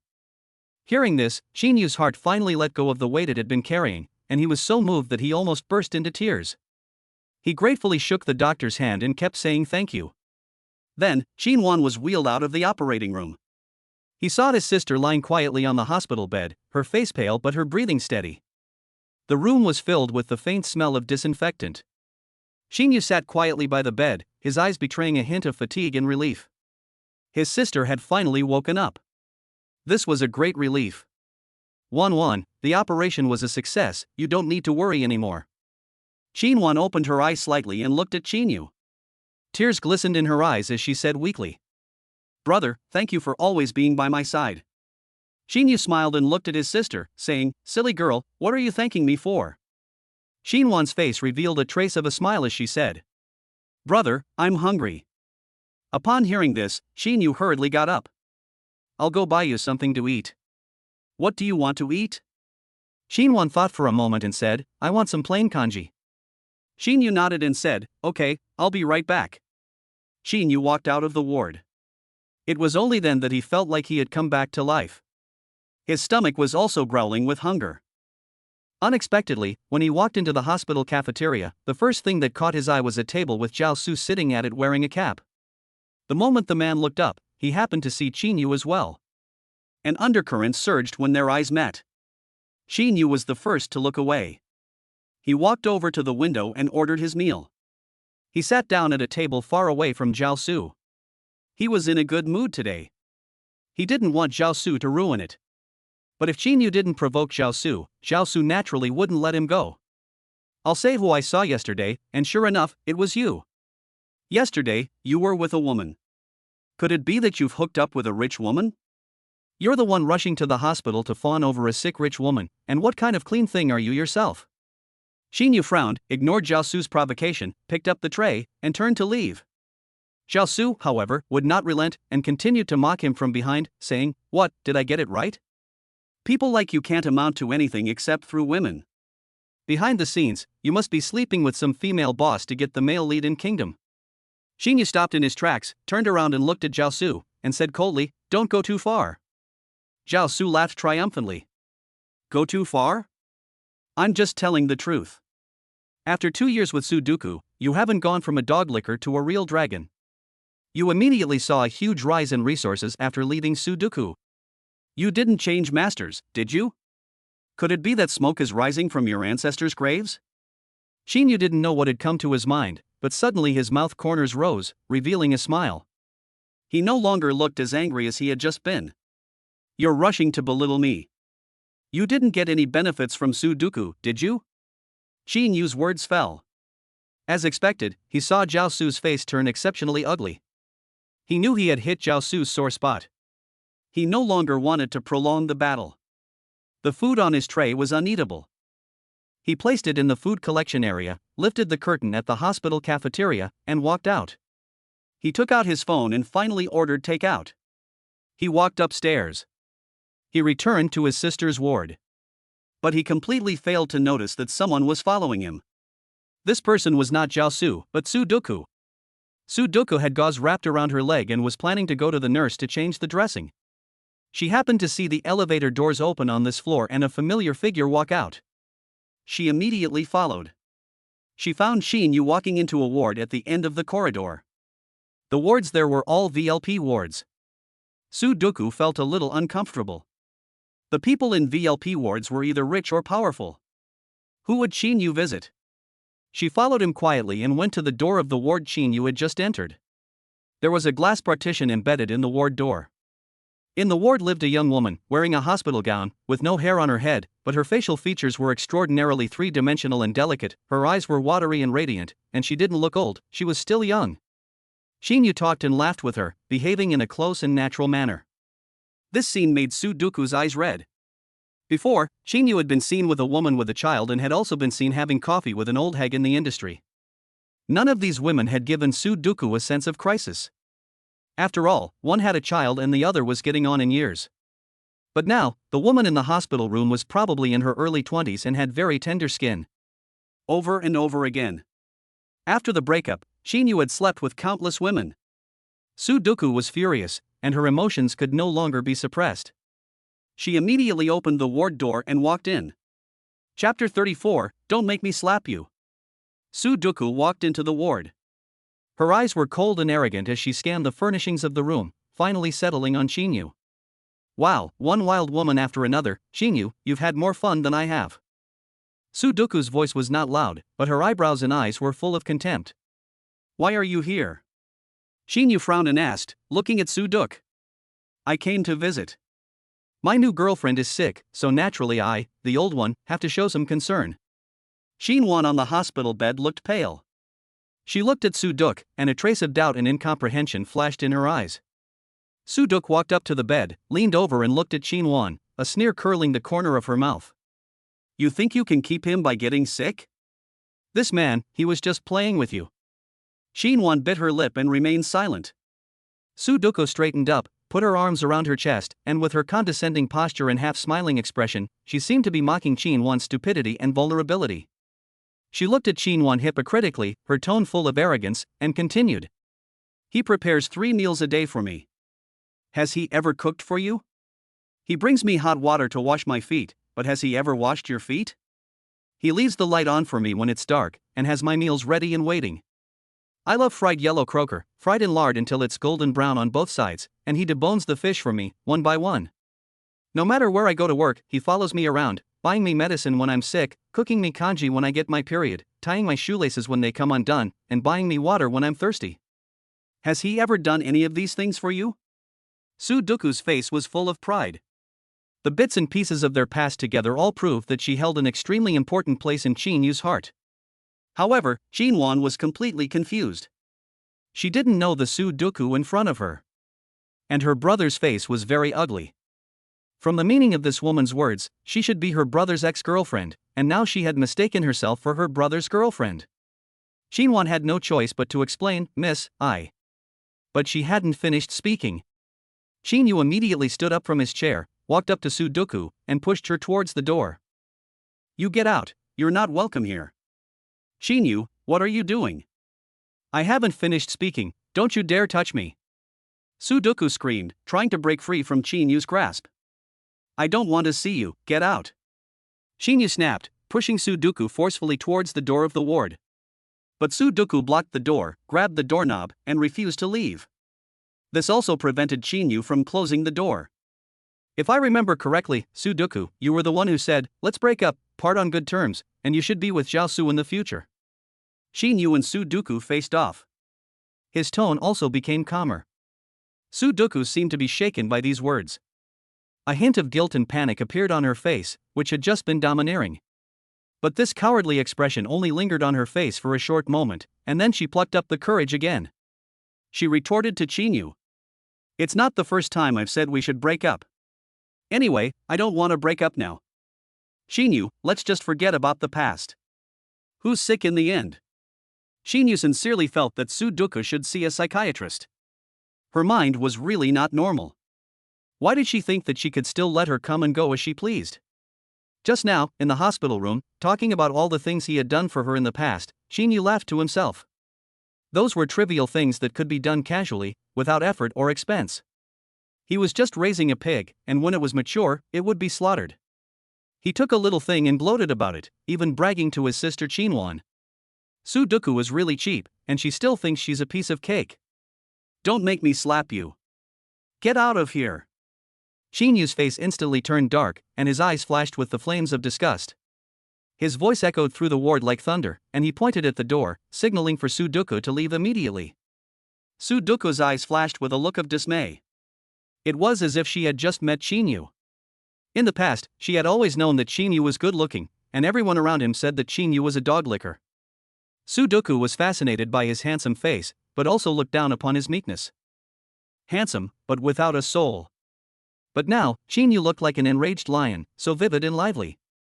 It turns out that his furious appearance is even more attractive than his submissive appearance. Shinyu impatiently watched her in a daze, feeling that Sudoku was really seriously ill. He pushed her with his big hand and finally drove her out of the door. The door to the ward slammed shut and locked.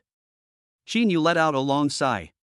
Sudoku, however, stood in the corridor outside, delaying her departure, and even though she had been thrown out, she did not feel humiliated. On the contrary, she felt as if she liked Shinyu even more. She turned around and leaned against the door to the ward again. Even though the door was locked, she still spoke loudly inside the room. Shinyu, you remember, I do not agree to break up. Her voice immediately attracted the attention of the nurse at the nurse's station. In a moment, two young nurses walked over. They were a little surprised to see Sudoku, but they still reminded her out loud. "Miss Su, you've gone to the wrong place. The medical office for changing dressings is not here. And, this is a hospital, please don't shout and disturb the rest of the people. Xinwan had surgery today." Lu Lingxi was in the office when she received a call from the hospital director, saying that Xinwan's surgery was a complete success and there should be no aftereffects. Lu Lingxi was also happy for Xinwan and immediately took Xiaobao to the fruit store to buy a basket of flowers and fruit. She lives a somewhat detached life and doesn't often socialize with people. Giving someone fruit and flowers, or going to the courtyard to find Professor Song, is a trick Yu taught her. Xiaobao picked a bunch of white and clean lilies for Xinwan. As for Lu Lingxi, she picked all kinds of fruits. The mother and son walked towards the hospital. Unexpectedly, they saw Yu and Sudoku arguing in front of the ward door. Lu Lingxi did not show up immediately. Instead, she took Xiaobao and hid around the corner. Lu Lingxi guessed that Yu was probably really Xinwan's brother. Otherwise, it would not be such a coincidence to also appear in Xinwan's ward. "It seems that your favorite uncle, Xinu, is the biological brother of your favorite Xiaowan." She was holding Xiaobao in her arms. Xiaobao nodded, a little moody. That was Xinu's ex-girlfriend. "They are arguing about something now, it's not good for us to go over there, let's go over there in a while." And the reason why Xiaobao was unhappy was the appearance of Sudoku. He really hates Sudoku. Didn't they say they broke up? Why is she still hanging around Xinu?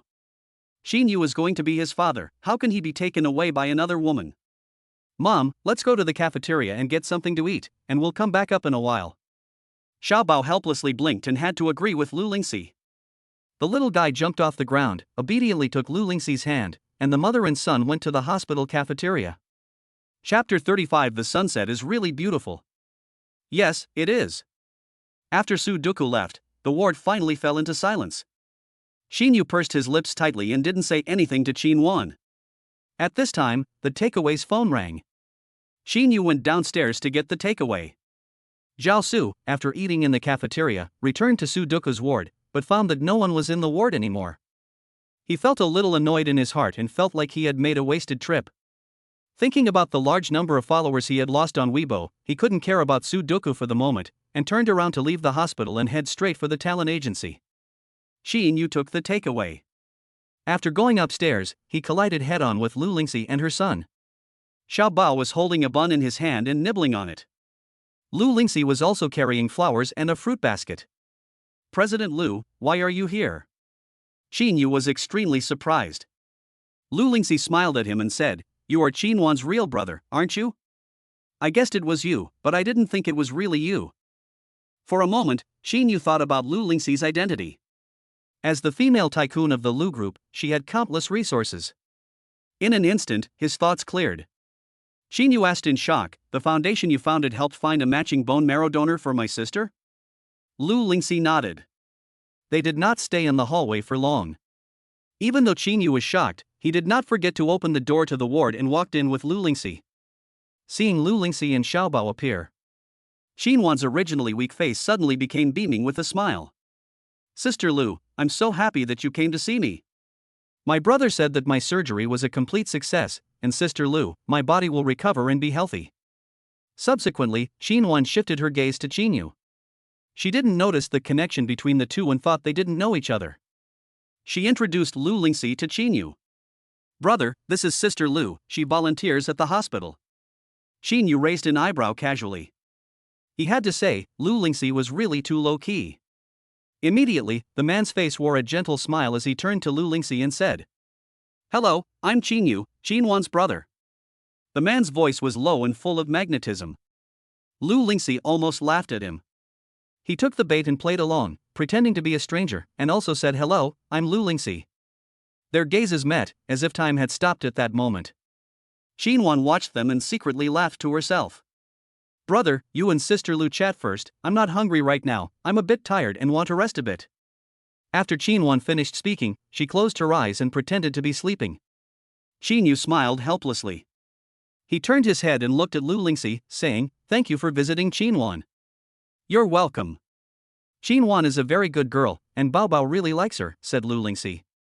The two were silent for a while. In fact, they had a lot to say to each other. But in the hospital room, Xinhuan was also there. Do you often visit Xinhuan? Xinu finally broke the silence. Occasionally, not very often, said Lu Lingxi. Thank you. You're welcome. The two of them chatted on and off. And little Bao sat obediently on the side, nibbling on a bun, and drank the kanji that Xinu had bought for Xinhuan clean. When Lu Lingxi discovered this, she really couldn't decide whether to laugh or cry. She wanted to smack the little guy's bottom. In the past, I didn't see you like kanji. Is the kanji that Xinu bought just that good? Lu Lingxi knows only too well that if someone else had bought the kanji, Xiaobao would never have touched it, but because it was bought by Xinu, it was extra precious in Xiaobao's eyes.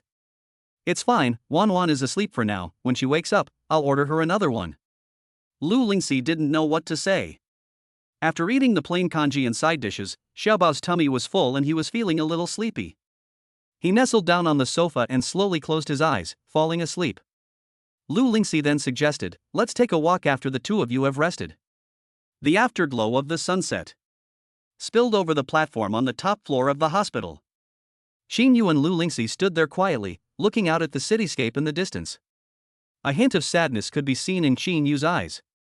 He spoke slowly, telling Lu Lingxi about his past.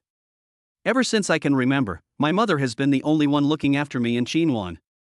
My mother worked hard but could barely make ends meet. After my mother passed away, Xinhuan and I were on our own. We borrowed money from everywhere to pay for school. I graduated from university, but then Wan got leukemia. At that time, I didn't enter the entertainment industry. Because at that time, I was running around a few hundred film sets a month, all of them extras, and the pay was meager. But I needed the money desperately at the time. The film sets that paid well saw my physical appearance and picked me to star in a coward-themed adult film, saying that I would make a lot of money if I went into the industry. Or, I could be a double plug, accompanying both the female boss and the male boss. I rejected both offers.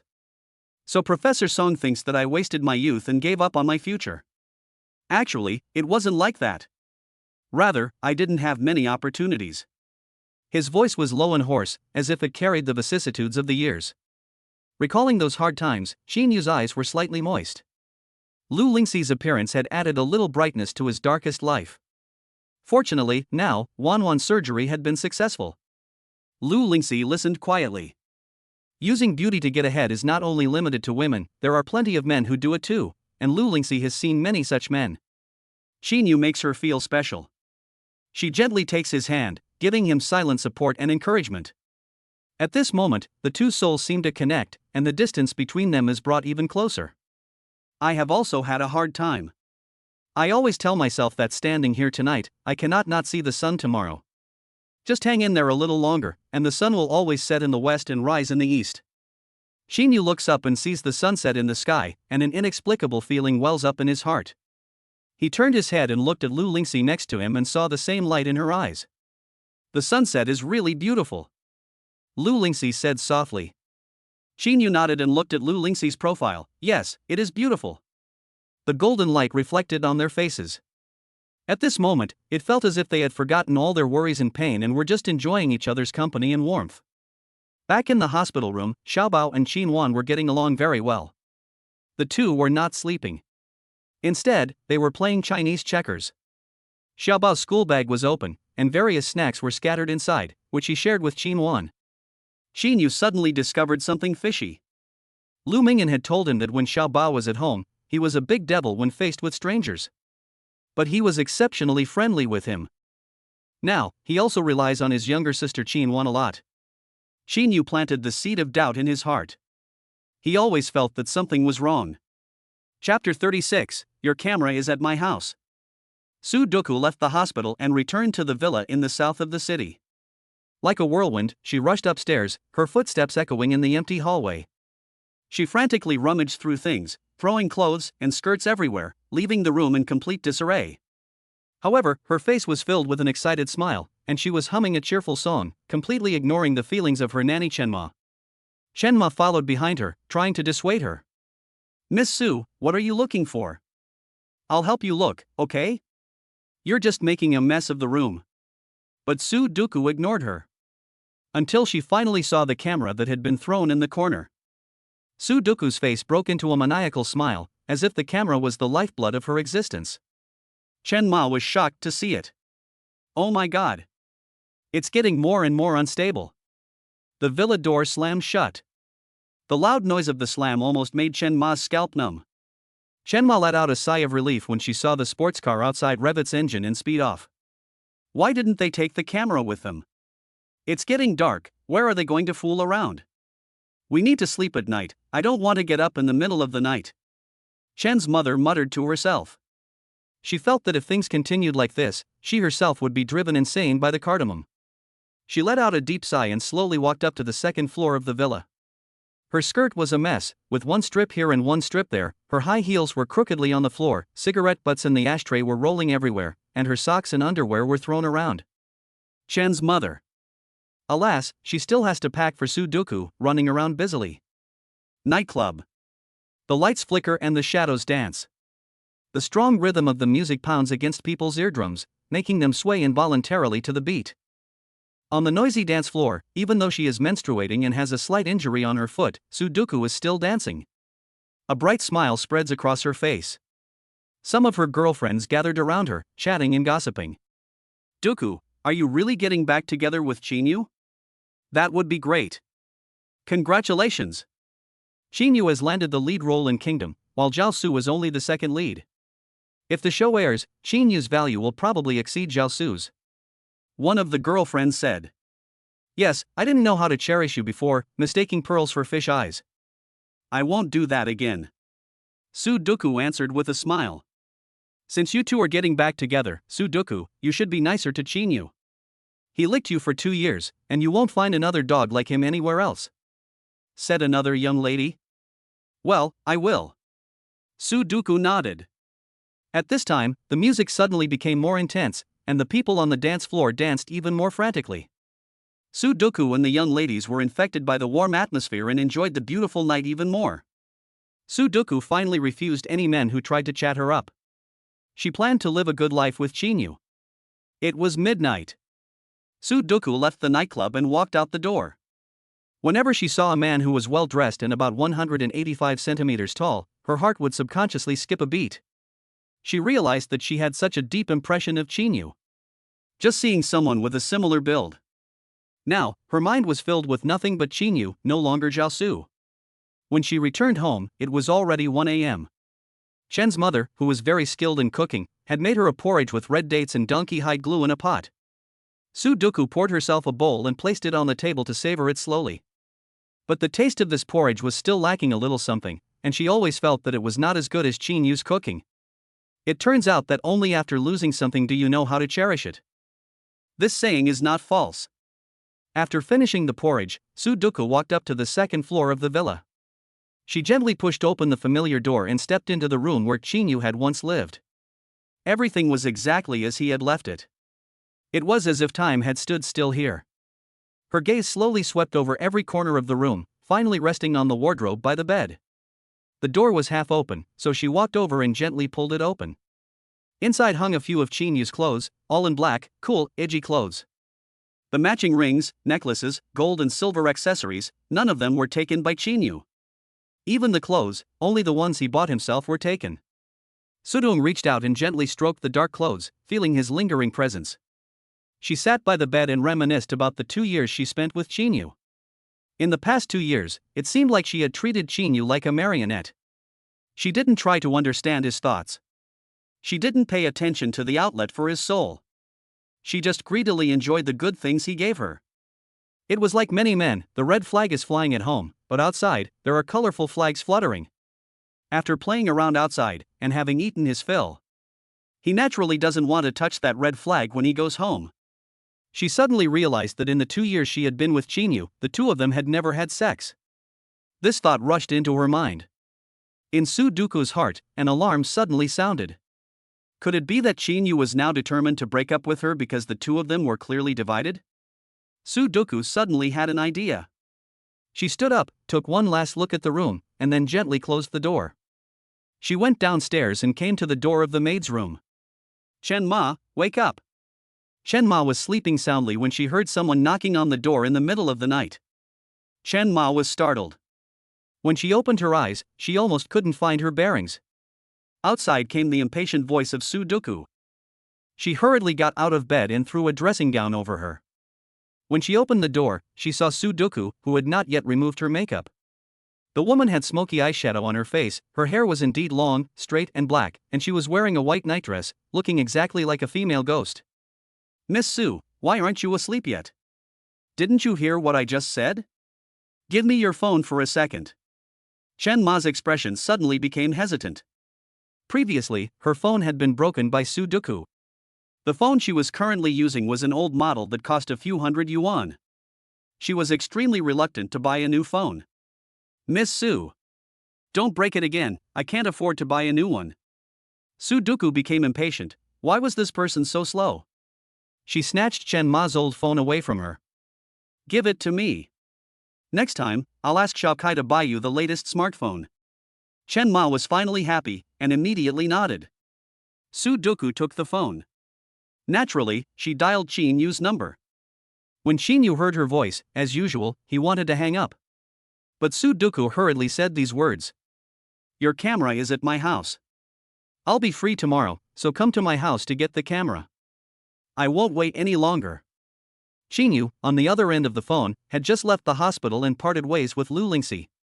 The two returned to their respective houses. Camera? What camera? Gradually, Xinyu remembered the day they broke up. He had left his backpack in the bathroom of Sudoku's villa, and that was the camera he had originally planned to destroy and throw away. Chapter 37, Slap Her. Sudo handed Chen's mother her phone, which was in perfect condition. There was a determined gleam in her eyes. Tomorrow was a whole day. She would wait for Xinyu at the villa. She just didn't believe that she couldn't win Xinyu over this time.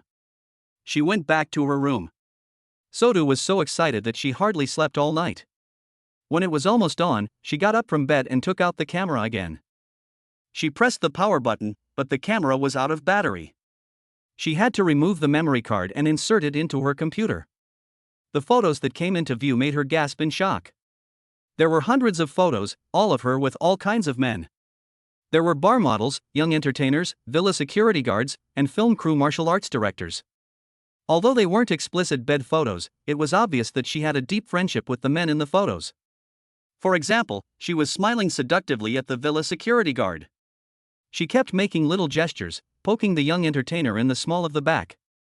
She was lying on the shoulders of the film crew martial arts director, with her back to him, and she was blowing air in the man's ear. She kisses the male model at the bar through the playing cards. All of these are her usual little tricks.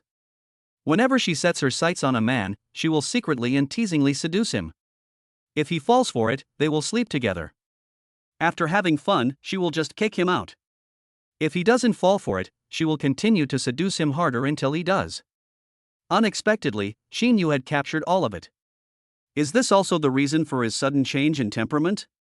So, one after another, he sought out other women, all in order to anger her and get back at her? Sudo looked at the photos on the computer. The curve of her mouth grew whiter and whiter. Xinyu is such a sly person. In secret, he actually paid so much attention to her. It's also her own fault. Ignoring Xinyu for 2 years, she didn't even give him a little sweetness. After closing the computer, Sudo once again lay on the bed, fell asleep contentedly, and even had a beautiful dream, dreaming that she and Xinyu would reconcile. The next day, the alarm clock went off, and Sudo immediately got up from bed. She stood in front of the closet, her eyes revealing a hint of anticipation and excitement. Her fingers gently slid over the clothes in the closet, eventually stopping at one item, which she took out of the closet and placed on the bed. Sudo slowly put on the purple garter stockings, adjusting the position of the suspenders to ensure that the stockings fit perfectly along the lines of her legs. Then, she put on a low-cut violet lace bandeau top, the lace gently fitting against her skin and showing off the sexy curves of her breasts. She stepped into black high heels, and paired them with a pair of black shorts and a black trench coat. Su stood in front of the mirror, looking at her reflection. A confident and satisfied smile spread across her face. She knew her face wasn't bright enough, but her figure was definitely hot enough. She looked forward to the next moment, looking forward to showing Xinyu her sexiest side. Near noon, the doorbell of the villa finally rang. Chen's voice came, coming. Dokusu immediately stopped. Don't move, I'll go open the door. She walked quickly to the front door of the villa. When she saw the person coming, her face looked a little unpleasant. However, the other person's eyes were extremely stunning. Chen Ma, the groceries are here, come and get them. The person who came was the delivery boy. When he first saw Sudoku, he thought that the hostess of this house was really beautiful. But the other person's eyes looked at him like he was an ant. Disdainful. The delivery boy shrugged his shoulders. He secretly spat in his heart, phooey. You slutty little thing. You dress so slutty, but you can't let people look at you. If you don't want people to look at you, then don't dress so slutty. The delivery boy placed all the vegetables he had bought at the entrance to the villa. He left immediately, feeling extremely unlucky. At noon, Chen's mother had finished preparing lunch. Sudoku was still waiting. In this outfit, she couldn't have a pot belly, so she didn't eat breakfast, and she certainly wasn't in the mood to eat lunch. Chen's mother simply felt that she had a serious illness in her head. After preparing the meal, Chen's mother had to go back to the maid's room and eat alone. However, Sudoku could no longer wait. She took her mobile phone and keys and left the villa immediately. She ran red lights along the way and finally arrived at the dilapidated residential compound. When she got off the bus, a group of old people gathered around the entrance to the residential compound, and there were also primary school students playing around. When they saw her appear and walk past, they pointed at her one after the other. Sudoku didn't care. She went straight to Chinyu's house. Bang. The sound of pounding on the door was urgent. Shinu was at home, watching a video related to acting classes. He was annoyed by the noisy sound and it gave him a headache. He walked over and opened the door. When he saw Sudoku, his eyebrows furrowed deeply. I've come to give you the camera, and you're not even inviting me in for a cup of coffee? Shinu stood in the doorway. He had no intention of letting her in. This camera is something I don't want. Just throw it away, there's no need to bring it here. Sudoku cunningly bent down and immediately snuck into Chinyu's house. What a waste to throw the camera away. I brought it to you so that you can look at my pictures every day, so that you won't forget me. She entered the house and sat on the sofa in the living room. She surveyed her surroundings. She couldn't hide her disdain. You don't live in the villa in the south of the city, but you moved to this shabby place. Shinu, are you saying that you don't like me because I don't give you any sweet treats? Are you deliberately coming here to suffer? Shinu slightly closed the door, not closing it tightly. Sudoku wouldn't be able to stay for long and would naturally leave. He didn't respond to her words. He sat at the desk by the window, minding his own business. Sudoku saw that he ignored her. Her expression was a little displeased. She stood up and began to take off her clothes one by one. Put your clothes back on. Shinyu's voice was particularly stern. There was not a trace of infatuation in his eyes. Sudoku didn't care, however. She twisted her waist and moved closer to Shinu. What, you don't like it? Her voice was full of temptation. Shinu was a little tired and numb, and he looked up. Sudoku, please have some shame. You are no better than a depraved prostitute. His tone carried a strong sense of disgust. Sudoku stopped moving, her expression flashing with a hint of ridicule, but her eyes were a little red, and an evil flame welled up in her heart. Why? You've been playing hard to get for a month, don't you want it? I've even come to you myself, so why pretend to be a saint? Shinu was disgusted by her and almost wanted to vomit. She was wearing something that didn't fit her, and she had learned the whole selling yourself like a prostitute routine perfectly, but still thought it was charming. She was the perfect little mental sister, thinking that long, straight black hair could make her look like a goddess. You really make me sick. Shinu didn't intend to spare her face either, and immediately walked over and opened the door wide, and also opened the window. Since you're not leaving, you like to undress. The police will probably appreciate your performance more than I do. Shinu dialed 110. When Sudoku saw this, her face turned white and she trembled with anger. You fucking bastard. She rushed up and grabbed the phone from Shinu. The two struggled and tussled together, and Sudoku's movements took on a different meaning. She wrapped herself around Shinu, intent on kissing the man's thin lips. Shinu suddenly flung her away and slapped her in the face. I've wanted to slap you for a long time, you cheap idiot. Sudoku was a little dazed by the slap, covering her face and glaring fiercely at Shinu, her eyes full of resentment and hatred. At this moment, the sound of a police siren suddenly came from outside the door.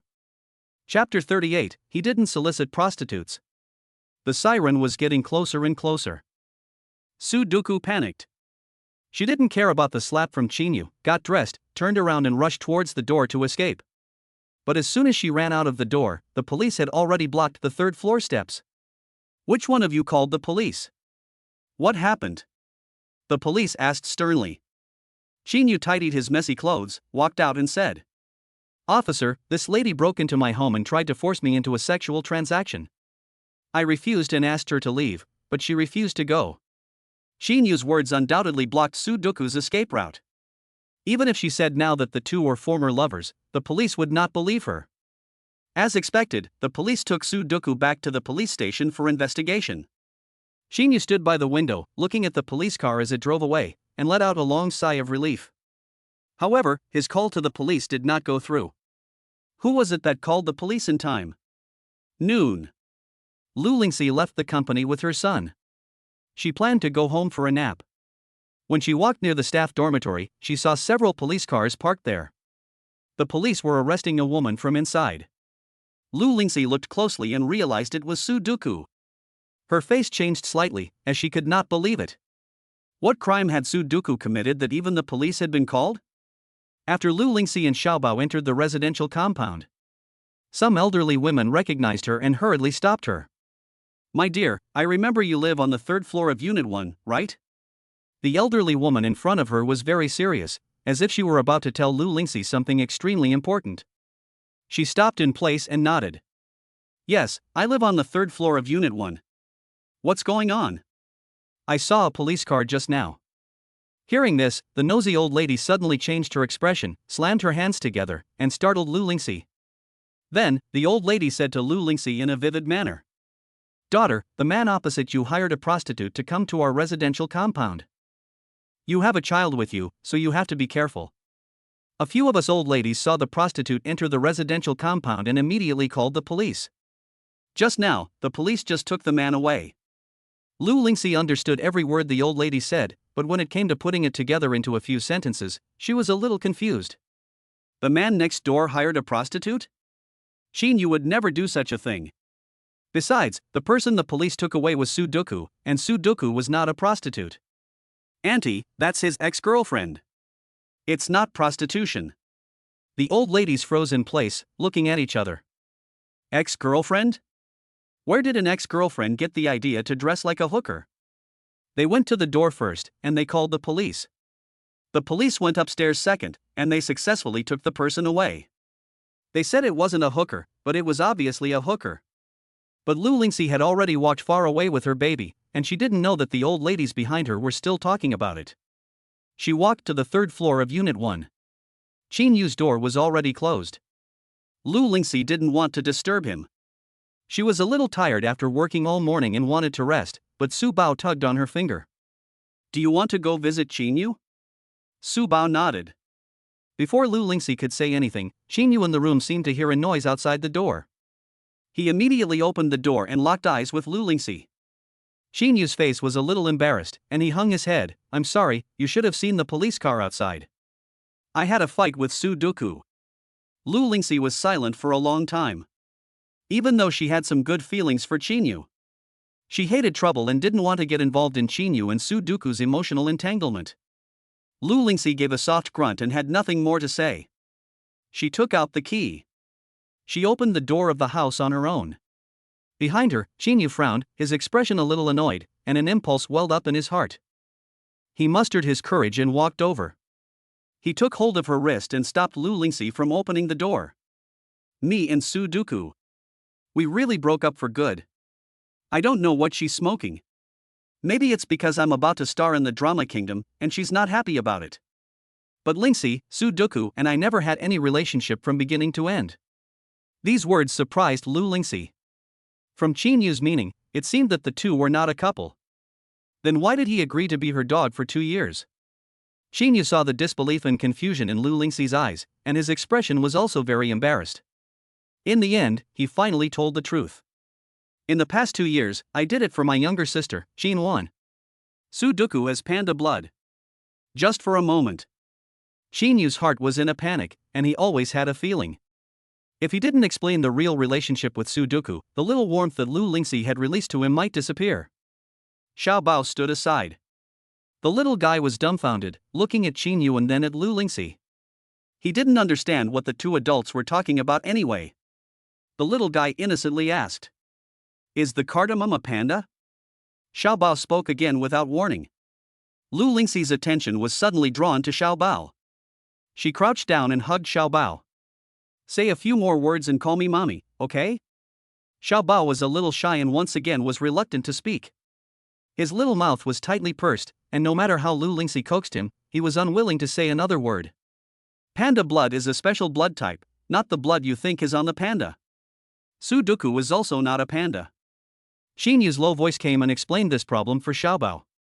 Xiao Bao was a little disappointed. He had just been excited for nothing and thought that Sudoku was a panda. Does Xiao Bao want to go see pandas? Shinu's tone changed, and Xiao Bao's drooping eyebrows and eyes suddenly became full of spirit. Her big dark grape-like eyes looked at Shinu with longing and yearning, and she nodded vigorously towards him. Shinu, however, turned his head and looked at the only woman in front of him. "Lingxi, let's take Xiao Bao to see the pandas, shall we?" After Sudoku was taken back to the police station by the police. She didn't have any ID on her and she was wearing something too revealing, so she had to button up her windbreaker tightly. Sitting in the police station, she waited for her assistant, Xiao Kai, to bring her ID. Although she had a reputation online, public servants did not often watch TV dramas, and at the very least, none of the police officers in front of her knew her at all. Sudoku was very angry. She had not been treated so coldly for a long time. Until someone appeared, but it was not assistant Xiao Kai, but screenwriter Fang Shu. "Comrade policeman, these are Ms. Su's documents, please check them." Fang Shu did not have time to speak to Sudoku, and went over to the police and handed everything over to them. After the police had carefully examined everything, their faces became much better. "Well, pay attention next time. Girls should respect and love themselves. After paying the bail, you can take her away." Fang Shu walked over and helped Sudoku, holding a pair of flat shoes in her hand so that she could change her shoes. Chapter 39, Standing on Tiptoe to Wipe the Sweat from His Brow. After leaving the police station, Sudoku's expression was gloomy, and the slap marks on her face had not yet faded.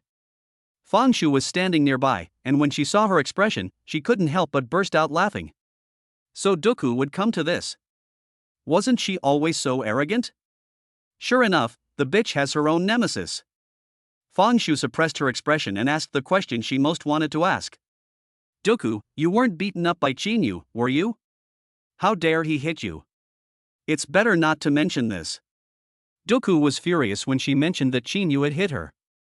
But there were hundreds of photos of her in the camera. Shinu obviously paid close attention to her. If he didn't care about her, this was completely inexplicable. "Don't worry, I didn't lose out. It's not the first time I've hit him," Sudoku explained forcibly. Only by looking back at the past 2 years, when she was on top and had Shinu under her feet, could she gradually swallow her anger. "Doku, what's going on between you and Shinu? How come you got taken away by the police? Have you two actually broken up?" Fang Shu asked in a roundabout way. Even though Sudoku was still angry, she still replied, "No. I disagree. He'll never get a divorce." Fang Shu's eyelashes trembled slightly, her expression thoughtful. Then she drove and dropped Sudoku off at the villa in the south of the city before heading to a place that was a bit unfamiliar to her. Iway Magazine. In the waiting room, Fang Shu and Dang Rou sat facing each other. "Miss Fang, thank you for your family's detailed confession. This is your payment. I hope we can continue to work together in the future. Happy cooperation." Dang Rou extended her hand. Fang Shu shook it. Then, Dang Rou left first as she had something to attend to. In the waiting room, Fang Shu was alone. On the table was a bank card with a total of 50,000 yuan, the reward for selling Zhao Su's dirt. She had to thank her cleaning auntie. Fang Lanlan was Fang Shu's cousin and Zhao Su's fan club manager. Outside the bathroom door at Fanhua Film and Television Company, Zhao Su shoved his aunt, causing her to have a heart attack and be hospitalized. His cousin Fong Lanlan was furious and got the surveillance video, turning Zhao Su from a fan to a foe. In private, Fong Lanlan also talked to Zhao Su, and if Zhao Su apologized for this matter, his cousin would not pursue it. But Zhao Su's attitude was terrible. He was completely different from the polite person he acted as on stage, and his personality was extremely contrasting in private. Even Fong Shu couldn't believe it. The Zhao Su she saw, staying by Su Duku's side, seemed like a nice guy with no temper. But the messages in the chat box on the phone screen were extremely vicious, even cursing her cleaning lady's great-aunt to die early and be reincarnated. That's why her cousin Fong Lanlan asked her to sell Zhao Su's dirt, and Yue magazine was the best choice. In the afternoon, the sun was shining brightly and the weather was clear. Lu Lingxi finally agreed to go to the zoo with Shinu and bring Xiaobao along. The reason for her agreement was that Xiaobao had started speaking aloud. The little one was so excited, jumping around and repeating over and over. I want to see the pandas. I want to see the pandas. Every time she heard Xiaobao speak, Lu Lingxi felt a sense of relief. This was an opportunity that money could never buy. Okay, mommy agrees to go to the zoo. Lu Lingxi agreed. Naturally, she didn't go to the office, and Shinu also excitedly made a plan. Once they entered the zoo, they went straight to the giant panda pavilion. As expected, Xiaobao rode on Shinu's neck and looked around curiously. Finally, they saw the giant pandas. Shinu was the first to stick out his finger and point at the giant pandas behind the glass wall, hidden in a bamboo forest. They looked very cute.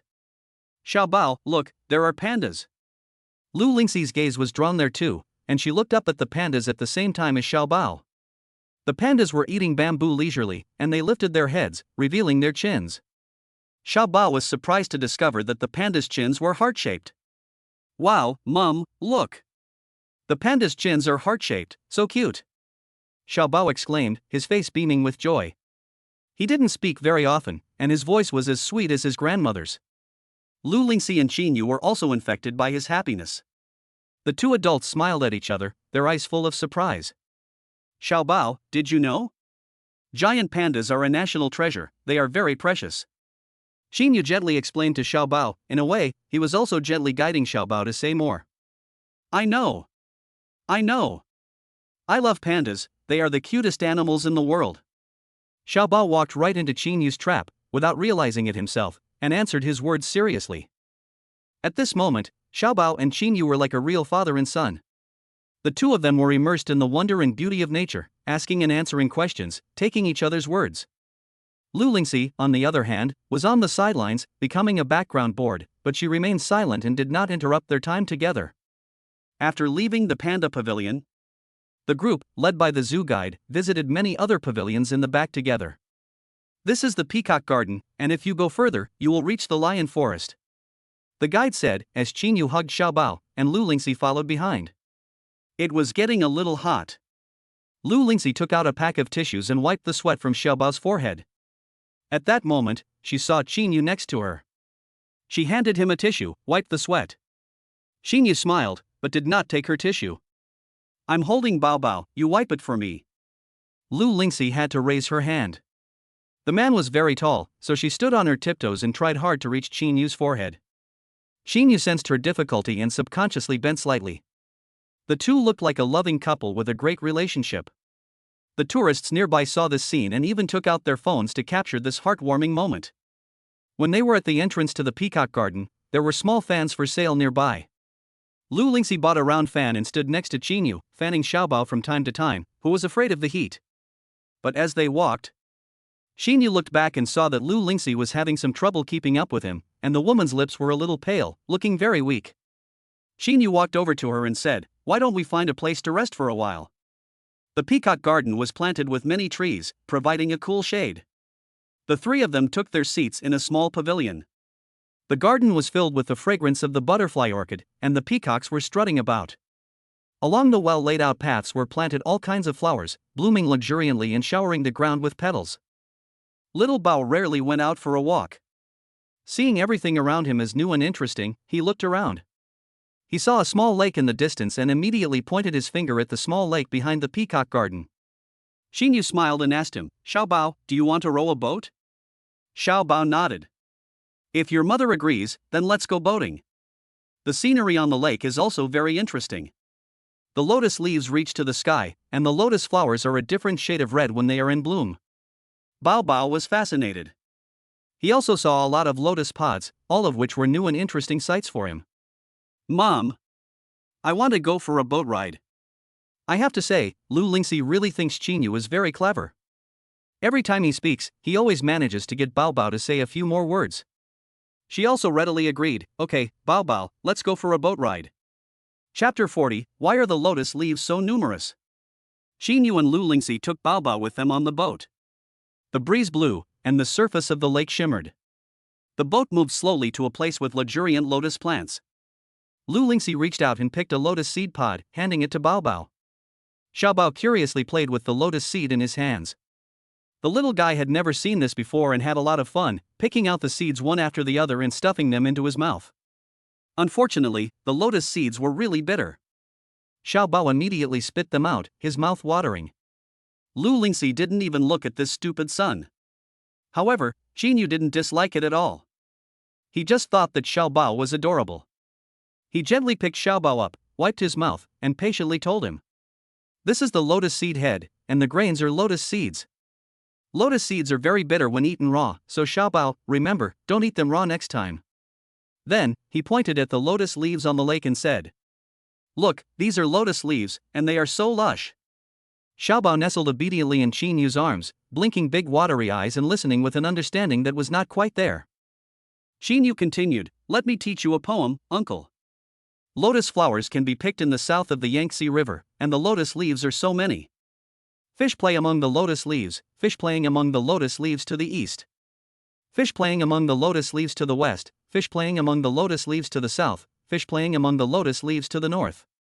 As he recited the poem, he pointed at the lotus leaves to help Xiaobao better understand the mood of the poem.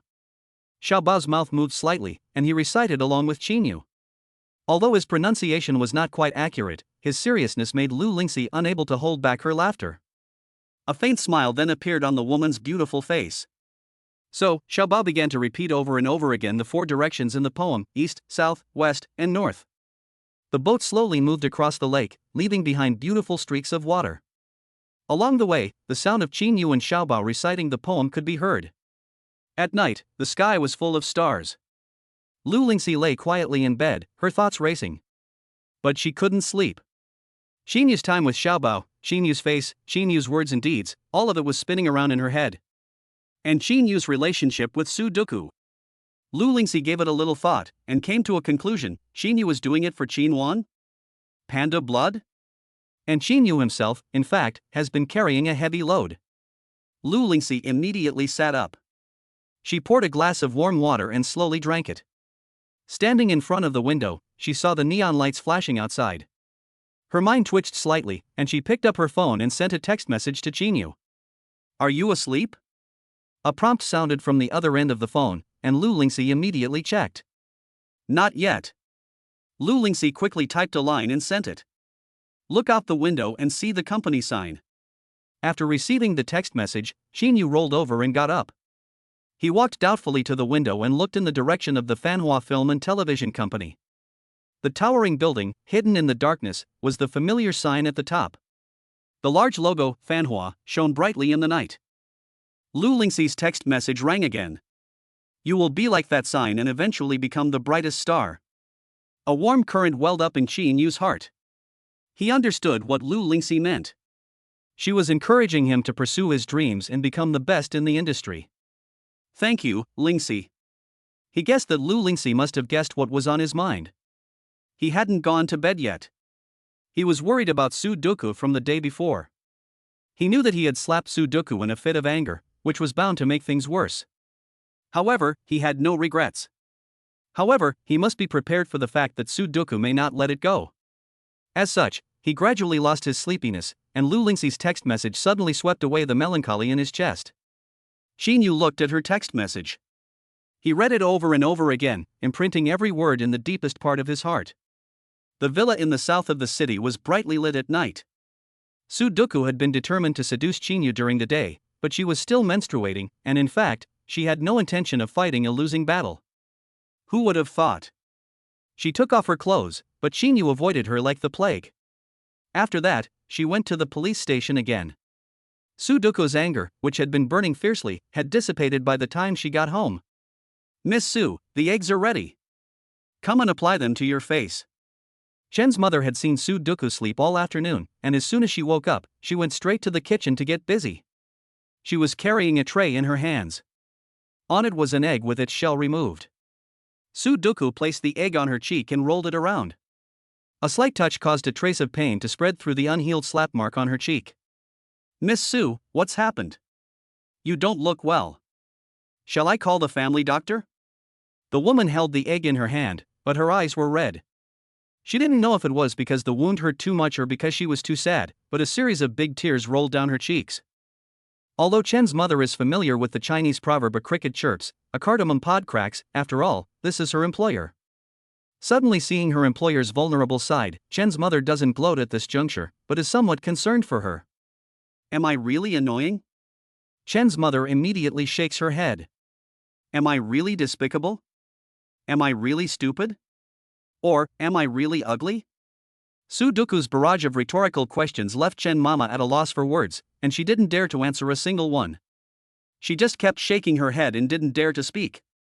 If it's not for these reasons, why did he turn his face away from me even faster than I did? Chen Mama was completely at a loss. She stood trembling on the side, afraid that she would be affected by Sudoku's sudden anger. Forget it, what's the point of me telling you all this? Go back to sleep, don't worry about me. Chen's mother cautiously left, heading towards her own maid's room, looking back every few steps. She saw that Sudoku had even taken out a bottle of foreign wine and was planning to drink again. Chen's mother's brows furrowed. Still, she plucked up the courage to walk up to her and snatched the wine out of her hands. Miss Su, if you don't feel well, you shouldn't drink anymore. If you want to cry or make a scene, you can let it out, don't keep it inside. The person in her hand snatched the wine away. Sudoku was about to lose her temper, but Chen Mama's words instantly made her burst into tears. Go! Go call Zhao Su. Tell him to come over. Chen Mama didn't dare delay. She immediately took Sudoku's phone, found Zhao Su's number, and dialed. She glanced back at Sudoku, who had already collapsed on the sofa, as if her strength had been drained, looking dispirited.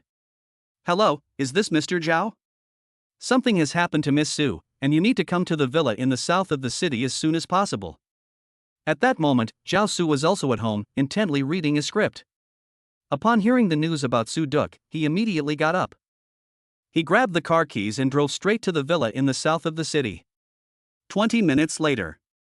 He pushed open the villa door with his iris automatically recognized. When she entered, Chen's mother was a little surprised. She hadn't expected Zhao Su to come so soon, and it seemed that he was quite interested in Miss Su. Dogwa, what's wrong with her?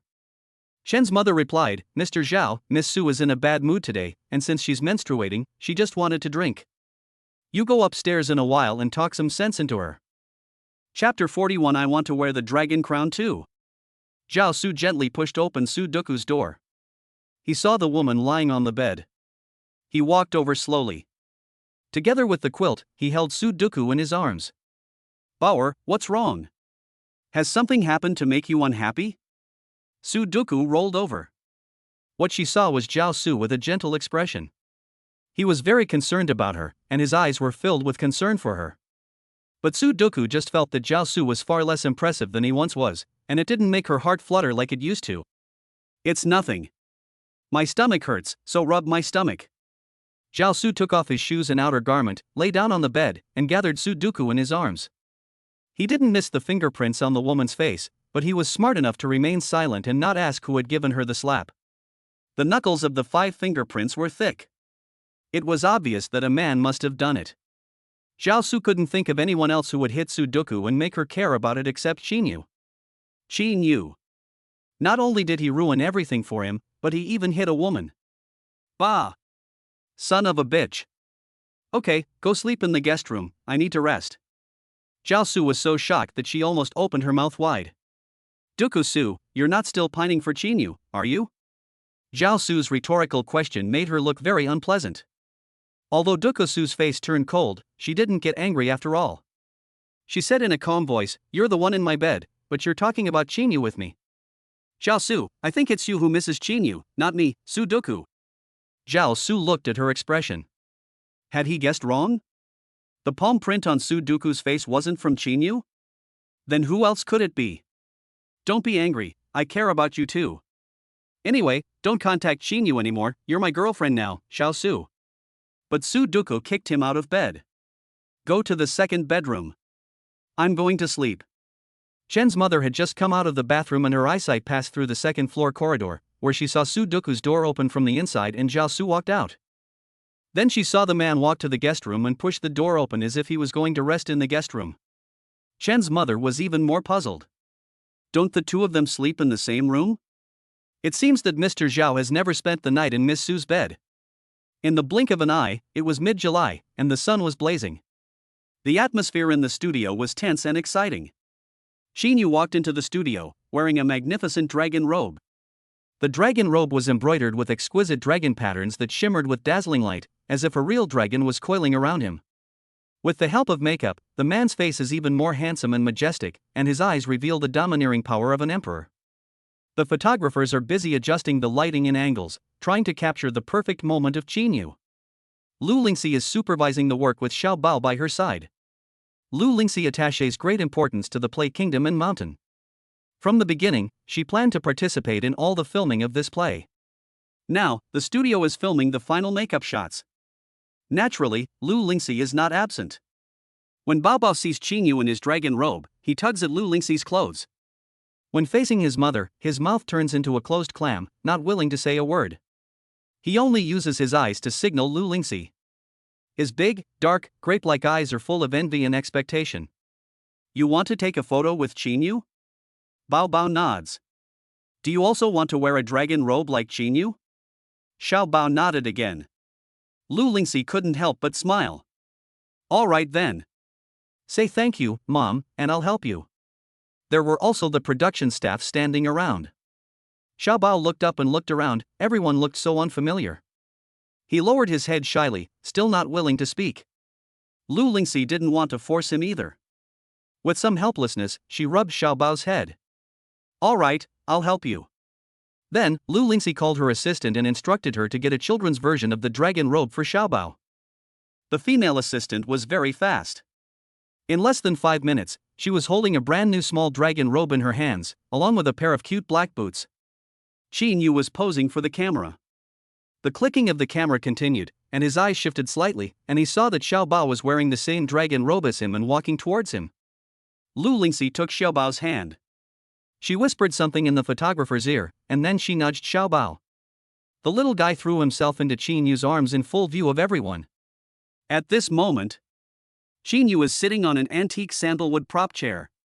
Xiao Bao is sitting in his arms, smiling sweetly. He is overjoyed to be able to take a photo with Shinu. The photographer adjusts the camera position. Everything is ready to shoot again.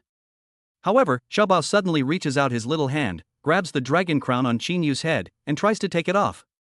Shinu is startled and grabs the crown to keep it from falling off. However, Xiao Bao was not giving up and continued to pull on the crown with all his might. He even opened his mouth and spoke in a baby voice. I want to wear the crown too. Shinu stopped Xiao Bao and reassured him, saying, This crown is too big for your head, I'll find you a suitable one later. Xiao Bao then let go of the crown and smiled happily again. The photographer took the opportunity to press the shutter and captured this precious photo of them. The female assistant knew that Xiao Bao was Lu Lingxi's son. But looking at the studio, she saw that Xiao Bao and Shinu had the same face, and she blurted out subconsciously. President Lu, Mr. Qin is Xiao Bao's father, right? The father and son really look alike. After the words fell, the female assistant immediately felt that something was wrong. President Lu doesn't have a husband. And she's not married either. The father of her child has never announced his identity. No one knows where the child came from or who the father is. I'm sorry, Ms. Lu, I just blurted it out. Mr. Qin is not the father of Xiao Bao. I just thought the two looked so similar. You mustn't take it seriously. The female assistant added, trembling with fear. Feeling that the more she tried to cover it up, the worse it would look, she was worried about being scolded by Lu Lingxi.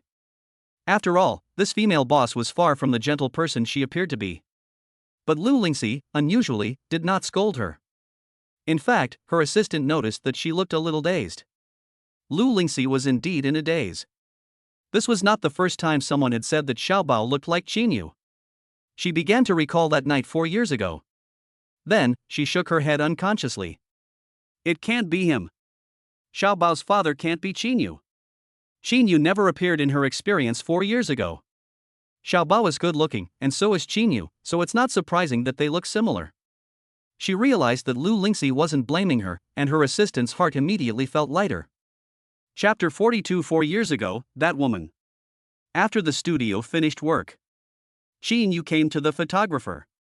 Looking at the photos that had just been taken, the photographer looked through them with him, asking for his opinion and picking out the most suitable ones as the final makeup photos. After selecting the photos, the photographer looked up and saw that Lu Lingxi was not here. This is when he whispered to Shinu. You brat, you wouldn't be having an affair with President Lu behind her back, would you? Look at her son, he looks exactly like you. If you marry into the Lu family, you won't just have to work less for 20 years, you can work less for 200 years. You're really something. The photographer's excitement was a bit exaggerated, and he even slapped Shinu on the shoulder. Shinu, however, never said a word. Looking at the photo on the computer screen, it was him sitting on the dragon throne, holding his baby in his arms. Looking closely, the baby really looks a lot like him.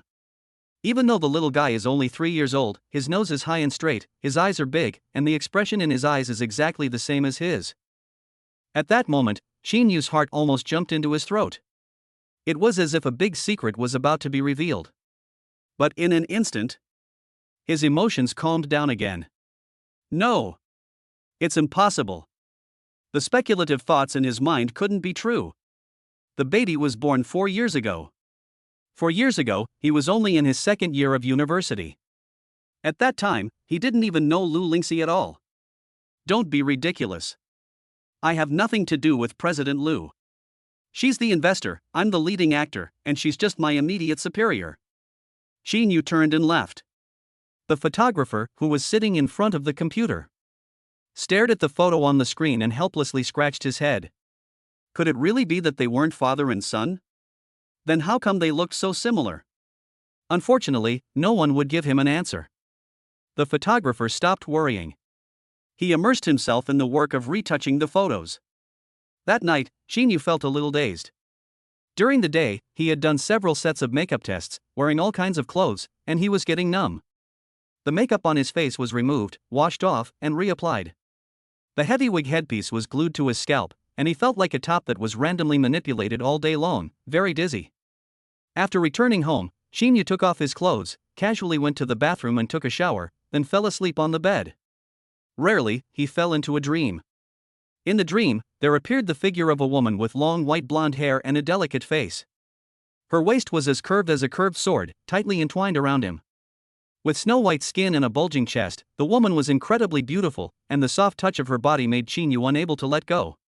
He blurted out, "What's your name?"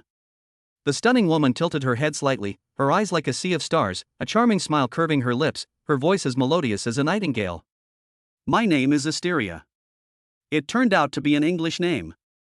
Shinu slowly pronounced it a few times, Asteria, the Greek goddess of shooting stars. He was about to say something, and he wanted to find out where the woman was from and who she really was. He didn't want the woman to disappear like a shooting star. But suddenly, they fell.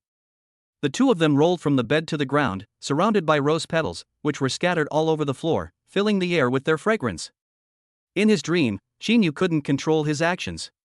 He held the woman tightly in his arms, his breathing becoming hot. He had to restrain himself very hard to suppress the urge to tremble with excitement.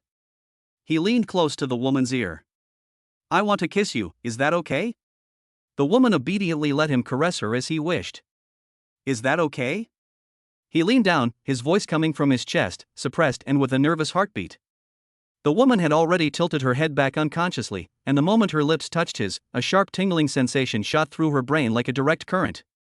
The next second, one of his strong hands was already clasping the back of her head, and a scorching kiss came crashing down on her. Shinu in his dream was close to losing control.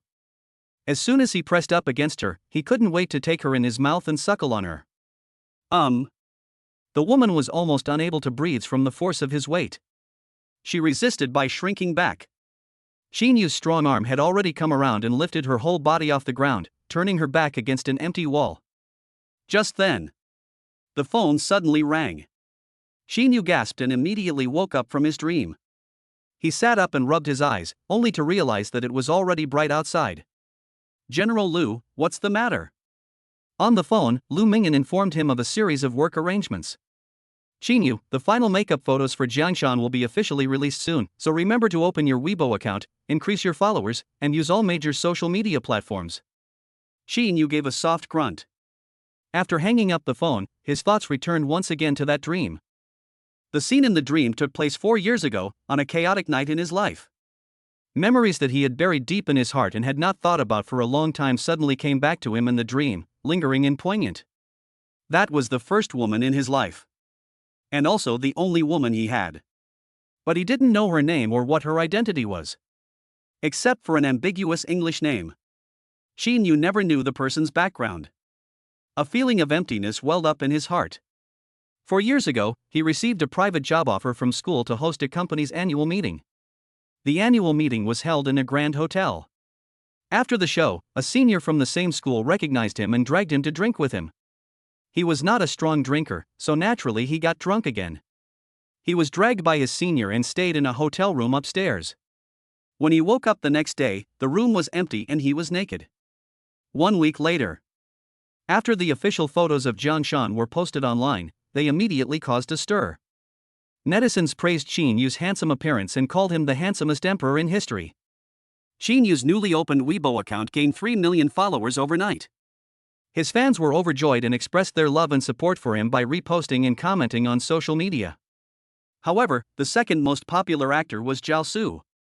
Zhao Su's fans and Shinu's fans had an online argument.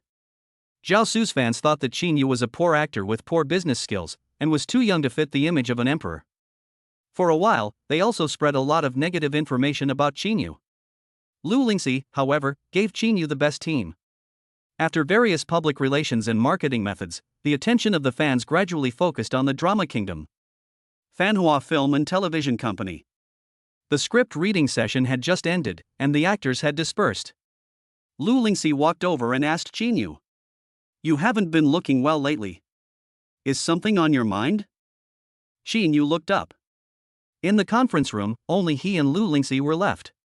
At this moment, facing Lu Lingxi alone, he found it even harder to speak his mind. Because the woman from 4 years ago kept popping up in his mind. The image gradually began to overlap with Lu Lingxi. But he knew it would never be Lu Lingxi. Lu Lingxi had been studying abroad 4 years ago and could not have appeared in the country. "It's nothing, I'm just about to enter the group and start shooting, so I'm a little anxious." Then you have to adjust your state of mind and not put too much pressure on yourself. Lu Lingxi didn't say anything more. In the company, she and Shinu always kept things professional and turned and left. Chapter 43, Zhao Su was scolded to no end. One day in mid-August. The sun was shining brightly and there were no clouds in the sky. In the square of the film and television city in City B, a large crowd of actors and staff gathered, all busy preparing for the upcoming filming of the Drama Kingdom. At 9 a.m., the start ceremony officially began. All the actors held incense and candles in their hands and lined up neatly in the center of the square. Director Jiang is a big-name director who Lu Lingxi hired at a high price. He gave a speech first. "I would like to thank all the actors and staff for their hard work. As the executive director of the Kingdom drama, I hope that everyone can cooperate perfectly with me to complete the filming of Kingdom together." Then, Director Jiang led all the actors and the crew to burn incense and pray for good weather and a smooth production. After the worship ceremony, Director Jiang announced that Kingdom had officially started filming. There was a loud applause and cheers. Shinu and Zhao Su stood in the front row, in the center of the crowd, and the two of them stood out from the rest. However, Shinu stood out even more.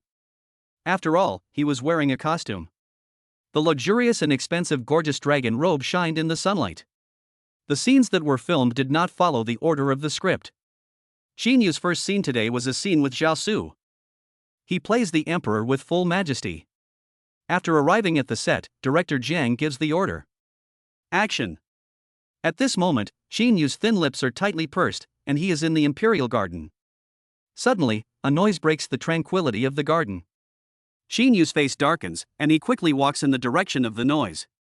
He sees a concubine and an official played by Zhao Su, who are struggling and entwined.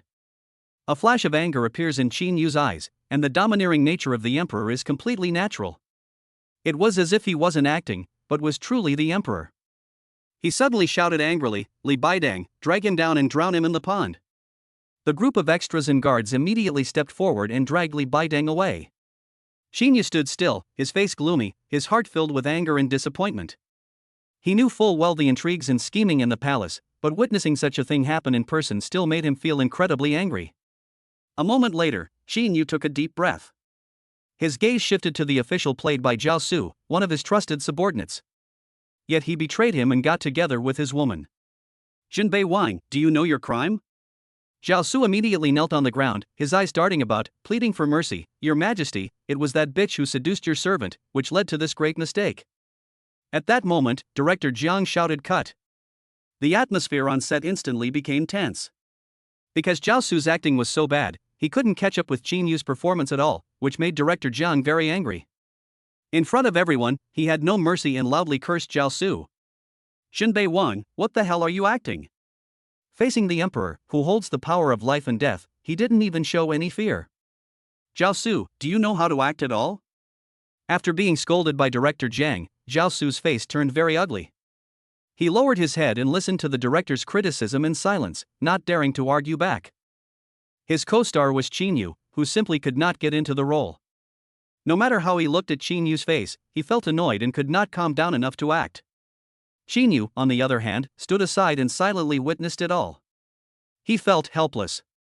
The scene had been repeatedly NG'd, and it had to be res-hot because of Zhao Su's problems. He looked at Zhao Su. The man was defiantly looking at him, with personal desires. How could he possibly act well?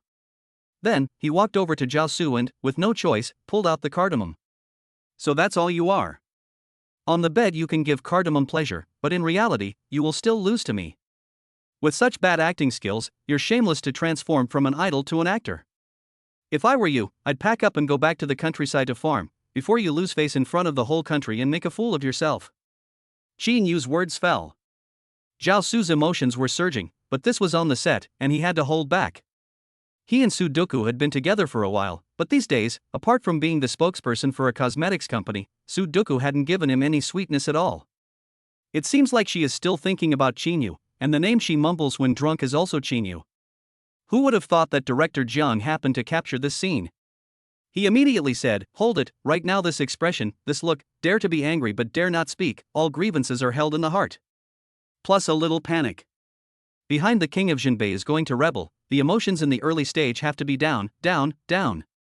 The camera crew also returned to their positions and immediately prepared to shoot. Qin Yu, playing the emperor, once again enters the imperial garden. He sees Zhao Su and his concubine making out. "What are you doing?" Zhao Su and his concubine are taken aback. They quickly separate and kneel on the ground begging for mercy. Qin Yu looks at them and says coldly, "You pair of dog and bitch, how dare you do this kind of thing in my imperial garden? I will never let you go." Li promised, "Pull it out and sink the pond." The king of Jinbei had him imprisoned and castrated. Zhao Su finally felt something.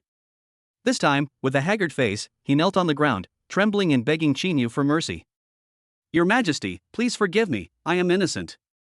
It was all that bitch's fault, she seduced me, and I made a big mistake." Director Jiang called cut, and then said with satisfaction, "This time the filming was good, everyone worked hard." Everyone let out a sigh of relief, and then began to pack up and prepare to leave. Zhao Su, however, gave Qin Yu a fierce glare, his fingers curled into fists, his knuckles white. Outside the film set, a low-key Audi was parked quietly. Qin Yu's gaze was instantly drawn to it, and he recognized at a glance that it was Lu Lingxi's car. Xiao Bao ran over cheerfully and threw himself into Qin Yu's arms. Qin Yu had changed out of his imperial robes and was wearing a simple white t-shirt and black pants, looking fresh and clean. He petted Bao's head, picked up the child, and smiled at Lu Lingxi, saying, "Why are you here? Have you come to see me?" Lu Lingxi took out a bottle of mineral water from the car and handed it to Qin Yu. "I told you before that I take this play very seriously and I have to keep an eye on the crew." It turns out that Lu Lingxi wasn't lying. She really plans to stay with the crew and keep an eye on things. "Get in the car, it's too sunny outside." "Have you finished filming today?" Qin Yu got into the car and replied, "Well, I finished filming for the day." That's good, take my car back, Xiaobao misses you. Chapter 44. An ex-boyfriend should be treated like a dead person. After returning to the family compound, if the air conditioning is not turned on, the room feels like a hot and humid steamer. Shinu was holding Xiaobao's hand. With Lu Lingxi's consent, they walked straight into her house. Lu Lingxi went into the bathroom and took a shower. When she came out, she saw that Shinu was still playing with Xiaobao. She said to Shinu, "You make dinner. I want to take a nap first." Xiaobao had slept all day and was not sleepy at all, so he just wanted to stick to you. This kid, seeing that it was already afternoon, hurriedly urged me to drive to the film and television city to pick you up. He probably wants to eat the food you cook.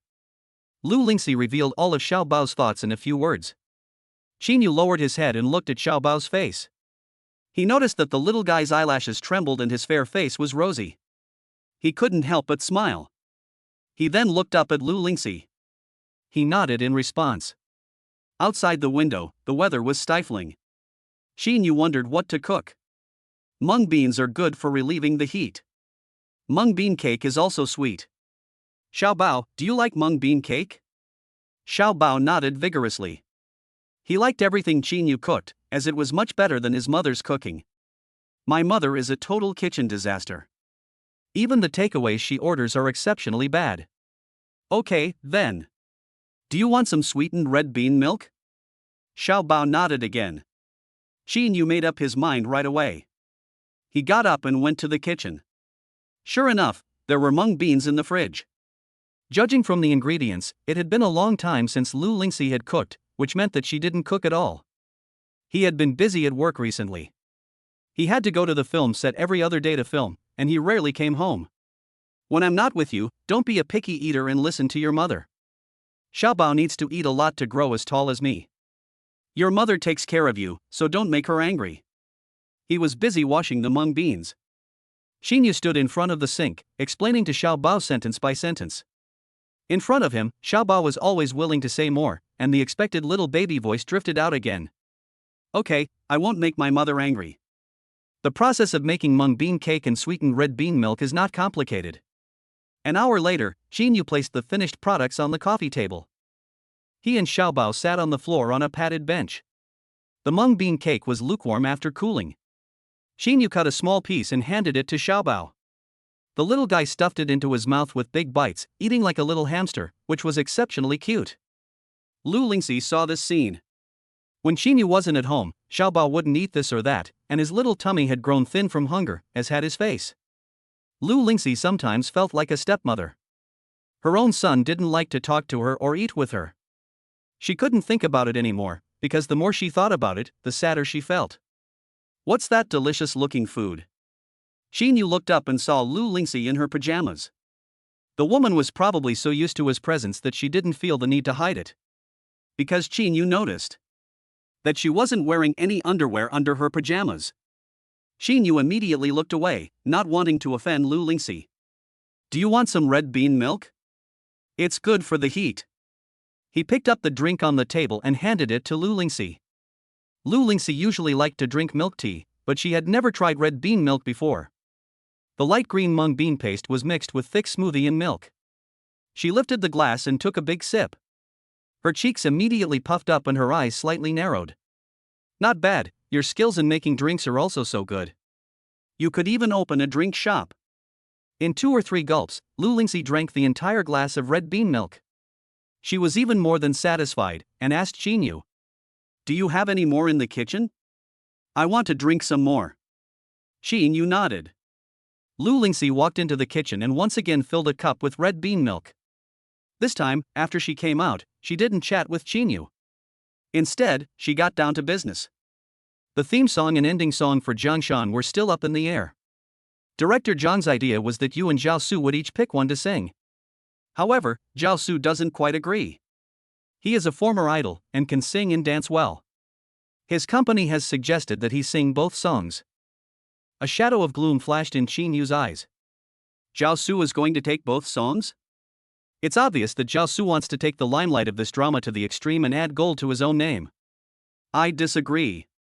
Lingxi, I want to compete fairly with Zhao Su. Lu Lingxi has been waiting to hear this. Whether it's singing or acting, she wants to discover the infinite potential in Shinu. Fine, you two compete fairly. Whoever makes an excellent track will be used for the drama Jiangshan. No outsiders will help, and I will prevent Zhao Su's company from meddling. Back at his own home, Shinu brought back the information about the interlude. He can act, and in fact, his singing is not bad. Thinking about Zhao Su's smugness. If all the tracks were taken over by Zhao Su, Shinu would not be able to swallow this. The lyrics and melody of TV drama interludes must be in line with the plot. Compared with ordinary pop songs, this type of track involves a complete understanding of the core content of the plot. As he looked at the information, time passed slowly. When Shinu came back to his senses, it was already dark outside. Shinu turned off the light and planned to go to the bathroom to take a shower and then get ready for bed. However, he hadn't taken off his clothes yet. Then someone was banging on the door like crazy. Shinu. Open the door. I know you're in there. Shinu, open the door. He hadn't heard that voice for a while. He had been busy at work and had almost forgotten about this person. But Shinu was not unfamiliar with this voice. The person outside was Sudo. Clang, clang, clang. The kicking on the door got louder and louder. Shinu thought of the other day, when Sudo was possessed, her clothes disheveled, stripping in front of him. He didn't want to open the door. And he didn't want to have anything more to do with Sudo. Shinu, open the door for me. Shinu, open the door. The soundproofing in the dilapidated family compound was not very good. Soon, the other residents living upstairs heard it. Some even opened their windows and yelled through them, cursing. What the hell is that dog barking at this time of night? If you keep screaming, I'll call the cops. Shinu's headache was about to explode. Eventually, he had to walk over and open the door. Sudo, a former breakup should be like dead. You like this everyday resurrection, very affected my life. Shinu looked at the drunk woman in front of the door with disgust. The smell of alcohol on Sudoku's body. It was so strong that it was as if she had bathed in a wine jar. The turbid air around her body was getting heavier and heavier. He didn't know how many men she had messed around with. In the past 2 years, he had spent time with people like her. He just felt that his past was also unbearable. Shinu, will you come back to me? Her voice carried a hint of pleading, and she clung tightly to Shinu's clothes as if she had grabbed the last straw. Chapter 45, The Green Mantis. In recent days, there have been endless news reports about Shinu, all of which have become trending topics, and Shinu's Weibo followers have increased to millions. However, Sudo herself has been getting worse and worse. She can't write a good script. The small-budget youth dramas she has filmed can no longer sell. The studio's revenue is decreasing. She turned her attention to short films, but the results were unsatisfactory. Stop it. Just go. There's nothing left to talk about between us. Shinu stood in the doorway, not giving her the slightest thought of letting her in. Shinu. Sudoku's eyes were red, and she stood stiffly in the same place. I'm sorry. Let's not break up, okay? From now on, I'll never say break up again. Shinu, I really like you. All this time, I've really missed you. Shinu, will you come home with me? The villa is so big and empty, I'm scared living here alone. Will you stay with me? Now Sudo, without ever showing her claws, begged him desperately. Shinu's heart was filled with mixed emotions. He never thought things would come to this. I don't know how many exes you've had. If you want a breakup, you should go to your most recent ex. Shinu coldly lifted his eyes, but fiercely withdrew his arm. Sudo didn't stand firm at once and immediately sat on the ground. Seeing that Shinu was about to close the door, she immediately spoke in a flustered voice. I broke up with Zhao Su. I will never find a man again. Shinu, as long as you come back, I will only stay with you in the future. Shinu's eyes were full of pity.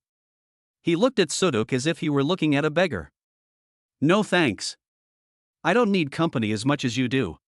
Just go away and don't bother me again, or I won't mind taking you to the police station again. The door slammed shut. A long time passed. Shinu, who was in the room, no longer heard any noise from outside, and let out a deep sigh of relief. He washed up and went to bed peacefully. As for outside the door, Sudo also fell into a daze and fell asleep. When the first ray of morning sun shone into the hallway, the house opposite opened its door a crack, and a small figure walked out. Xiaobao had planned to ask Shinu to take him out for breakfast. But when he opened the door, he saw a woman sitting on the ground in front of the door, looking like a ghost. Big red lips, pale face. Black straight hair, bruised eyes. This was Shinu's ex-girlfriend, Sudo. He and his mother had met her at the hospital when they went to visit Shaowan. Xiaobao walked over to her gently and crouched down. He stared at her face intently. She wasn't that good looking, not as good looking as his mother. The clothes she was wearing were ugly too. A large patch of flesh was missing from her chest, and it was covered in mosquito bites. Without realizing it, Xiaobao got up to mischief and took out a watercolor pen from his trouser pocket. He thought this woman looked like a female praying mantis. Her face was triangular, her eyes dark. 2 antennae stuck out from her forehead, and her mouth had a few whiskers. Before he could continue, he completely painted her face green. Sudoku's fingers moved, and she suddenly opened her eyes, startling Bao Bao. Bao Bao immediately turned around. He ran back to his own home, slamming the door behind him.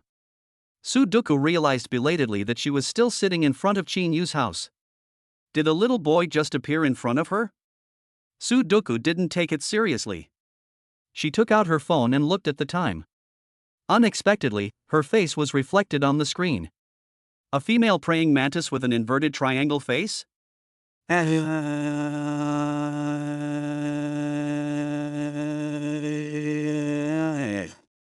Sudoku suddenly stood up, her eyes seemed to spit fire, and her scream filled the hallway, filling people with fear. Which little bitch dares to draw on my face? I'll fix you. Xiaobao hid behind his own door. He felt a little guilty, but didn't know what to do. He had only wanted to tease Sudoku, but he didn't expect the woman to react so strongly. Xiaobao, what are you doing? Lu Lingxi had just woken up. She walked into the living room and poured a glass of warm water. She was about to drink it when she noticed Xiaobao crouching on the floor, seemingly peering through the crack in the door to see what was going on outside. Hearing her voice, Xiaobao turned his head. The little guy looked panicked. Lu Lingxi suddenly felt that things were not good. She put down the glass in her hand. Lu Lingxi walked over and picked up Xiaobao. Xiaobao, what happened? Under Lu Lingxi's questioning, Xiaobao was even more afraid to tell the truth. The little guy lowered his eyelids, and Lu Lingxi could only see his long, thick eyelashes.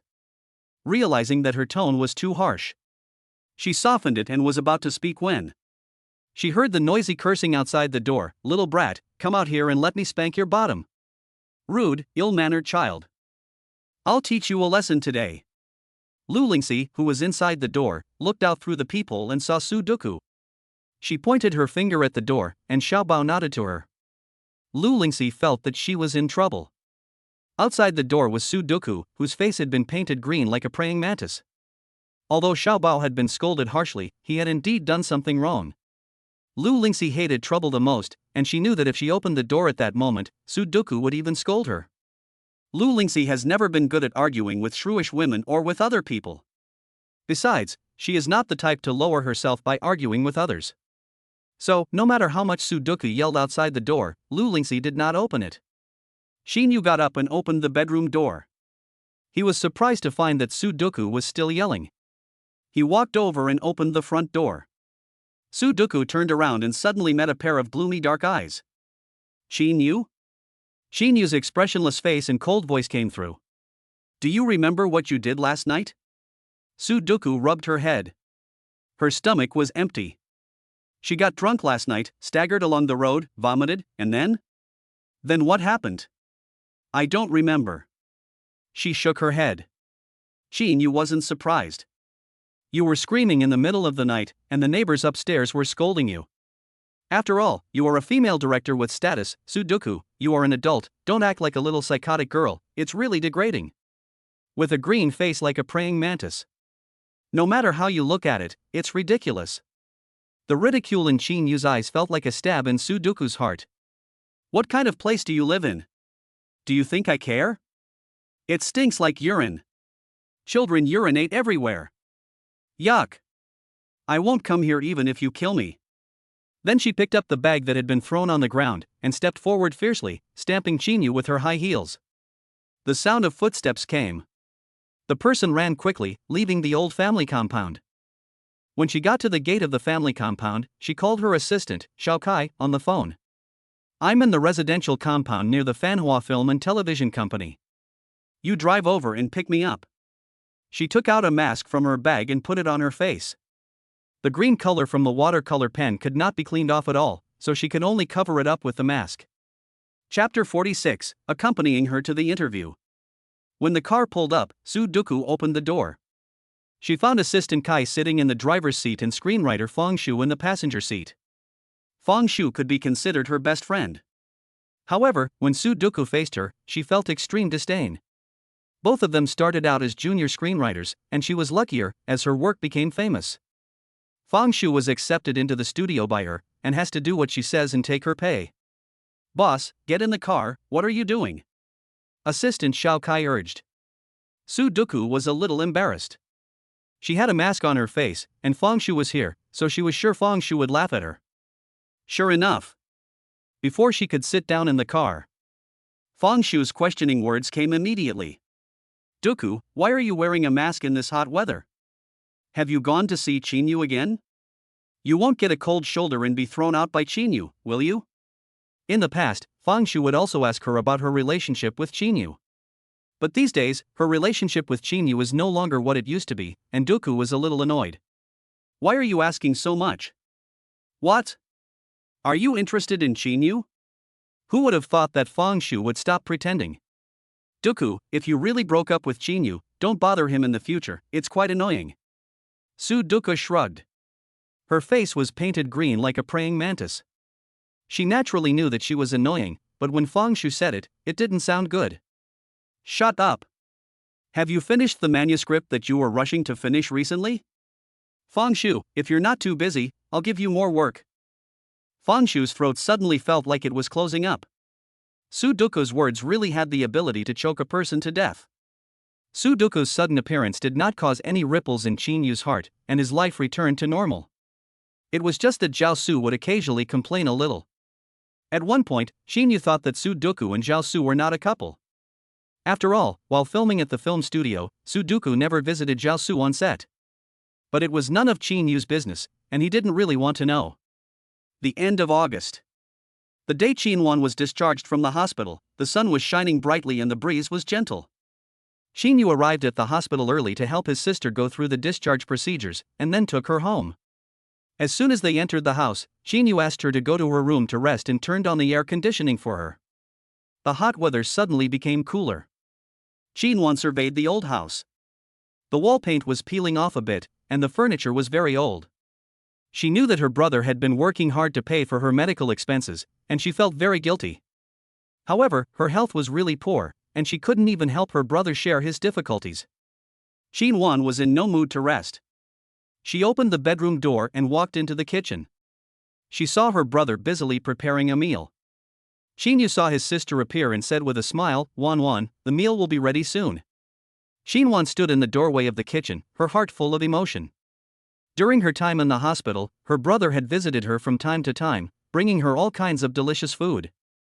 The nurses had also praised her brother for being handsome and taking good care of her. In a short while, Shinu served the food on the table. He had made Shinwan's favorite dishes: braised pork, sweet and sour pork ribs, stir-fried seasonal vegetables, and tomato and egg soup. Shinwan looked at the table of food and her appetite increased. She picked up the chopsticks, put a piece of braised pork in her mouth, and suddenly felt full of happiness. Shinwan said while eating. Shinu smiled and said, "As long as you like it, I'll cook it for you often." After dinner, Shinwan and Shinu sat on the sofa watching TV. Shinwan thought about the news on the internet, which she had seen from her brother's nurse's phone. The little nurses at the hospital would blush every time they saw her brother and ran away. But after her brother left, they would ask her about her brother's news in a roundabout way. Shinwan realized then. Her brother had already become a big celebrity on the internet. A set of photos of him in a dragon robe had already attracted millions of fans, not to mention if the drama Jiangshan had a high rating when it was broadcast, her brother's value would definitely skyrocket. "Brother, I don't know when we'll meet next, I'll miss you." Shinu stroked his sister's head and said, Wan, you take care of yourself, I'll call you often." Shinwan nodded and said, "Brother, you should also take care of your health and not get too tired." Shinu and Shin chatted for a long time, from academic planning to graduation and work, until night fell. Shinu sent his sister back to her room and only gently closed the door after watching her fall asleep. He knew that his sister was now physically recovered, but she still did not feel secure. Their mother had passed away a long time ago. His sister had no close elders around her and few friends either. After all, he was a man. His sister was also embarrassed to tell him many intimate things. At this moment, Shinu could think of only Lu Lingxi as a friendly woman who could get along with Shin. He hadn't seen Lu Lingxi much during this period of time. Suddenly, he knocked on Lu Lingxi's door. Shinu felt a little uneasy. "Ha? You're back today? I thought you were still filming." Lu Lingxi opened the door and was a little surprised to see Shinu outside the door. "Lingxi, I want to ask you for a favor." Lu Lingxi was about to put her baby to bed. Shinu suddenly came to the door, and the baby was overjoyed. The little guy was sticky and sat next to Shinu. In the living room, Lu Lingxi poured Shinu a glass of warm water and asked, "What kind of favor?" Shinu then said, "In early September, my sister is going to report to university, and she was discharged from the hospital today. I would like to ask you to accompany us and escort Wan to university." So that's what it was about. Seeing Shinu's nervous expression, Lu Lingxi thought the sky had fallen. With a beaming smile, she replied, "Yes. Chaebol hasn't been out with me for a long time either. These days, he's been with me at the company, and he keeps asking to see you, but you haven't returned from the film studio." Shinu fondly rubbed Chaebol's little head. This child is really heartbreaking. He also wanted to stay with Chaebol all the time. But while the crew was filming, they would inevitably be separated. "Chaebol, after I finish filming this drama, I'll be able to take a vacation, and I'll definitely play with you then." Shinu comforted Chaebol with a gentle voice. Chaebol was overjoyed. His big, dark, grape-like eyes instantly became shiny. It was the first day of university in City B. The sun was shining in every corner of the campus. Shinu and Lu Lingxi, accompanied by Shin, stepped onto the vibrant campus. Shinu was carrying Shin's luggage in one hand and holding Shin's baby boy in the other, while Lu Lingxi took Shin's hand. The group of three laughed and chatted as they walked towards the registration office. The registration office was bustling with activity, as new students and their parents busied themselves with various procedures. Shinu and Lu Lingxi patiently accompanied Shin, helping her fill out forms and collect materials. Shin's face was filled with excitement and anticipation. She suddenly felt like she had a home. She never would have guessed that her sister Lu would turn out to live across the hall from her brother, and that not only would her brother accompany her on the first day of school, but her sister Lu and her little brother would be there too. Shin was also full of anticipation for restarting her college life. Chapter 47, Wait, Asteria. After completing the formalities, Shinu and Lu Lingxi helped Shin carry her luggage to the dormitory. Other students had already arrived at the dormitory, and they greeted each other and quickly became familiar with each other. Shin made her bed, and then strolled around the campus with Shinu and Lu Lingxi. The campus was full of trees and flowers, and Shin felt fresh and curious about everything. 2 years ago, she had also just reported to school. She was taken to the hospital and never saw the scenery of the school again. Shinu and Lu Lingxi watched Shin happily, and their hearts were full of relief. They knew that Shin's life had begun a new chapter. The days of fighting against the disease were over. Shin was holding her baby and playing in front of them. Shinu and Lu Lingxi were walking behind them. At that moment, a loud noise came from somewhere, and someone suddenly shouted, "Wait, Asteria." It was a familiar English name. Lu Lingxi and Shinu both turned around at the same time. They realized that there was a group of foreign students behind them. There were black Africans and fair-skinned Europeans. Lu Lingxi was not surprised to see foreigners. However, Shinu, who was standing next to her, could not calm down for a long time. He looked at Lu Lingxi and then asked her, "Lingxi, do you have an English name?" Lu Lingxi nodded and subconsciously replied, "Yes, the foreign girl just now was called Asteria, and I almost thought she was calling me. When I studied abroad before, I often used my English name, and it was only after I returned to China that I slowly got used to my Chinese name."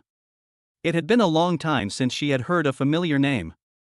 "I thought I had seen an old schoolmate from my past on the campus of this university in B City." Lu Lingxi explained word by word, even describing her past life as an exchange student. But Shinyu's face was full of mixed emotions. His brows were knitted together, as if he had encountered a very thorny problem. Lingxi, did you study abroad for several years? Did you return to China halfway through? When she heard this question, a hint of hesitation flashed across Lu Lingxi's brows and eyes. She seemed to be deep in thought, as if remembering something. In the end, the answer that came out was, I returned to China only 3 years ago after graduating from university. I didn't return in the middle. This sentence seemed to settle the matter. It also made Shinyu's heart drop from the sky. She returned to China only 3 years ago. She didn't return 4 years ago. It's just an English name, and there are many people with the same name. He's just being whimsical. After all, how could there be such a coincidence?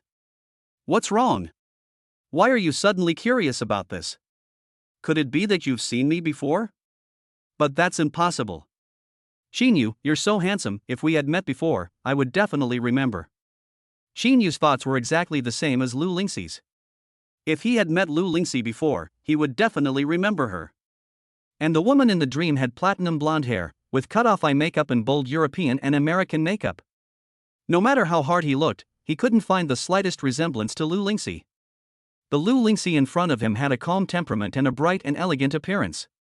She was the perfect Chinese cold beauty, not a cool Western girl. Well, it's just that you suddenly mentioned your overseas study experience. I've always stayed in China and never left. I want to learn about your past. Shinyu did not see the flickering light in Lu Lingxi's eyes. That past life as an exchange student was the memory Lu Lingxi most did not want to think about? Both of them remained silent. Until Qin Wan, carrying Xiaobao, turned around. She called out to the two of them, asking them to go to the library and take a look. Lu Lingxi and Shinyu, who were in rare relief, did not ask each other about the past again. End of September. Shinyu and Zhao Su are competing to write the theme song for the TV series, but neither has come up with anything yet. Every time the crew finishes work, Shinyu sits at his desk, his brow furrowed, his pen scrawling randomly on the paper.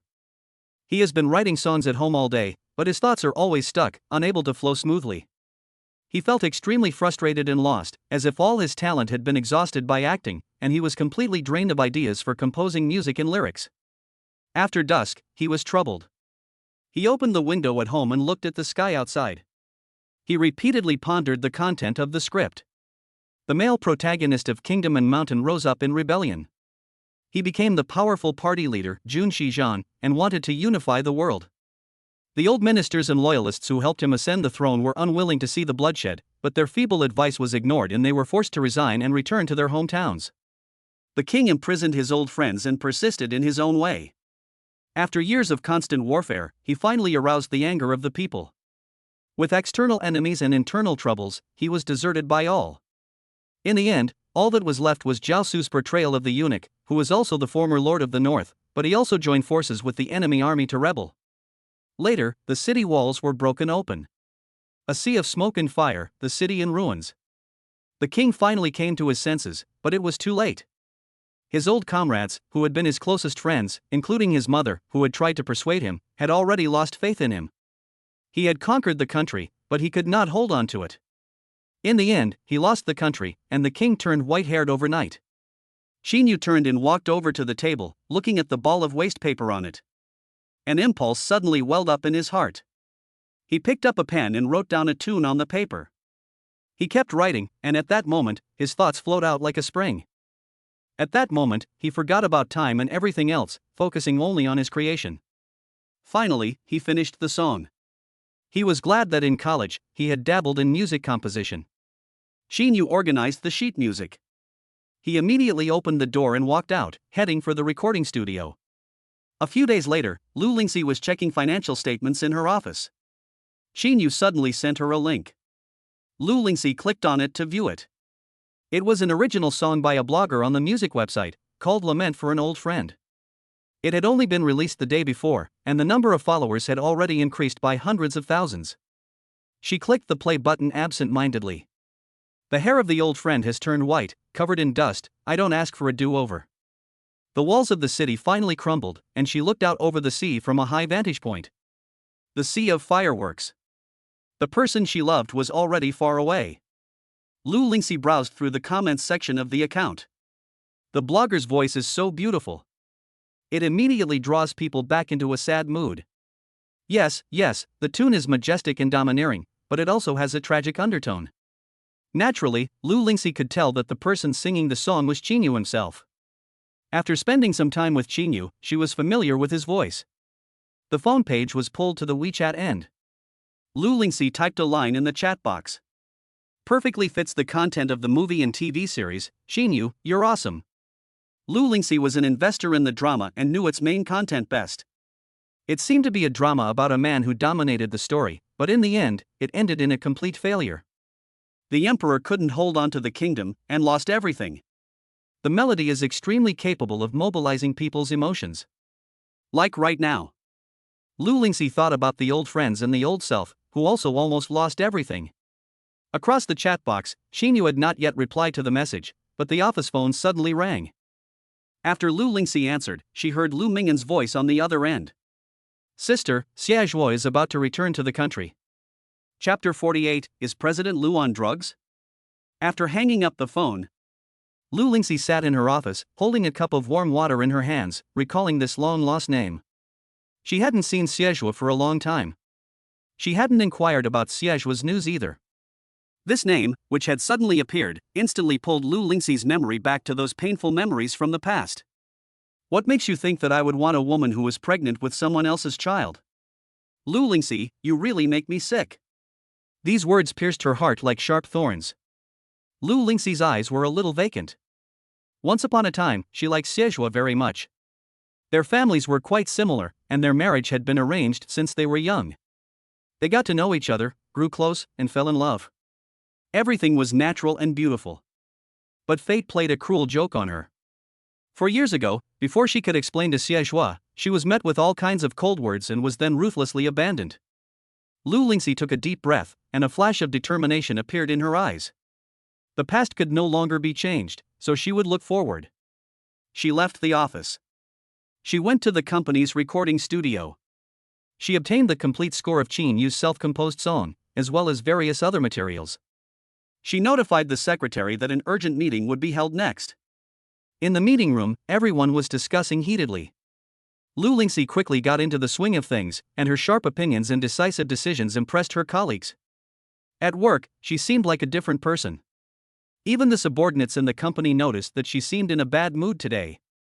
She harshly criticized anyone who made a mistake when approving the documents through the project. Lu Mingyan, Blossom Pictures. Since the company was founded, you, the general manager, have been idle and neglectful of your duties. How many projects have you brought in? The contracted artists are all second-rate, except for Shinu. Which one of them can be shown off? Lu Mingyan sat in his seat, his head bowed. Faced with his sister's scolding, he didn't dare to say a word in rebuttal. The director next to him tugged his sleeve. Mr. Lu, is the general manager on the warpath today? Why is he so angry? Lu Mingyan immediately made a silencing gesture. He knew better than anyone else. His sister was angry, and it must be because of Xiaozhuo. The accusations finally stopped. Lu Lingxi stood up, slammed a document onto Lu Mingyan's body, and gave a final notice. Negotiate the Shinu business properly. If you dare to slack off, Lu Mingyan, watch out.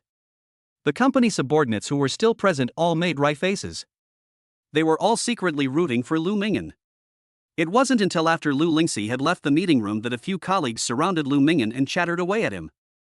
General Lu, the business you negotiated for Shinu has been scheduled until next year or the year after next. Why is General Lu still not satisfied? Lu Mingyan knew that his sister was taking out her anger on him. But his colleagues didn't know about these things, and he didn't feel the need to explain. He opened the file in his hands and read the lyrics. They were neatly written and extremely eye-catching.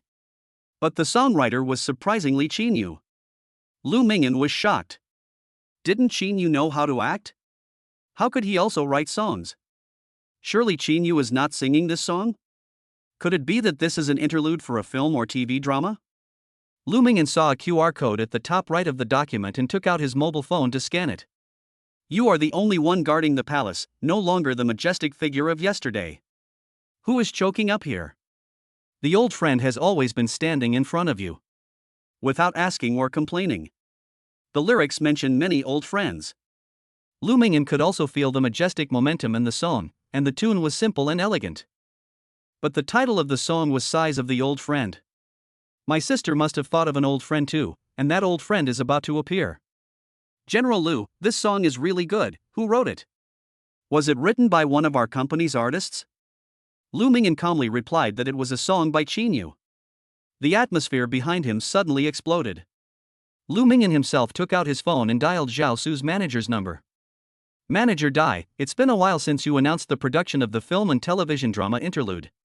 Can your company's Zhao Su complete the track? Dai Lu suddenly received a call from Lu Mingyan, and his heart lurched. He thought Zhao Su had gotten into trouble again. It's still in the process of being created.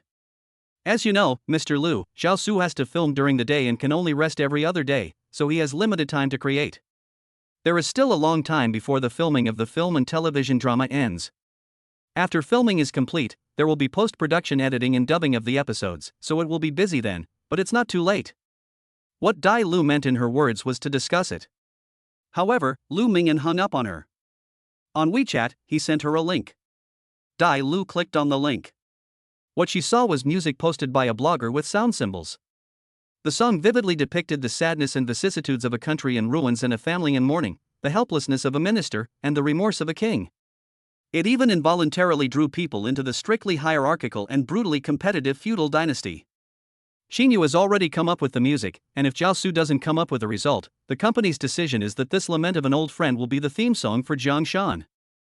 WeChat chat box. Lu Mingyan's message, word by word, entered Dai Lu's eyes. Dai Lu was furious. Furious at Zhao Su's uselessness. And angry at herself. She had failed to recognize a hero, and had not fought more actively to sign Shinu as the company's artist, letting the big fish slip away for nothing. If she had known that Shinu was so knowledgeable, could act and sing, she should have begged and pleaded with him to sign him to her company on the day of the Jiangshan press conference.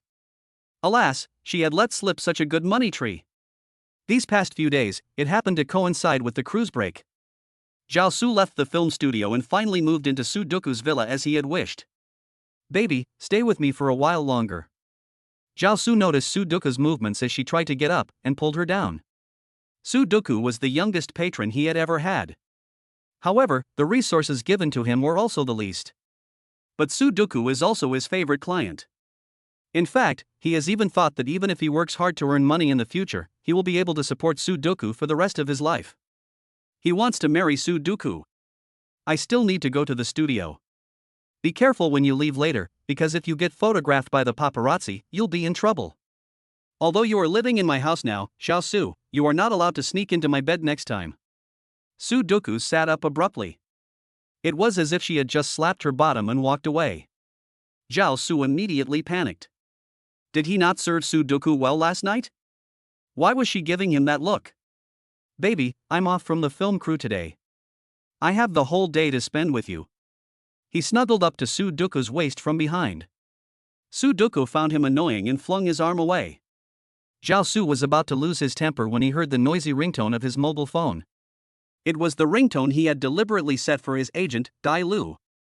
It was a work call and he had to answer it. Log into the tone symbol and listen to the music someone else has made. You're not working like you should be. You can't even come up with a single word after half a day. Chapter 49, A New Photographer. Dai Lu's voice was a little loud. Even though the phone was not on speaker, Sudoku could still hear clearly. Zhao Su was a little embarrassed. Who made the music for the tone symbol? What kind of music is it? Play it for me to hear. Sudoku was interested. However, Zhao Su was a little sluggish. A few years ago, Zhao Su was shining on the stage. Sudoku felt that the man was so dazzling.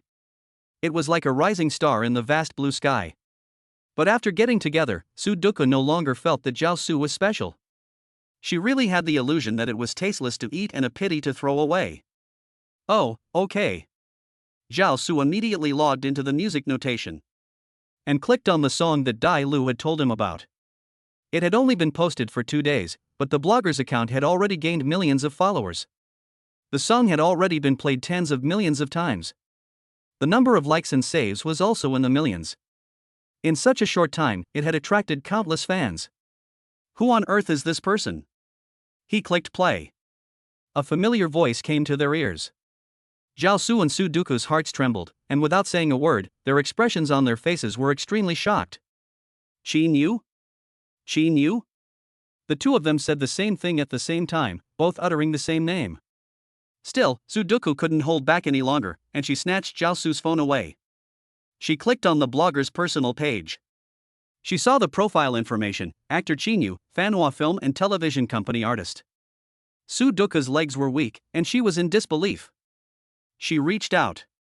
She held onto the dresser next to her to barely stand up straight. Not only was Shinu a film school graduate, he could even write songs. He had excellent looks and such a beautiful singing voice. At that moment, Sudoku looked up. She shifted her gaze to Jiaosu, but could no longer see the aura around him. Instead, she compared Jiaosu to Shinu. Jiaosu was not as good an actor as Shinu, nor as knowledgeable, nor as talented. It seemed that the only thing he was good at was dancing. But Jiaosu has already transformed from an idol to an actor. Does he have to use dancing to compete with his acting skills? The filming is all for film and television dramas, not musicals. Baby, this is impossible. Shinu is a performing arts student, so how can he also write lyrics and sing? Jiaosu's eyes were full of panic and helplessness. He knew too well how difficult it was to create the interlude for the film and television drama Jiangshan. After all, this drama is not about small love. It was magnificent and glorious. The lyrics in music works and dance works he had been exposed to in the past were all related to love. It was inherently difficult for him to create an episode for a film or television drama in a short period of time. At that time, he was also thinking that Shinu would be the backup, and he could not possibly be worse than Shinu. Reality, however, slapped him in the face. How was I supposed to know that he could write lyrics and sing? If you hadn't appeared, I would have had a chance to find out that he could write lyrics and sing. Sudoku's body slowly slid down the dressing table, and she sat on the floor with her hands on her chest. Her lips were white and she trembled slightly. Did everything she had ever been depend on Shinu's light? So, Shinu was by her side, and her career developed rapidly. And now, Shinu had left. Shinu's career developed rapidly on its own, while her career plummeted? Is this the legendary lucky physique? Sudoku was overcome with deep regret, and this regret was even more intense than every regret she had ever felt before.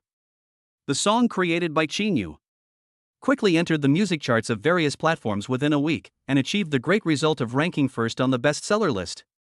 He himself made a lot of money because of this song. Many games, animations, and even other ancient-style film and television dramas wanted to buy the copyright to this song as an interlude in their works. It was only later that everyone learned that this was actually the theme song of the film and television drama Jiangshan. The composer and lyricist was also the male lead in the drama, Shinu. The news on the internet once again stirred up a storm because of Shinu, and many female fans went crazy for him. Even though the filming of the drama Jiangshan had not yet been completed, various behind-the-scenes materials were already trending on the internet. In private, Shinu found time to meet with Deng Rou. He stepped into the Iway magazine office, where the lights were bright and the staff were busy going about their work. Deng Rou came out of her office and led him to the lounge area. Shinu, I like people like you who keep their promises. The materials you sent are indeed exclusive to our magazine, and I am very satisfied. After receiving the behind-the-scenes materials from the crew of Kingdom and Mountain, Deng Rou launched various marketing accounts to post them online. Seeing this, many young actors and actresses also found Deng Rou's magazine in private and begged her to promote them through her marketing accounts. Deng Rou has made a fortune. As long as you're satisfied. I'm also very satisfied with you marketing for me. Shinu said indifferently, his gaze drifting. Suddenly, he shifted to a photo shoot in the magazine office. A model was striking a pose, while the photographer focused on capturing every moment. Editor-in-Chief Deng. Is the model shooting the cover of the new issue? Deng Rou looked over as well, nodded, and said, magazine sales aren't great, but after all, it can make a little money. I just hired a new photographer who just returned from abroad. I hope his work can help the magazine revive. Shinu couldn't help but admire Deng Rou's discerning eye. The male photographer, dressed in simple yet fashionable clothes, had a sharp and focused gaze. The camera in his hands seemed to be an extension of him. The tacit understanding between him and the model made the entire shooting process flow like a cloud in water. Shinu suddenly stood up. and couldn't help but approach the shooting scene to quietly observe his work. Just then, Dang Ro followed. Seeing Shinu, she seemed interested in the photographer and introduced with a smile. Felix is now the chief photographer of our magazine. His work always captures the most unique side of the character. I heard that he previously worked with foreign big names, and it took me a lot of effort to invite him. Shinu nodded in appreciation, and his admiration for the photographer's talent grew even more. Suddenly, the photographer put down his camera and walked towards Shinu and Dang Ro. He smiled politely and said, "Hello, Editor Dang, who is this?" Shinu answered for himself, "Hello, I'm Shinu. I hope that in the future, I will have the opportunity to work with you." Shinu took the initiative to extend his hand, admiring the photographer. "Hello, Felix is my English name. My Chinese name is Xiejua." Xiejua also shook Shinu's hand. Chapter 50, What Can a Mere Entertainer Do? When Shinu and Dang Ro arrived, Xiejua had almost finished with the photography. He calmly shook hands with Shinu. However, in the corner of his eye, he imperceptibly took Shinu in from top to bottom. After letting go of his hand, Xiejua took the lead and asked, "Mr. Qin, are you the leading actor in the drama kingdom and country?" Shinu nodded. "Yes, but the filming is still in progress." Xiejua asked again in a roundabout way, "I heard that the investor of this drama is Lu Lingxi, the female tycoon of the Lu Group. I wonder if you have met Ms. Lu." Shinu's face showed a hint of confusion, but he soon laughed and said, "I have met her a few times. Ms. Lu occasionally comes to the set to inspect." "Why, do you know Ms. Lu too, Mr. Xie?" Xiejua's eyes flickered for a moment, but soon returned to normal, and he said, "I have only heard of her name. After all, she is a powerful figure in the business world. I am curious to see what someone as powerful as her looks like on the set. This cinematographer has just returned from abroad. Could it be that she knows Lu Lingxi from abroad? Otherwise, why has she been asking for news about Lu Lingxi? But if the two of them know each other, why would they need to ask about Lu Lingxi through him?" As Shinu pondered, he answered, "Ms. Lu is very professional and has a unique perspective. She is an excellent company manager." Shinu spoke in officialese and did not reveal any information about Lu Lingxi. Xiejua thought to himself, but kept his expression unchanged. He then asked, "Do you think that there are other reasons for Ms. Lu's investment in the drama kingdom? For example, special consideration for the actors or director?" Shinu frowned slightly, always feeling that Xiejua seemed to be targeting him. But he politely replied, "I'm not sure about that. I'm only responsible for performing well. Mr. Lu chose me and director Jiang, so naturally we'll give it our all." Xiejua smiled and didn't pursue the matter further. But in his heart, he thought, what a smooth Shinu. His answer was watertight, neither humble nor arrogant. By the way, he stopped by the magazine to take some photos of the models. Unexpectedly, he had such a good catch. He met Shinu and shook hands. Lu Mingyan told him that the film and television company founded by Lu Lingxi had recently been promoting a male artist. It was Shinu in front of him. He had to admit that Shinu, dressed simply in white shirt and black pants, had a temperament as clean and clear as mountain stream water, spoke in a gentle tone, and had a smiling expression. He didn't expect that after a few years apart, Lu Lingxi's taste would have changed so much that she would like such a gentle, unassuming man. "Look, there's nothing extraordinary about him. Editor-in-Chief Dang, I have some things to do, so I'll leave the magazine first. We can talk on the phone about future collaborations." Shinu really admired Xiejua.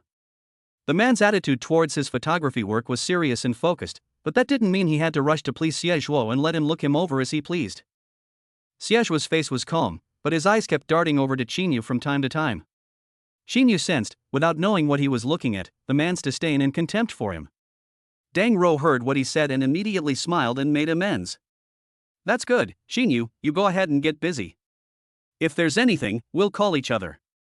Shinu turned and left, his steps steady and quick. Xiejua looked at his back and a meaningful smile curled the corner of his mouth.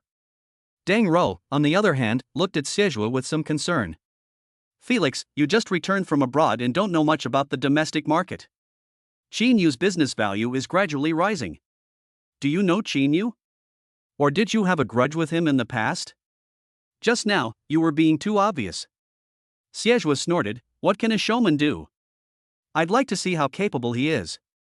Dang Ro was stunned, her expression a little surprised. Xiejua and Shinu really knew each other? She had to say, Shinu gave her one surprise after another.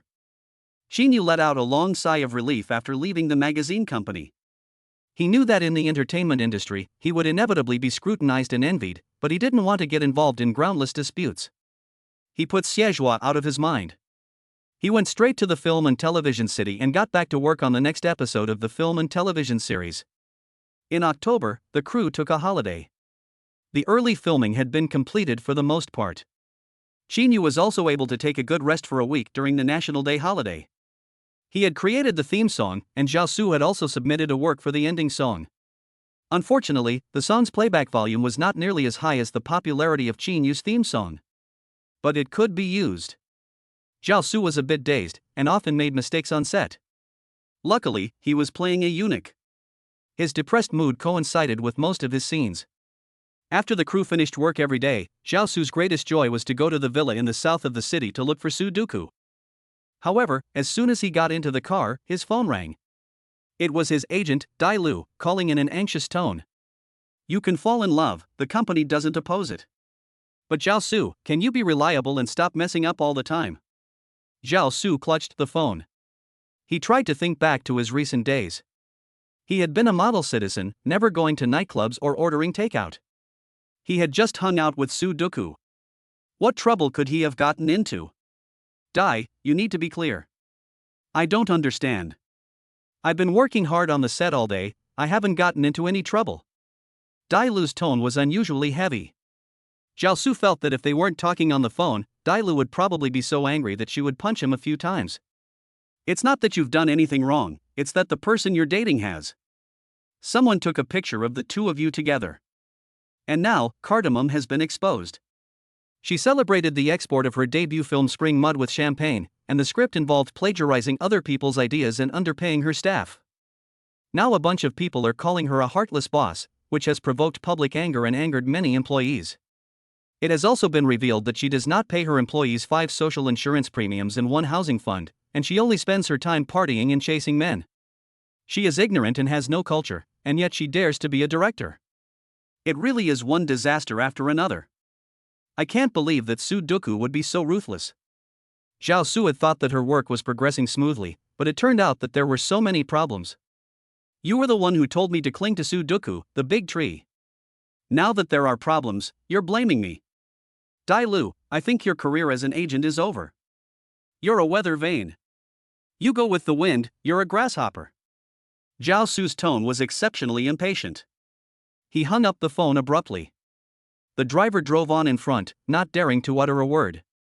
But not far ahead was the villa in the south of the city. The driver had heard everything that had just been said on the phone. After glancing in the rearview mirror, he hesitated, but finally asked. Mr. Zhao, are we still going to the villa in the south of the city? Zhao Su answered impatiently, yes, of course we are. Chapter 51, Refusing to confirm the official announcement. When Sudoku returned home at night, darkness spread in the living room. In the silence, a flickering flame floated in the air. She was startled and almost thought there was a ghost in the house. She immediately turned on the living room light. She realized that Zhao Su was sitting alone on the sofa. There were scattered cigarette butts in the ashtray on the coffee table. Why didn't you say something? You scared the hell out of me. Sudoku changed her shoes at the entranceway very tiredly. She poured a glass of warm water, drank it while walking, and sat down on the sofa. Sudoku, let's announce our relationship. I've been thinking about it all afternoon, and I've seen the dirt on the internet. Your studio is in crisis right now, and if we announce our relationship now, it will just happen to attract a lot of traffic. Black and red are both red. What do you think? Zhao Su said these words without a sound, as if a thunderbolt had come out of nowhere, and Sudoku's mind exploded. Are you sick? What nonsense are you talking? Zhao Su, you haven't even finished filming your first drama as an actor, and at this time, a romance breaks out. Do you still want your girlfriend fans? She subconsciously wanted to reject this decision. Zhao Su's eyes flashed with all kinds of frustration. The words had reached this point, and Sudoku was still rejecting him. He considered himself a hypocritical person, but Sudoku was even more hypocritical than him. I don't care about those girlfriend fans. Zhao Su stubbed out the cigarette in his hand, his eyes firm. Sudoku sneered, but I care about my career. If we announce our engagement now, everyone will think it's a publicity stunt, and I'll be flooded with abuse. Besides, we've only slept together a few times. Zhao Su, you know whether you have feelings for me or not. Zhao Su was silent for a moment, then said slowly, you should ask yourself that question. Are you really obsessed with Shinu, or are you just playing with me, Zhao Su, like a fool? Sudoku, I've been fooled around by you, and you think it's very enjoyable, don't you? Sudoku stared at him with wide eyes. His tone was also very sharp, and he immediately retorted, what's between you and me has nothing to do with Shinu. Go away, I'm very tired today and don't want to see you. If it's got nothing to do with Shinu, then let's announce our relationship officially. Zhao Su proposed with unwavering resolve, we've been sleeping together for more than a day or two, so let's slowly cultivate our relationship.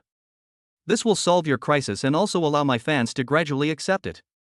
Sudoku was still hesitant. She had reservations about Zhao Su, and she was also somewhat attached to Shinu in her heart. But she would never tell Zhao Su this. She had secretly found out the LP addresses of the leaked online black materials, and they had all been sent from her studio. The first person she suspected was her best friend Fong Shu.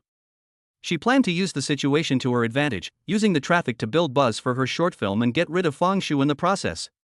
She really didn't want to go along with Zhao Su's official announcement of their relationship. I naturally have a way to deal with the scandal in my studio, and I don't need to announce our relationship with you. Since we can't agree on our views on love, Zhao Su, you can leave. The implication was that they were breaking up. Zhao Su never expected to be kicked out so quickly. Shinu had been by her side for 2 years, but he had only been there for half a year. He was still an underground boyfriend who couldn't be seen in the light of day. Zhao Su was immediately infuriated and got up to leave. The large villa suddenly became empty and quiet. Sudoku looked at the ceiling, and the sparkling crystal light was still as bright as ever. But in a short period of time, the people coming and going under this crystal lamp had changed again and again.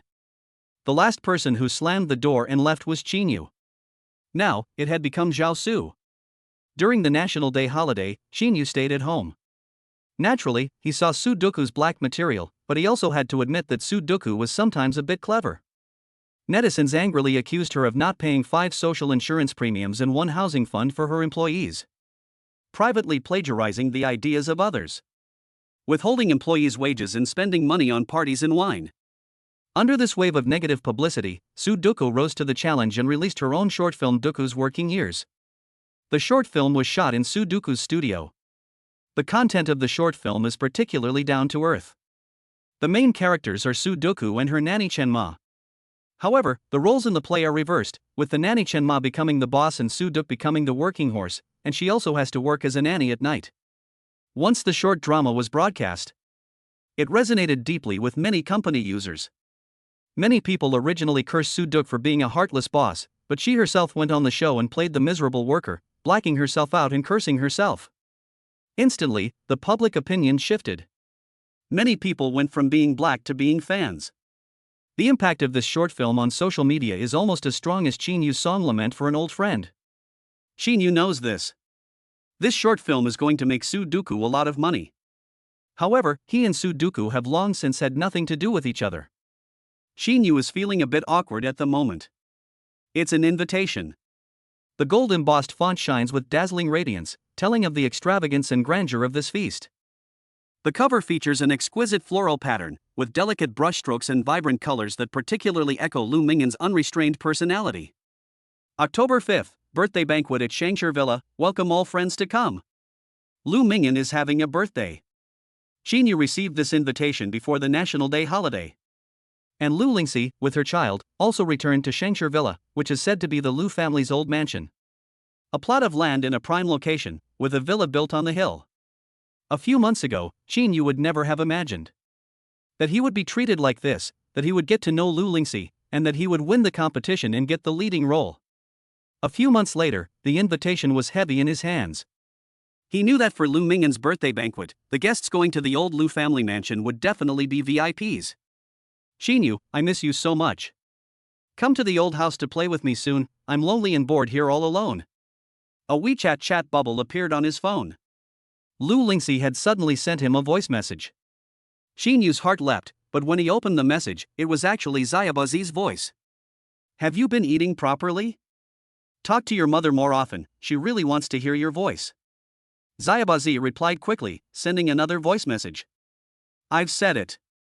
I also called grandpa and uncle. They were very happy, but uncle's mouth smelled bad and kept trying to kiss me, which I hated. Xinu was completely amused by the little one. Lu Tianji, what are you doing with your mother's phone again? The voice clip didn't end there, and the voice of Lu Lingxi popped up at the end, just as it was being recorded. Xinu looked at the chat box again. Sure enough, handwritten text appeared. October 5th, come to Shangshur Villa. Remember. Dress up. Xinu knew that Lu Lingxi must have recalled that when he attended the press conference, he wore simple long-sleeved trousers. But things are different now, he has savings in his hands. How would he let Lu Mingyan down at her birthday banquet? Chapter 52 Lingxi, it's me. October 5th, this afternoon.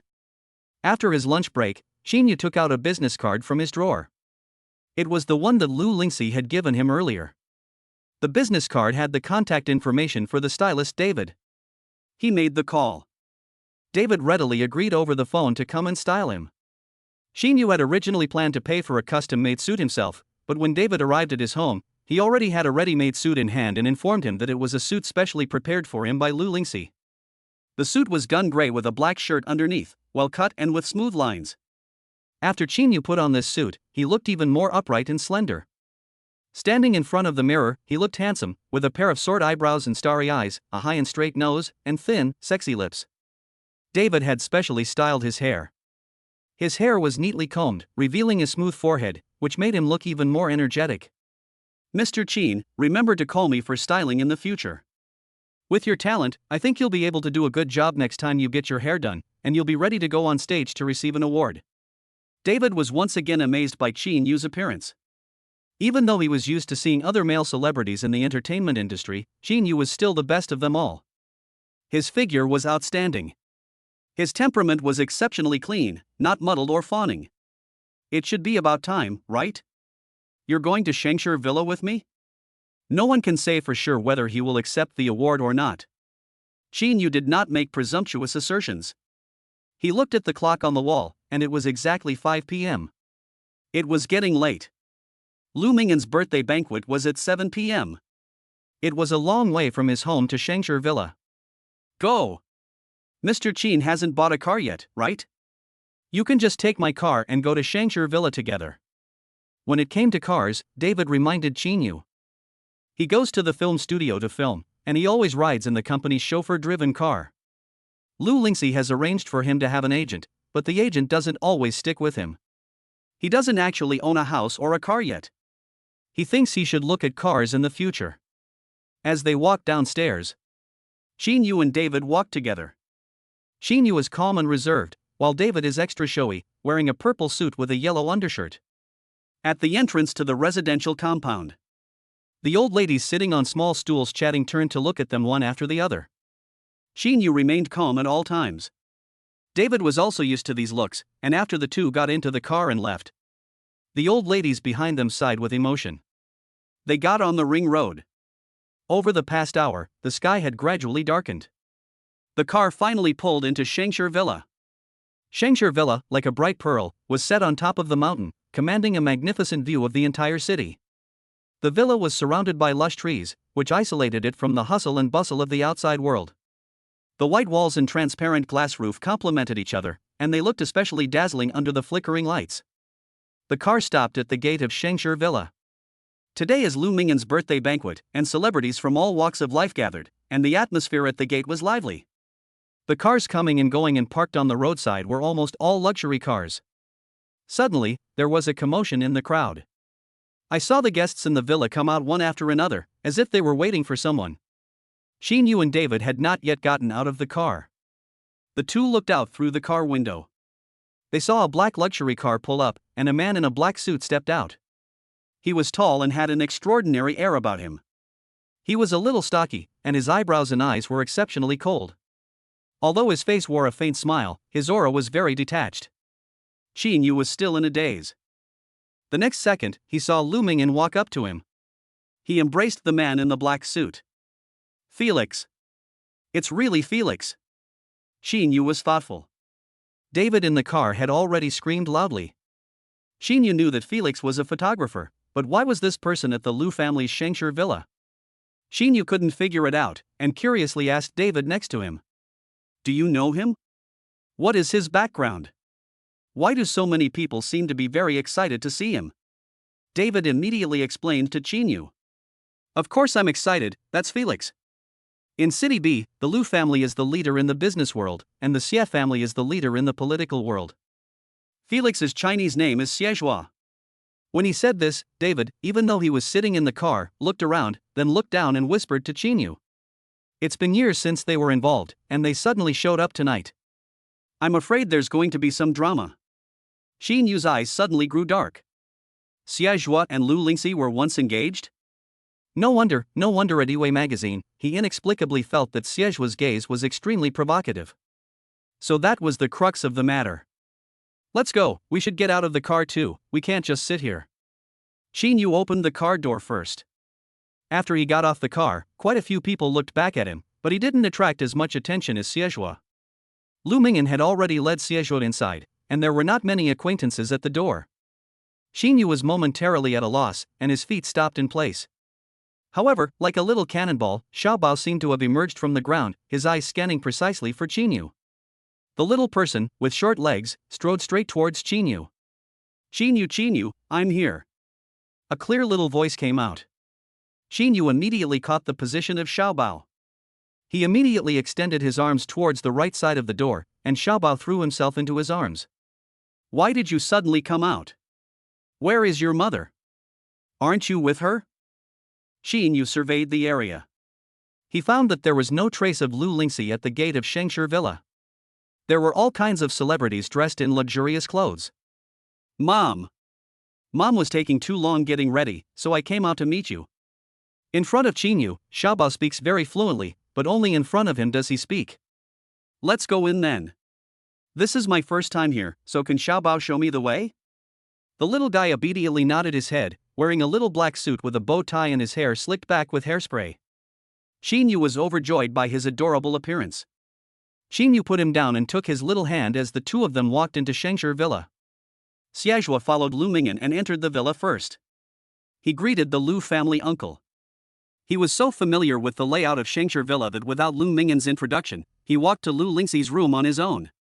Standing in the doorway, he hesitated for a long time. Just as he was about to knock, the door was pulled open from the inside. Xiehua's heart suddenly rose to his throat. But when he saw the person who walked out, it was a female makeup artist. Sir, the front hall is the banquet area. Have you come to the wrong place? The female makeup artist did not recognize Xiehua. She kindly reminded him. Lu Lingxi, who was tidying her dress in the room, did not look up and subconsciously asked. Shang, who is outside? Manager Lu, it's a gentleman. Lu Lingxi thought Shinu had come over. With a smile on her face, she walked out of the room with a soft expression. At this moment, she was wearing a light aqua blue dress, as if she were a fairy rising from the sparkling sea. The fabric was silky and smooth, fitting her figure perfectly, exuding charming charm with every step. Her fair skin complemented the color of the dress, making her face even more refined and beautiful. Her thick, black hair was curled into big waves, reaching her waist and falling like a waterfall on her back, swaying gently with her steps like a flowing picture scroll.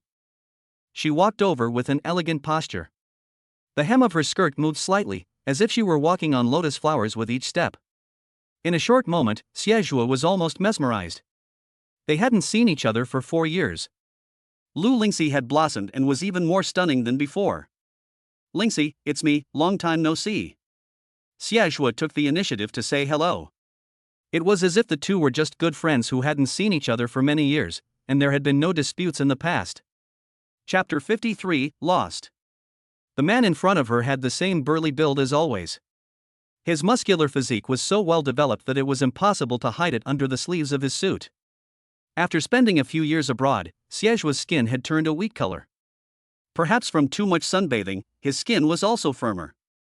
His face was still the same as before, with sharp features and eyebrows that pressed against his eyes. He had a strong and domineering temperament, and it seemed that any woman next to him would become a little girl. I never thought I would meet him so soon, and in such an unexpected situation. Lu Lingxi looked a little dazed. What's wrong? Don't you recognize me? Lu Lingxi, it's Xiejua. Lu Lingxi took a deep breath and tried hard to calm herself down. How could she not recognize him? She was just a little surprised. She forced a smile. Xiejua took a step forward, his eyes fixed on Lu Lingxi. How have you been these past few years? Lu Lingxi tilted her head slightly to avoid his burning gaze. Not bad, and you? I've missed you. Xiejua's blunt words made Lu Lingxi's heart tremble. Once upon a time, they had so many fond memories of each other, but they also had deep wounds. In the end, the wounds were greater than the good. Xiejua's mean words, insults, and put-downs were still filling Lu Lingxi's mind. Almost everyone had jumped on her when she was down. No one cared about her tragic situation, no one offered comfort, and her boyfriend, who she needed most, completely abandoned her. How dare Xiejua show his face in front of her? What does he want from me? What happened in the past is long gone. You don't seem like such a devoted person. Lu Lingxi's tone was exceptionally cold. I don't want to let it go. Xiejua reached out suddenly and grabbed Lu Lingxi's arm. Lingxi, I'm back. Give me a chance to make up for my past mistakes, okay? Lu Lingxi looked at the familiar but strange man in front of her, her heart filled with mixed emotions. Just as she was silent, a phone ringing broke the deadlock. Lu Lingxi, as if she had grabbed a lifeline, hurriedly answered the phone. Lingxi, Xiaobao and I got lost. Can you send someone to pick us up? Shinu didn't expect such bad luck either. Xiaobao took his hand and walked into the villa. He said he wanted to show him the fountain and the greenhouse, and that Lu Lingxi had planted a lot of interesting flowers and plants in the greenhouse. But after going around in circles, the Shangshi villa was really vast. Although Xiaobao was young, he was adamant about showing him the way, but the little guy kept walking and walking, not knowing where he was. Shinu looked around. He realized that they should have already been at the back of the villa, and he could even hear the howling of wild animals. The crucial thing was that Shinu was unable to move from holding Xiaobao, because not far away, behind a tree, Shinu saw a pair of green eyes. He suspected that it was a wolf. Don't move. Send me your phone's location. You've probably walked to the back of the mountain. My father keeps wild animals behind the villa. Lu Lingxi vaguely heard a gust of wind and the howl of a wild animal from her phone. Her original thoughts were pulled back to her past memories by Xiejua. But now, she was so nervous that she could hardly hold her breath. It was because of the safety of Shinu and Xiaobao. The beasts in the back mountain were no joke. After seeing the location sent by Shinu, Lu Lingxi no longer had any interest in talking to Xiejua. She was about to leave after brushing past the man. However, Xiejua shackled her wrist. Lingxi, I've come to my senses this time I've returned to China. Tonight's birthday banquet, my uncle has also promised me. But Lu Lingxi had long since run out of patience and shook off the man's hand. What conditions my father promised you is his business. I have things to do, so I'll be going first. Seeing the woman's anxious and hurried figure leaving, Xiejua's lips curled up into a wicked smile, his unchecked ferocious face fierce and cold. Xiege, I turned my head for a moment, and you ran up to the second floor? You haven't met my sister, have you? There are stairs and an elevator to the second floor. Lu Lingxi took the elevator downstairs. Lu Mingyan took the stairs upstairs, so the two siblings happened to pass each other. When Lu Mingyan arrived on the second floor, he saw Xiejua's lonely figure standing in the long corridor. Mingyan, are you sure your sister is really single? Why do I feel like there's someone in her heart? Lu Mingyan had no idea about Lu Lingxi's relationship, and there weren't any men around his sister anyway. Xiege, what do you mean? Just now, I met your sister, and she took a phone call and left in a hurry, as if it was a man's phone call. Lu Mingyan thought about it over and over. Suddenly he thought of someone. Could it be Shinu? The back of the manor. Xiaobao huddled behind Shinu, not daring to breathe. The two of them saw that behind a tree in front of them, there were green eyes. From time to time, the howl of a wolf could be heard. Shinu held the wooden stick in his hand tightly. His heartbeat quickened, but his eyes were firm. The wolf slowly walked out from behind the tree. It was huge, with dark gray fur and a ferocious look in its eyes. Shinu took a deep breath, preparing for the wolf's attack. The wolf suddenly pounced at him, and Shinu sidestepped, hitting the wolf hard with his wooden stick. The wolf let out a scream as it was hit, but it didn't flinch, instead pouncing at Shinu even more ferociously. Shinu and the wolf engaged in a fierce battle. The wolf's sharp claws and teeth attacked Shinu at the same time. During the fight, Shinu was injured, but he did not give up. He knew that he had to protect Xiaobao. Woof woof woof. A miserable wolf howl resounded through the sky. Finally, Shinu used all his strength and thrust the wooden stick into the wolf's throat. The wolf fell to the ground, struggled a few times, and then stopped moving. Shinu let out a sigh of relief. He looked at his injured arm and then at Xiaobao. Xiaobao was pale with fear, but he wasn't crying. Shinu held Xiaobao in his arms and patted his back, reassuring him. Don't be afraid, my dear. Don't be afraid, we're safe now. Chapter 54, Shall we get engaged? Blood continued to seep from Shinu's wounds, but he held Xiaobao tightly as they made their way through the forest. Xiaobao's face was still pale. The little person once again tightly closed his mouth, unable to make a sound, and just held his arms firmly around Shinu's neck. The sound of footsteps suddenly came. Shinu's heart leapt with joy. He looked up and saw the twinkling light of a flashlight not far away. He knew that Lu Lingxi had brought someone to find them. Shinu, Xiaobao, where are you? Shinu, come out quickly, I've come to find you. Hearing the familiar voice and Lu Lingxi's repeated calls, Shinu quickened his pace and walked towards the direction of the light. Lingxi, we're here. Lu Lingxi was followed by her bodyguard. Many people heard Shinu's voice and rushed in his direction. It wasn't until they had passed through a forest in front of them that Lu Lingxi saw Shinu and the little treasure he was holding in his arms. She couldn't wait to walk up to them immediately. Shinu, illuminated by the flashlight, looked miserable. The luxurious custom-made suit on his body had become tattered, with the sleeves all torn and oozing bright red blood. She looked at the wounds on Shinu's body and felt heartbroken. She immediately took out a handkerchief and gently wiped the wounds. Did you encounter a beast? I heard a wolf howl when I came over. How are you? Lu Lingxi asked with concern. I'm fine, just a little injury. Shinu said. Where's Bao Bao? Is he hurt? Lu Lingxi asked anxiously again. Bao Bao is fine, he's just scared. Lu Lingxi let out a sigh of relief. Why did you two run to the back of this manor? This whole mountain, there are many wild animals behind it. Fortunately, it was a close call, otherwise. Lu Lingxi's face also turned pale. Cold sweat broke out on the palms of her hands. However, Shinu, the person involved, was carefree and even reassured her. Lingxi, it's fine. Really, it's fine. Just now, Xiaobao and I did encounter a wolf. But that wolf was not wild enough, and I already subdued it. Lu Lingxi still looked worried, her eyes fixed on Shinu's injured arm. You're still saying it's fine, but there's so much blood. Shinu smiled and hid his injured arm behind his back. It's just a superficial wound, I'll just go back and get it bandaged. At this time, Xiaobao, who was rare, poked his head out of Shinu's arms, tugging at Lu Lingxi's corner of the clothes, and said loudly.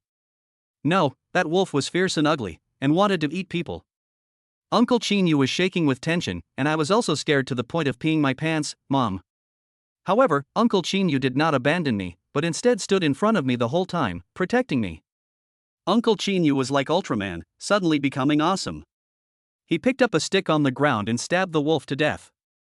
The bodyguards present all couldn't help but laugh when they heard this, and the atmosphere became a lot more relaxed. However, only Lu Lingxi knew. Xiaobao's words were a solid recognition of the important place Shinu held in his heart. After all, during that fire, she was unable to return in time, and Xiaobao nearly died in the fire. After narrowly escaping death, Xiaobao never wanted to speak again. At this moment, the surrounding trees swayed in the wind. The environment was eerie in the dark night, and since a wolf could run out, there might be other beasts lurking around. Without further ado, let's hurry up and leave. Lu Lingxi walked forward and took hold of Shinu's body.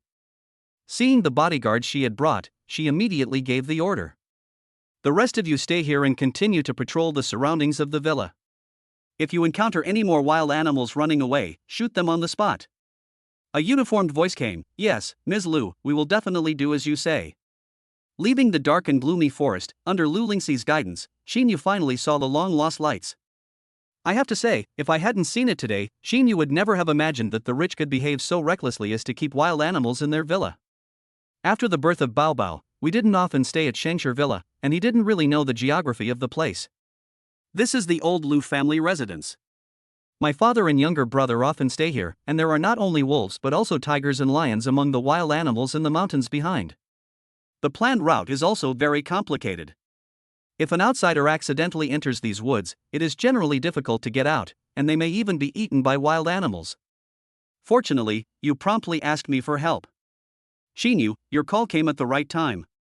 Lu Lingxi was talking while Shinu listened quietly, and the two gradually walked to a greenhouse. It turned out that there really was a greenhouse in the villa, and Xiaobao was right, except that he had taken the wrong path. It was clearly getting colder, but the greenhouse was warm as spring. The walls were made of crystal glass, and even the ceiling was transparent, so you could see the stars in the blue sky. Inside the greenhouse, colorful flowers were competing for beauty, emitting a fragrant scent. The green leaves shimmered in the light, as enchanting as emeralds. In the center of the greenhouse is a small fountain, with clear, sparkling water that makes a pleasant sound. Around the fountain are some comfortable chairs and tables, where Lu Lingxi sat Shinu down. Then she turned around. She rummaged in the cabinet in the corner. Finally, she pulled out a medical kit. Lu Lingxi opened the medical kit, took out alcohol swabs and scissors, and said softly, "The sleeve is stuck into the flesh, I'll help you apply medicine, it may hurt a little, bear with it." She took out the scissors with concentration and easily cut off the sleeve of this expensive suit. Little by little, she helped Shinu apply medicine and treat the wound. Shinu looked at her serious appearance and a strange feeling welled up in his heart. But when the alcohol touched the wound, he couldn't help but gasp. Lu Lingxi's movements became even more gentle, and while treating the wound, she said, "Shinu, you don't have a girlfriend right now, do you?" I don't know why Lu Lingxi suddenly asked this question, and Shinu nodded. "Well, I'm single now." But what Lu Lingxi blurted out next almost made Shinu forget the pain in his arm. "Then would you mind having an additional fiancé?" At this, Lu Lingxi looked up and smiled. "You're not married, I'm not married, let's bypass boyfriends and girlfriends and just get engaged, shall we?" It was as if a bomb had been dropped on the surface of the water, sending ripples through Shinu's heart. He almost thought he had heard it wrong. His lips trembled slightly as he subconsciously asked in return, "What did you just say?" In the silent flower room, the lights in the room flickered, and Xiaobao slept soundly, snoring occasionally. Shinu and Lu Lingxi locked eyes. The pair of calm, clear eyes were full of composure, while the pair of narrow, dark eyes were full of shock. Under Shinu's gaze, Lu Lingxi repeated her words word for word. "I said, will you be engaged to me?" Chapter 55, Going Public. Lu Lingxi suddenly proposed engagement. Shinu's emotions were turbulent. At first, there was surprise and then joy. Gradually, his emotions calmed down, and a figure flashed through his mind. "You want to be engaged to me because of Xiejua?" Lu Lingxi's brows were knitted tightly. She didn't know how Shinu knew Xiejua. "You know Xiejua?" Shinu stood up and drew a distance between himself and Lu Lingxi. He looked out the window at the flashing lights, his eyes shining as he seemed to gradually recall something. "I came to the villa in David's car. He said that you and Xiejua were once intended marriage partners." At this, Shinu turned around and faced Lu Lingxi directly. "If you want to use me as a shield, as your trophy, and go to Xiejua and show him off to him that you have a new love, then you don't need to do that. My family is poor and my background is very poor. In every way, I am inferior to Xiejua." Shinu had naturally heard of the Xie family's reputation. The Lu family is the leader in the business sector in City B, and the Xie family is the leader in the political sector. Then, Xiejua should be the third son of the Xie family who doesn't often appear in the news. Xiejua and Lu Lingxi are a perfect match, both talented and beautiful, and their families are on the same level. They were once engaged. However, due to the appearance of Xiaobao, Xiejua was unable to accept it for a short period of time, and Lu Lingxi gave birth to someone else's child. But after a few years, Xiejua returned, determined to reconcile with Lu Lingxi, otherwise there was really no need for him to provoke him at the magazine that day. It was because he had signed with Fanhua Film and Television and was an artist that Lu Lingxi was currently promoting. "No. Shinu. Don't belittle yourself. You're very good, you make me feel warm and I think you're worth it. Even if you can't compare to Xiejua's family background, but Xiaobao likes you, I can see that. Xiaobao wants you to be his father," Lu Lingxi said to herself. But Shinu interrupted her midway, "So what about you?" Xiaobao wants me to be his father. So do you think that if I'm suitable to be Xiaobao's father, I'm also suitable to be engaged to you? Having said that, Xinu hesitated. Then, he changed the subject and asked Lu Lingxi in a pressing voice. Or, as long as a man is good to Xiaobao and a man that Xiaobao likes, you will choose to get engaged? Xinu's sudden rhetorical question caught Lu Lingxi off guard. No one had ever been so aggressive with her before, and she began to think about her own state of mind. Did she suddenly say get engaged to anger Xiehua, for Xiaobao's sake, or for her own? Lingxi, marriage is a very serious matter. You can play around before you get married, but don't treat marriage like a joke. Xinu walked over and picked up the suit jacket that had fallen to the ground. Even though it was tattered, he still wore it. From beginning to end, he didn't lose his temper, and his tone was as gentle as always. But Lu Lingxi just felt that he seemed angry. She watched as Xinu walked step by step to the door of the greenhouse, placed his hand on the door handle, and then pulled open the door, striding away. At this moment, Lu Lingxi's heart was filled with an unprecedented sense of panic. She was afraid that Xinu would never return. Xinu, I want to get engaged to you. Not for anyone else, just for myself. Xinu's hand stopped on the handle, and he slowly turned around, a hint of surprise in his eyes. Lu Lingxi walked up to him and gave him a hug, as if gathering great courage. She whispered in his ear. I know this might be too soon, but when you just left, I felt a void in my heart. I don't want you to leave. I've never felt this way before, with so much to lose and so much to gain. Xinu listened quietly, a barely perceptible smile curling the corner of his mouth. Are you sure this isn't just a momentary impulse? Lu Lingxi nodded firmly, I'm sure. During this time together, I have seen your kindness, tolerance, and true heart for Bao Bao. And your words just now have also awakened me. I am not being stubborn, nor am I doing it for anyone else, I just find myself wanting to have you by my side. Xinu lowered his head and gently took her hand. Lingxi, there is no need to rush the engagement. After leaving the conservatory, Lu Lingxi made a phone call. She called the butler at the villa and asked him to take Bao Bao back to the bedroom to rest. She and Xinu then joined hands and walked into the manor hall. Stepping into the hall, they were greeted by the sweet fragrance, and almost all the guests turned around to look. Many people recognized Lu Lingxi. Many people in the entertainment industry also recognized Xinu. However, the two would walk together in such an intimate posture, Lu Lingxi's arm around Xinu's arm, as if they were a loving couple for a long time. Many people were surprised at such an occasion. But they couldn't help but praise them. Xinu had changed into a white suit, which complemented Lu Lingxi's light blue dress. Among the celebrity couples and political dignitaries present, or the good-looking entertainment industry couples, none were more eye-catching than Xinu and Lu Lingxi at this moment. The two were a perfect match. Even Xiehua, who was holding a glass of champagne, was so enraged that his teeth were about to clench, and he almost couldn't stand steadily. A sinister sneer appeared at the corner of his mouth. This was the solution that Lu Lingxi had come up with?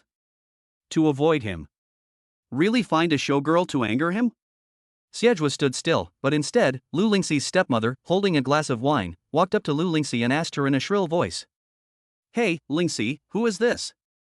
Why don't you introduce him to your father? Lu Lingxi's stepmother was only 10 years older than her. She still had a lot of charm, exuding the charm of a mature woman. She was wearing a bright red strapless dress.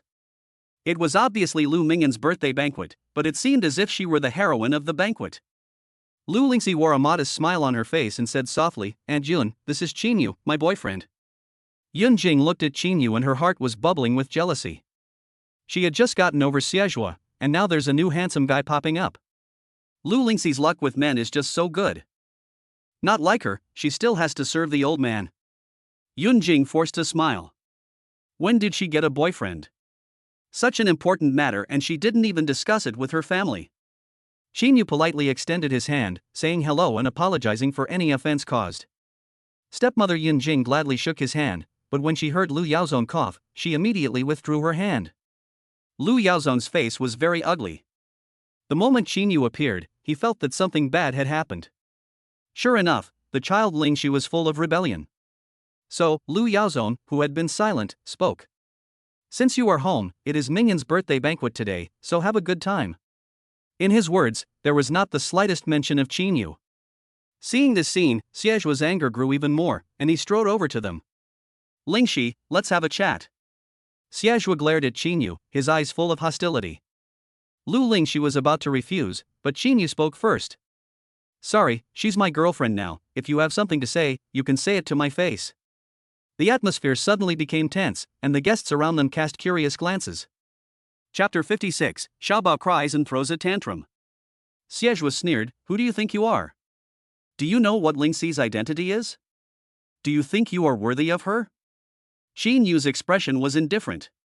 No matter who I am, Lingxi has chosen me now. Lu Lingxi took Xin Yu's arm tightly to show her attitude.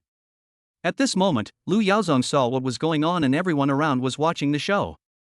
He said with a dark face, "Today is Mingyin's birthday banquet, don't disgrace yourself here."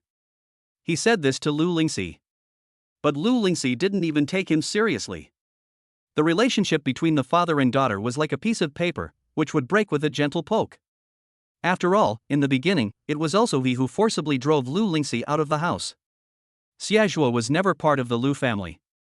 Naturally, he didn't care about Lu Yaozong either. He gritted his teeth and whispered to Lu Lingxi. Lingxi, are you really going to be with him? Are you still angry that I left you 4 years ago? But you were pregnant with someone else's child at the time, so aren't you allowed to be angry? Lu Lingxi looked up at him. Xiaozhua, what makes you think you have the right to interfere in my affairs? Don't you think you're ridiculous? At the time, you called me a slut and a bitch, but now that you've returned to China, you don't think that if you give the order, I'll just roll over and agree to get back together with you, do you? Ah, Xiaozhua, you're ridiculous.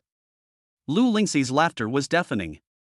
In the silent hall, the people around her could hear her mocking Xiaozhua's words clearly. And Xiaozhua took a deep breath. Okay, I hope you won't regret this in the future.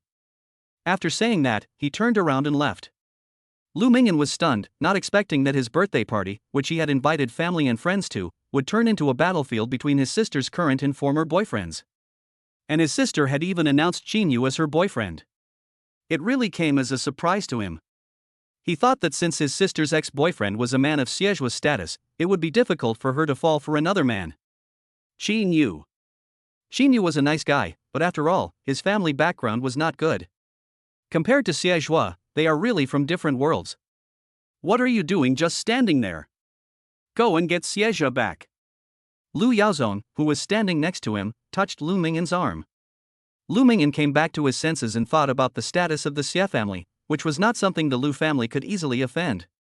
After listening to his father Lu Yaozong's words, he immediately went out to find Xiaozhua. Lu Yaozong, on the other hand, looked at Lu Lingxi, who was still there, and his eyes were full of disappointment. I told you to go back to the Lu family mansion, and I originally planned to announce the news of your resumption of your engagement with Xiaozhua and your impending engagement at Mingyan's birthday banquet tonight. Lu Lingxi, you are defying the entire Lu family. Lu Lingxi stubbornly responded, I am only pursuing my own happiness. Shinu gently patted her shoulder to comfort her.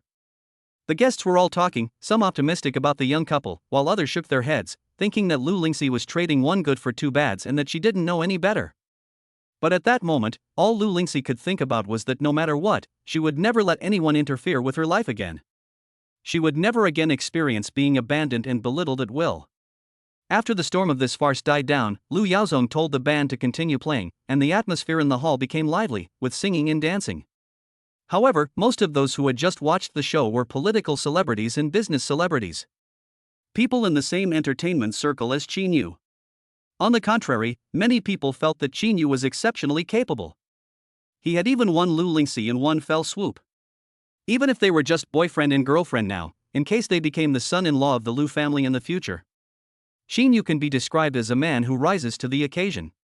Several game company executives, holding glasses of champagne, slowly approached Shinu and struck up a conversation with him about music. Mr. Qin is exceptionally talented and capable. His song Lament for an Old Friend set the internet alight and dominated the bestseller charts for weeks on end. I wonder if Mr. Qin could compose promotional songs for a few of our games? They are businessmen, and naturally they are profit-oriented. Others may not think that Shinu is a good match for Lu Lingxi, but they think that Shinu is very capable. To be able to get close to Lu Lingxi is a reflection of his ability. Lu Lingxi was standing next to Shinu, and naturally she heard what was said. She gave Shinu a look, telling him to go for it. Encouraged by her, Shinu reached out and shook hands with the company executives. My previous composition, Lament for an Old Friend, was also inspired by a script. But if you all trust me, I can try my hand at composing, and I will definitely do my best.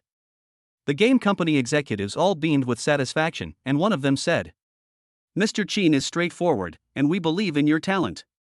As for compensation, as long as the music you produce achieves the desired effect, you will definitely not be underpaid. Shinu politely nodded in thanks. Just then, there was a commotion in the crowd. Xiaobao was being carried downstairs by the villa's butler, and his miserable wailing resounded through the entire hall. Xiaobao's eyes were blurred with tears, and he was crying so hard that he could hardly breathe. His eyes were red, and tears kept welling up in his eyes and rolling down his cheeks, leaving clear streaks of tears. His hair was messy, and some strands were stuck to his face, wet with tears. His small hands were tightly clenched into fists, and in the arms of the housekeeper, his small body kept trembling as if he was suffering tremendous pain, which made people feel heartbroken. However, when he saw Shinu, he didn't even care that Lu Lingxi was his mother, and threw himself into Shinu's arms like a young swallow returning to the nest. Whoa. Shinu, you're not dead yet. Whoa, that's really great, I thought you were dead. Many people who saw this scene were aghast. Compared to seeing Xiejua's anger turn to shame, almost no one present had ever seen Xiaobao speak before. Xiaobao also didn't often appear in public. Suddenly, he was so close to Shinu. Many people knew that the Lu family's little prince seemed to have autism, like a little mute who couldn't speak. But now, no wonder Lu Lingxi would publicly reveal Shinu. It turned out that she had fixed the little prince. Don't worry, I'm not dead. Little flower cat, little snotty nose, if you keep crying, you won't be cute anymore. Shinu hugged Bao tightly in his arms, cooing gently to the child. A trace of surprise crossed Lu Yaozong's eyes, as well as Yunjing's next to him. Seeing this scene, they were all a little shocked. Yunjing knew best how annoying the little devil was, with his strange temper and unpredictable actions. Once, she had poured her chicken soup with the little devil's urine. She had sprinkled salt in her face mask. She had spilled oil on the floor, causing her to fall. She was simply detestable and hateful. Unfortunately, because of her young age, she could find no evidence. She could only hint at things and fan the flames in Lu Yaozong's ears, before finally driving the mother and child out of the house. Xiaobao, come here, let Grandpa hug you. Even at first, he was a bit disgusted with this illegitimate son. His daughter, Lu Lingxi, couldn't even find the child's father. But as this child gradually grew up, he was born intelligent and exceptionally cute, and Lu Yaozong, who had grown old, became more and more soft-hearted. He envied others. The life of enjoying the company of grandchildren and living a long life. But Xiaobao had autism and couldn't speak a word. Gradually, he almost forgot about this grandson. Grandpa, I want Shinu to be my father. I don't like my mom's ex-boyfriend, so please don't let them get married, okay? Chapter 57, The fastest way is to take things slowly. Lu Yaozong's eyes widened when he heard what Xiaobao said, and Yunjing next to him was also shocked.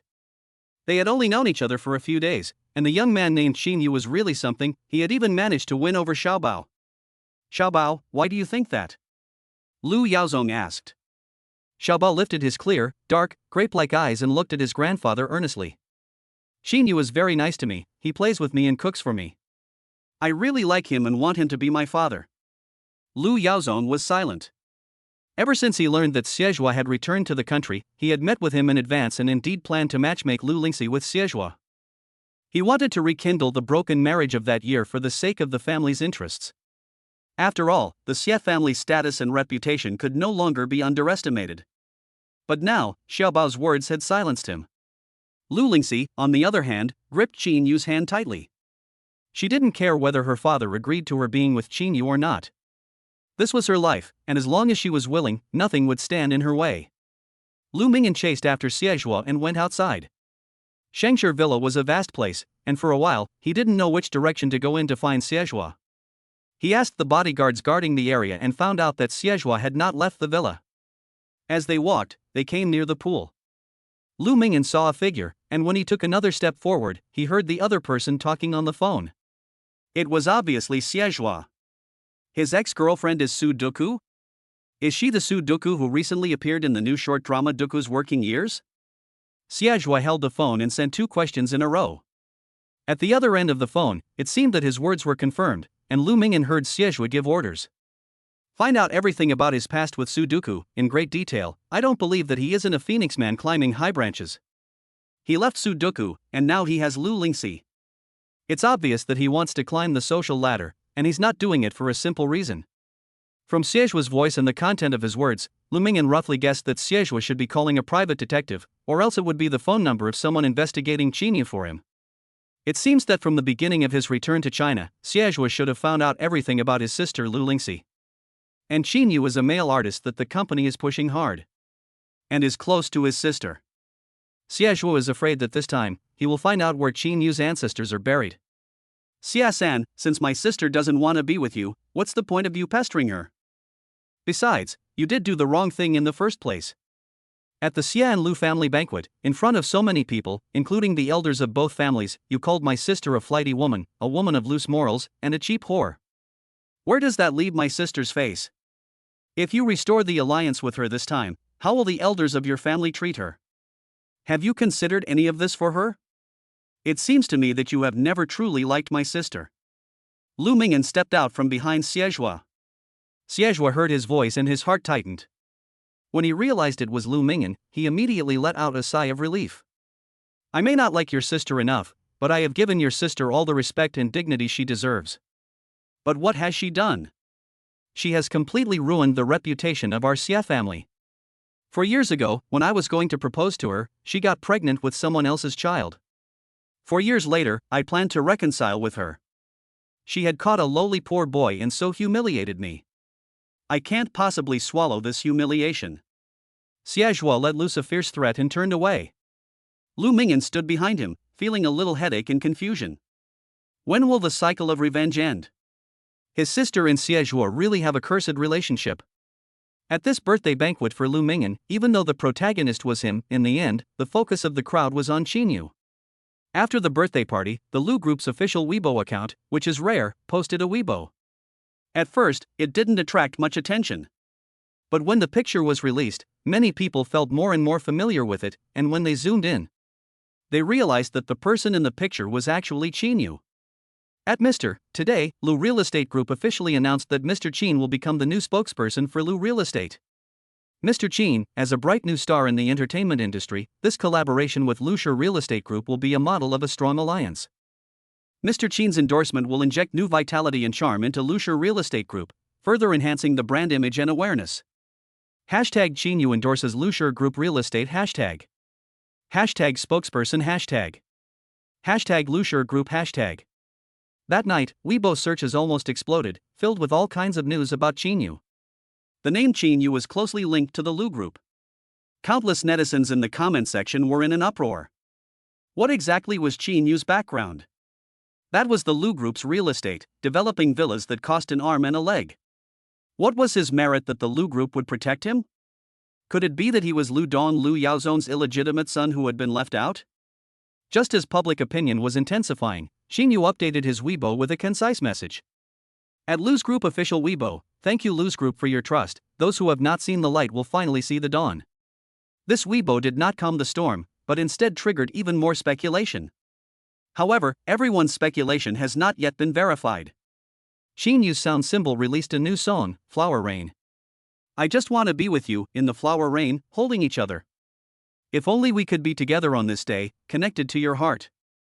If only I could hold your hand, so that we could be together forever. From afar, I am with you in my heart. Countless people were instantly slapped in the face. Are you calling him a resource person?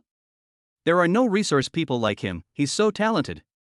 The song is in Cantonese, with a melodious and gentle tune. Many netizens were enchanted by it and exclaimed. At first it was blue and white porcelain, and now it's flower rain. Begonia flowers are blooming, the flower language is I miss you. Is Xinu getting married soon? Is he in a relationship? No, he's just emerged as a handsome guy, and now he's going to become a husband? But this song seems like a confession.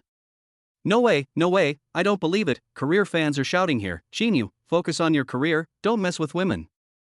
Netizens have split into two camps, one is completely convinced of Qinyu's talent, while the other remains indignant, thinking that Xinu is just a resourceful person. Xinu himself did not expect that the release of the second song would attract even more traffic and attention than the first song, Durantan. This song, Huayan Non, is a promotional song for a fairy game, and he has officially reached a cooperation with the game company's boss. However, he had to admit that the affection he hid in the song also wanted to convey to Lu Lingxi. Right now, he is still filming at the film studio. The progress of the drama Kingdom and Country has reached the end. The actress Ding Qin plays his mother in the drama. During a break on set, Ding Qin took out her phone to check her newsfeed and accidentally saw the second song released by Shinu. So Ding Qin moved a stool. She sat down next to Shinu and struck up a casual conversation. Shinu, you really know how to make a splash when you strike. I also have to apologize to you. At first, I thought you were just a resourceful person who relied on your connections to get ahead. I also thought that the filming period was going to be a difficult time. But your professionalism has proven that you are a trained professional who definitely didn't just muddle through. Shinu, keep up the good work. I believe you can definitely stand on a higher stage and become the brightest star. Ding Qin is already in her 50s, and she has seen it all in the entertainment industry. In this fame and fortune circle, too many people can't bear to wait, are exceptionally impetuous, and have no real ability. They rely on loud shouting to do marketing, and their short-lived fame fades away. But Shinu seems to be born with the ability to attract attention.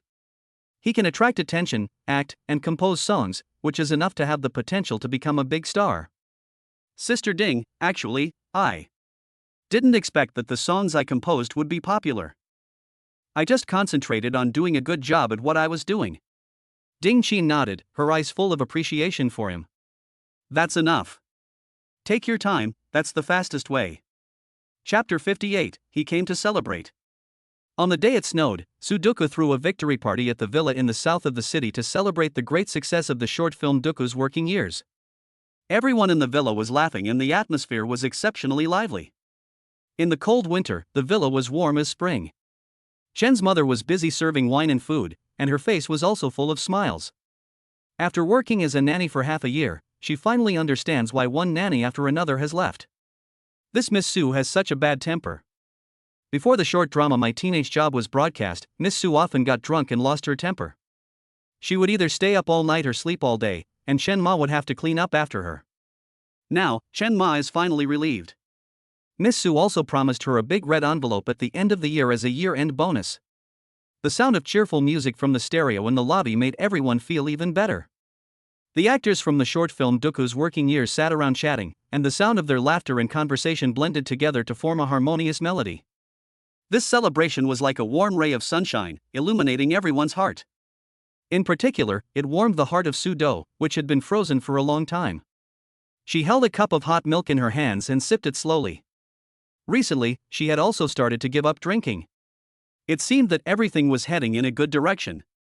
At that moment, the actor who had signed up for the studio show suddenly saw a message prompt that Shinu had released a new song. He excitedly picked up his phone and showed it to everyone. Everyone took out their phones and clicked on the music symbol. In recent days, behind-the-scenes stills of Shinu had been constantly released, and he had already gained quite a few fans. With the release of his new song, Shinu had become a role model in the industry among the young actors. The actors in the short film also envied Shinu's good fortune. He had gotten a big production right out of the gate, and he was good at acting and could also compose and sing. I look forward to April with you. I look at the old flower petals with love. I will hold you in May. Drunk, I send the night swallow to turn over. The two actors in the skit subconsciously hummed the tune. This song sounds really good. Several people exclaimed. Yes, the previous lament for an old friend obviously fits the film and television drama, but now this flower rain, Shinu is probably not professing his love to someone, is he? It sounds like a love song no matter how you listen to it. Another person agreed. However, producer Zhang, who often worked with Sudoku, and assistant Xiaokai immediately grabbed the speaker's sleeve and signaled him to shut up with their eyes. After all, Shinu was Sudoku's ex-boyfriend. He had behaved like a dog-licking man when they broke up, and Sudoku had completely moved on half a year ago. Now that he has a new relationship, he is still writing such romantic love songs. At first, I thought that Shinu would still be like a dog licker and lick Sudoku back soon. Now it seems that the person who has never been able to let go of Shinu has always been Sudoku. Assistant Xiaokai's gaze shifted to Sudoku. Anyone could tell that her face was very bad, her lips were a little pale, and her expression was a little dazed. Did he release a new song? When was it released? The actor who spoke earlier immediately answered Sudoku. It was released just a couple of days ago, but before that, the Lu Group's official Weibo account announced that Shinu was endorsing their real estate, and then this new song was released. Sudo forced a smile and said softly, "That's great." But in her heart, it was like a bottle of mixed emotions had been overturned. She turned around and walked silently to a single sofa in the corner, and the bits and pieces of her time with Shinu kept popping up in her mind. At that moment, the doorbell rang. Chen's mother hurriedly ran over to open the door. When she saw the person outside, Chen's mother was a little surprised. Then, she turned around and shouted to everyone, "Miss Su, Mr. Zhao Su is here." Everyone instantly became agitated. Their gazes all turned to the entrance of the villa. Duku Su's heart suddenly tightened. Zhao Su? How long had it been since she had seen this man? It seemed that during the filming of the short film Dogwa's working years, Zhao Su had vanished into thin air. She had initially disagreed with the official announcement of their relationship. After Zhao Su left, there was no more movement, and now he suddenly appeared. "What are you doing here?" She didn't really want to see Zhao Su. Especially after learning that Qinyu's development was booming, and seeing Zhao Su again made her feel like a joke. Chun-chan was the stupidest idiot under the sun. Just as Qinyu had scolded her, she was a lowly fool. She was blind, picking up the sesame seeds and throwing away the watermelons. "Duku, I've come to see you." Soon, Zhao Su came over with a smile as bright as the sun, and it seemed as if the whole place brightened up. Compared to the sketch actors, Zhao Su was a big shot. Even though he had just set foot in the film and television industry, his resume as an idol was still dazzling.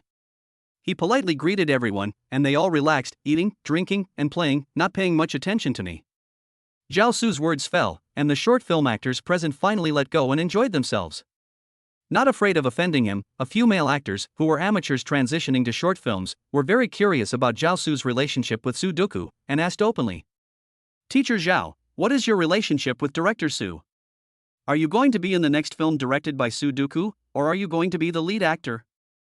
Zhao Su did not immediately answer these questions, but instead, his eyes inadvertently swept over Sudoku. Then, he pushed away the people surrounding him and slowly walked up to Sudoku. He said calmly, "My girlfriend's short film was a great success, and as her boyfriend, how could I not help her celebrate?" The crowd then saw that Zhao Su was hiding behind his back and arm with a bag hanging from it, and inside was a bottle of expensive champagne. He took out the champagne and skillfully opened it, and with a bang, the champagne bubbles overflowed. "Today, everyone here, let's celebrate Miss Sudoku." Zhao Su poured a glass of champagne for everyone. Sudoku's heart was full of ups and downs, and she didn't expect him to be so high profile. But in front of so many people, she couldn't let her anger show. The actors and actresses in the skit cheered. Director Su and actor Zhao Su are really a couple? They are a perfect match. Everyone raised their glasses to congratulate Sudoku. "Director Su, I hope the ratings of the shows you direct will continue to soar, and that you will continue to do well. I wish the most beautiful director Su success in directing even more perfect shows and scripts in the future." However, Sudoku just quietly held the hot milk and took a sip. Chapter 59, okay, we're announcing it officially. It was past midnight. A few sketch actors were a little drunk and pulled Sudoku and Zhao Su to play games together. Outside, snowflakes were falling in a flurry, leaving a series of rustling sounds. The atmosphere inside was unprecedentedly lively.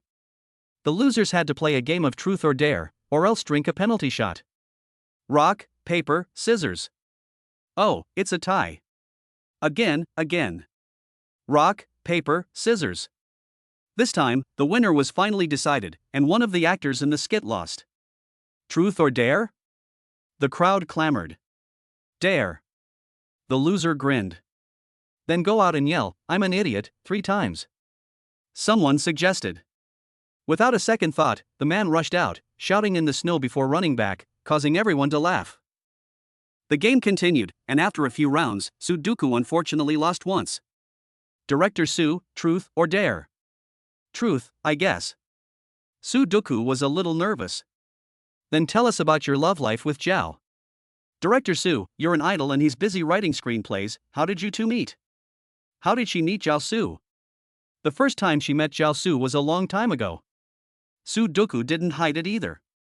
Perhaps the mood was just right, and Zhao Su's sudden appearance was too strong, so she briefly forgot about Qinyu and her resentment towards him. She lounged lazily on the sofa, her voice flowing as she told the story. Zhao Su made his debut very early. He is 25 years old, but he debuted when he was 15. I am about the same age as him. At that time, I was still in middle school.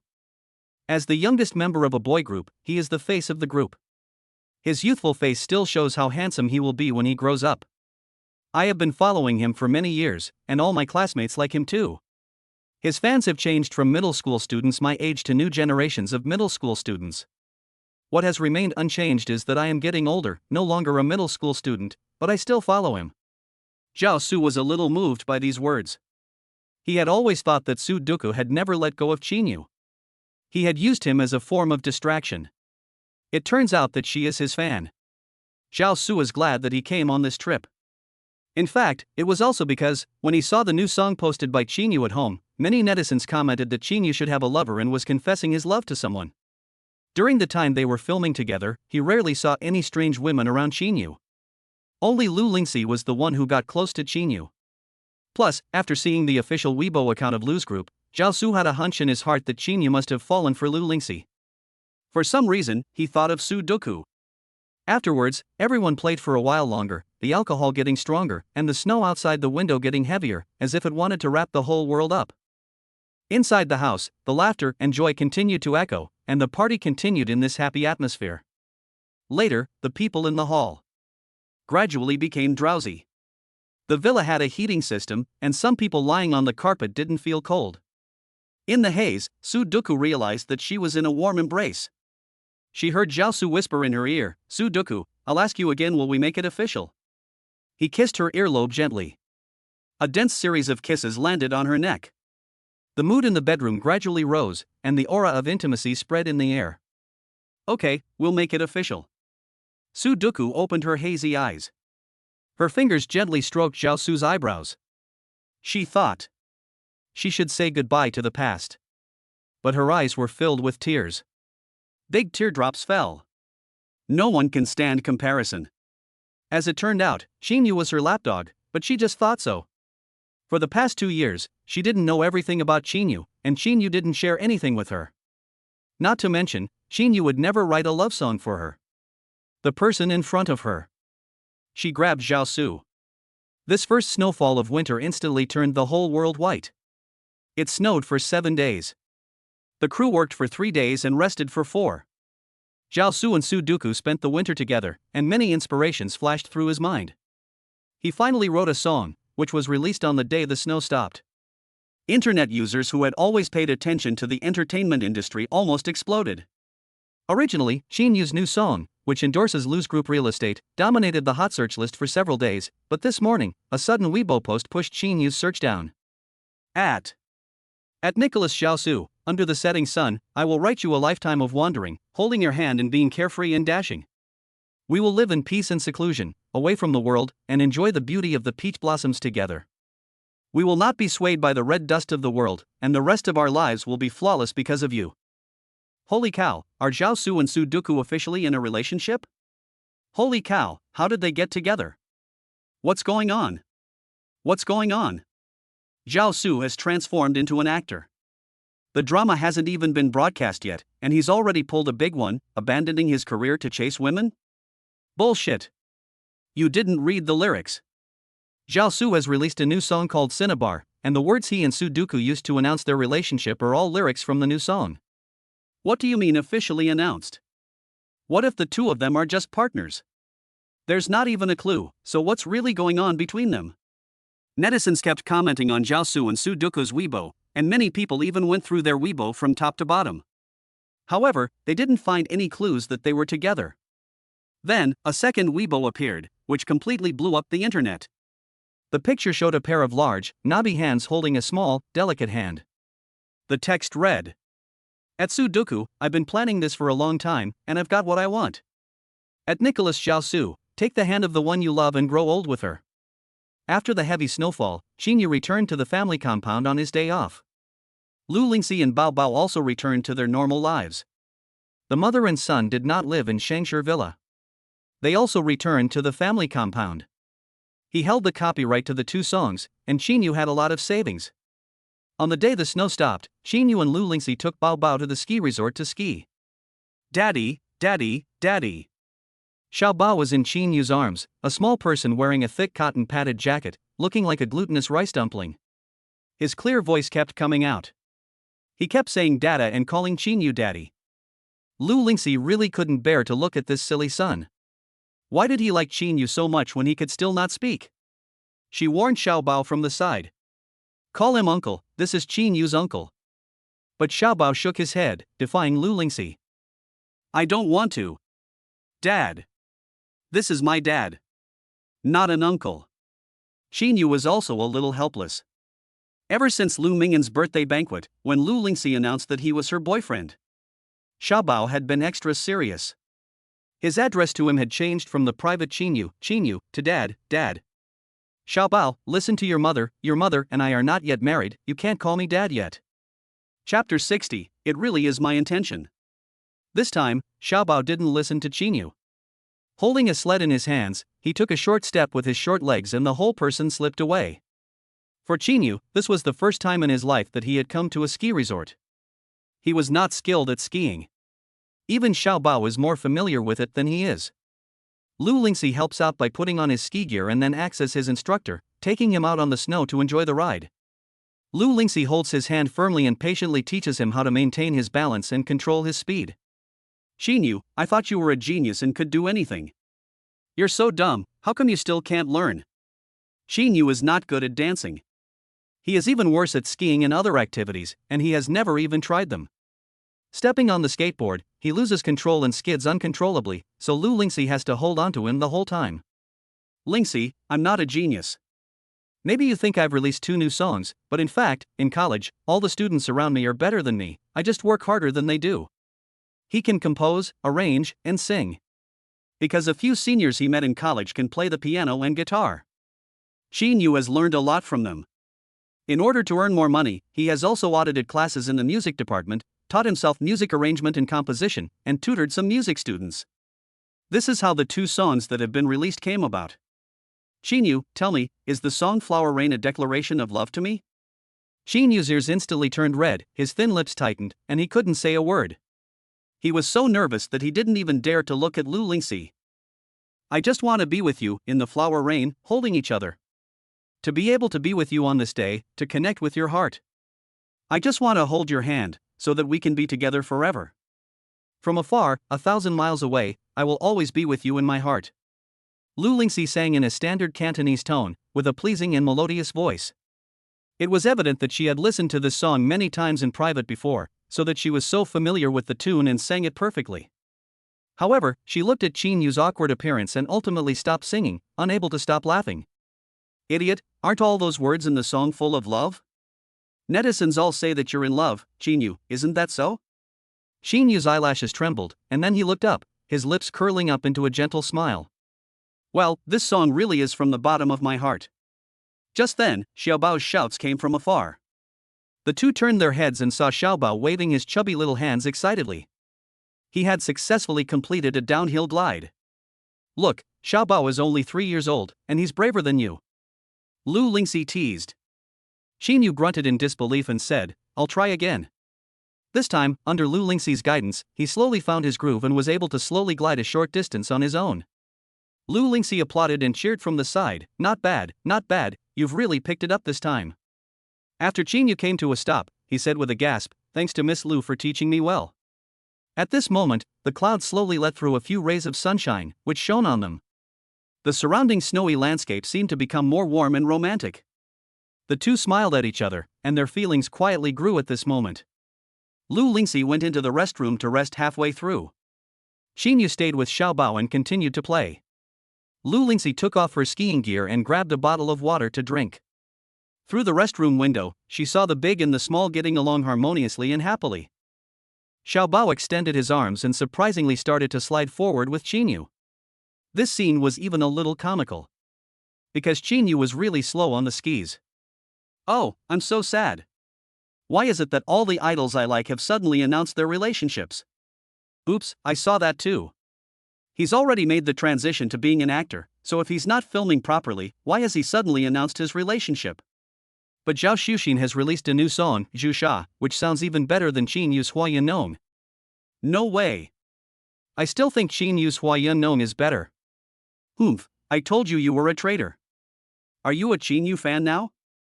Didn't we agree to be a fan of Jiaosu together? In the lounge, there are a few young girls sitting around, probably still in high school, chatting and arguing about which is better, Jiaosu or Shinu. They didn't know that the Shinu they were talking about was just separated from them by a window. The ski helmet in the ski equipment was worn on Shinu's head, completely covering his face. If someone didn't know him and didn't know his whereabouts, no one would have guessed that Shinu was on the ski slope at this moment. Lu Lingxi was beside herself with pride. She was also happy for Shinu that he was liked by so many fans. She was planning to get up and continue skiing with Shinu and Xiaobao, but in the restroom, the girls burst out with a piece of news that made Lu Lingxi feel extremely shocked. No! Zhao Su has a girlfriend, but why didn't he find a beautiful woman? Sudoku is not good looking, she just has a better figure, big breasts and a perky butt, and her face is plain. Exactly, Zhao Su is too hasty. When I think of his love affair, well, I think Xin Yu's songs are better. Lu Lingxi immediately turned around. She walked up to the two girls, who were a little surprised to see her appear. Then she heard her say, "Have Zhao Su and Sudoku announced their relationship? Where did you see that?" The girl holding the phone had the phone page stuck on the Weibo page. She handed the phone to Lu Lingxi and said sweetly, "Sister, you're also a fan of Zhao Su, right? Look, Zhao Su and Sudoku have made an official announcement on Weibo." Lu Lingxi took the phone from her and saw the text accompanying the official announcement. She had some indescribable feelings. But she was still relieved. If Sudoku had completely let go of Qinyu, it was no less than a good thing. After Lu Lingxi returned the phone to the girl, she walked straight out. When she returned to Qinyu and Xiaobao, Qinyu keenly noticed that her mood was a little different and asked, "What's wrong? You seem preoccupied." Lu Lingxi then told him the news she had just heard. Qinyu just gave a faint smile when he heard it. This is a good thing. I hope she and Zhao Su can really be happy. Xiaobao was standing next to them, holding Qinyu's hand and swinging it around, saying, "Forget about other people, Mom, will you come skiing with us again?" Lu Lingxi nodded with a smile. The three of them set off again on the piste, enjoying themselves. At that moment, a photographer in the distance inadvertently captured the three of them, looking like a happy family. The photographer didn't know who they were, but simply thought the picture was beautiful. He then posted the picture on a photography forum.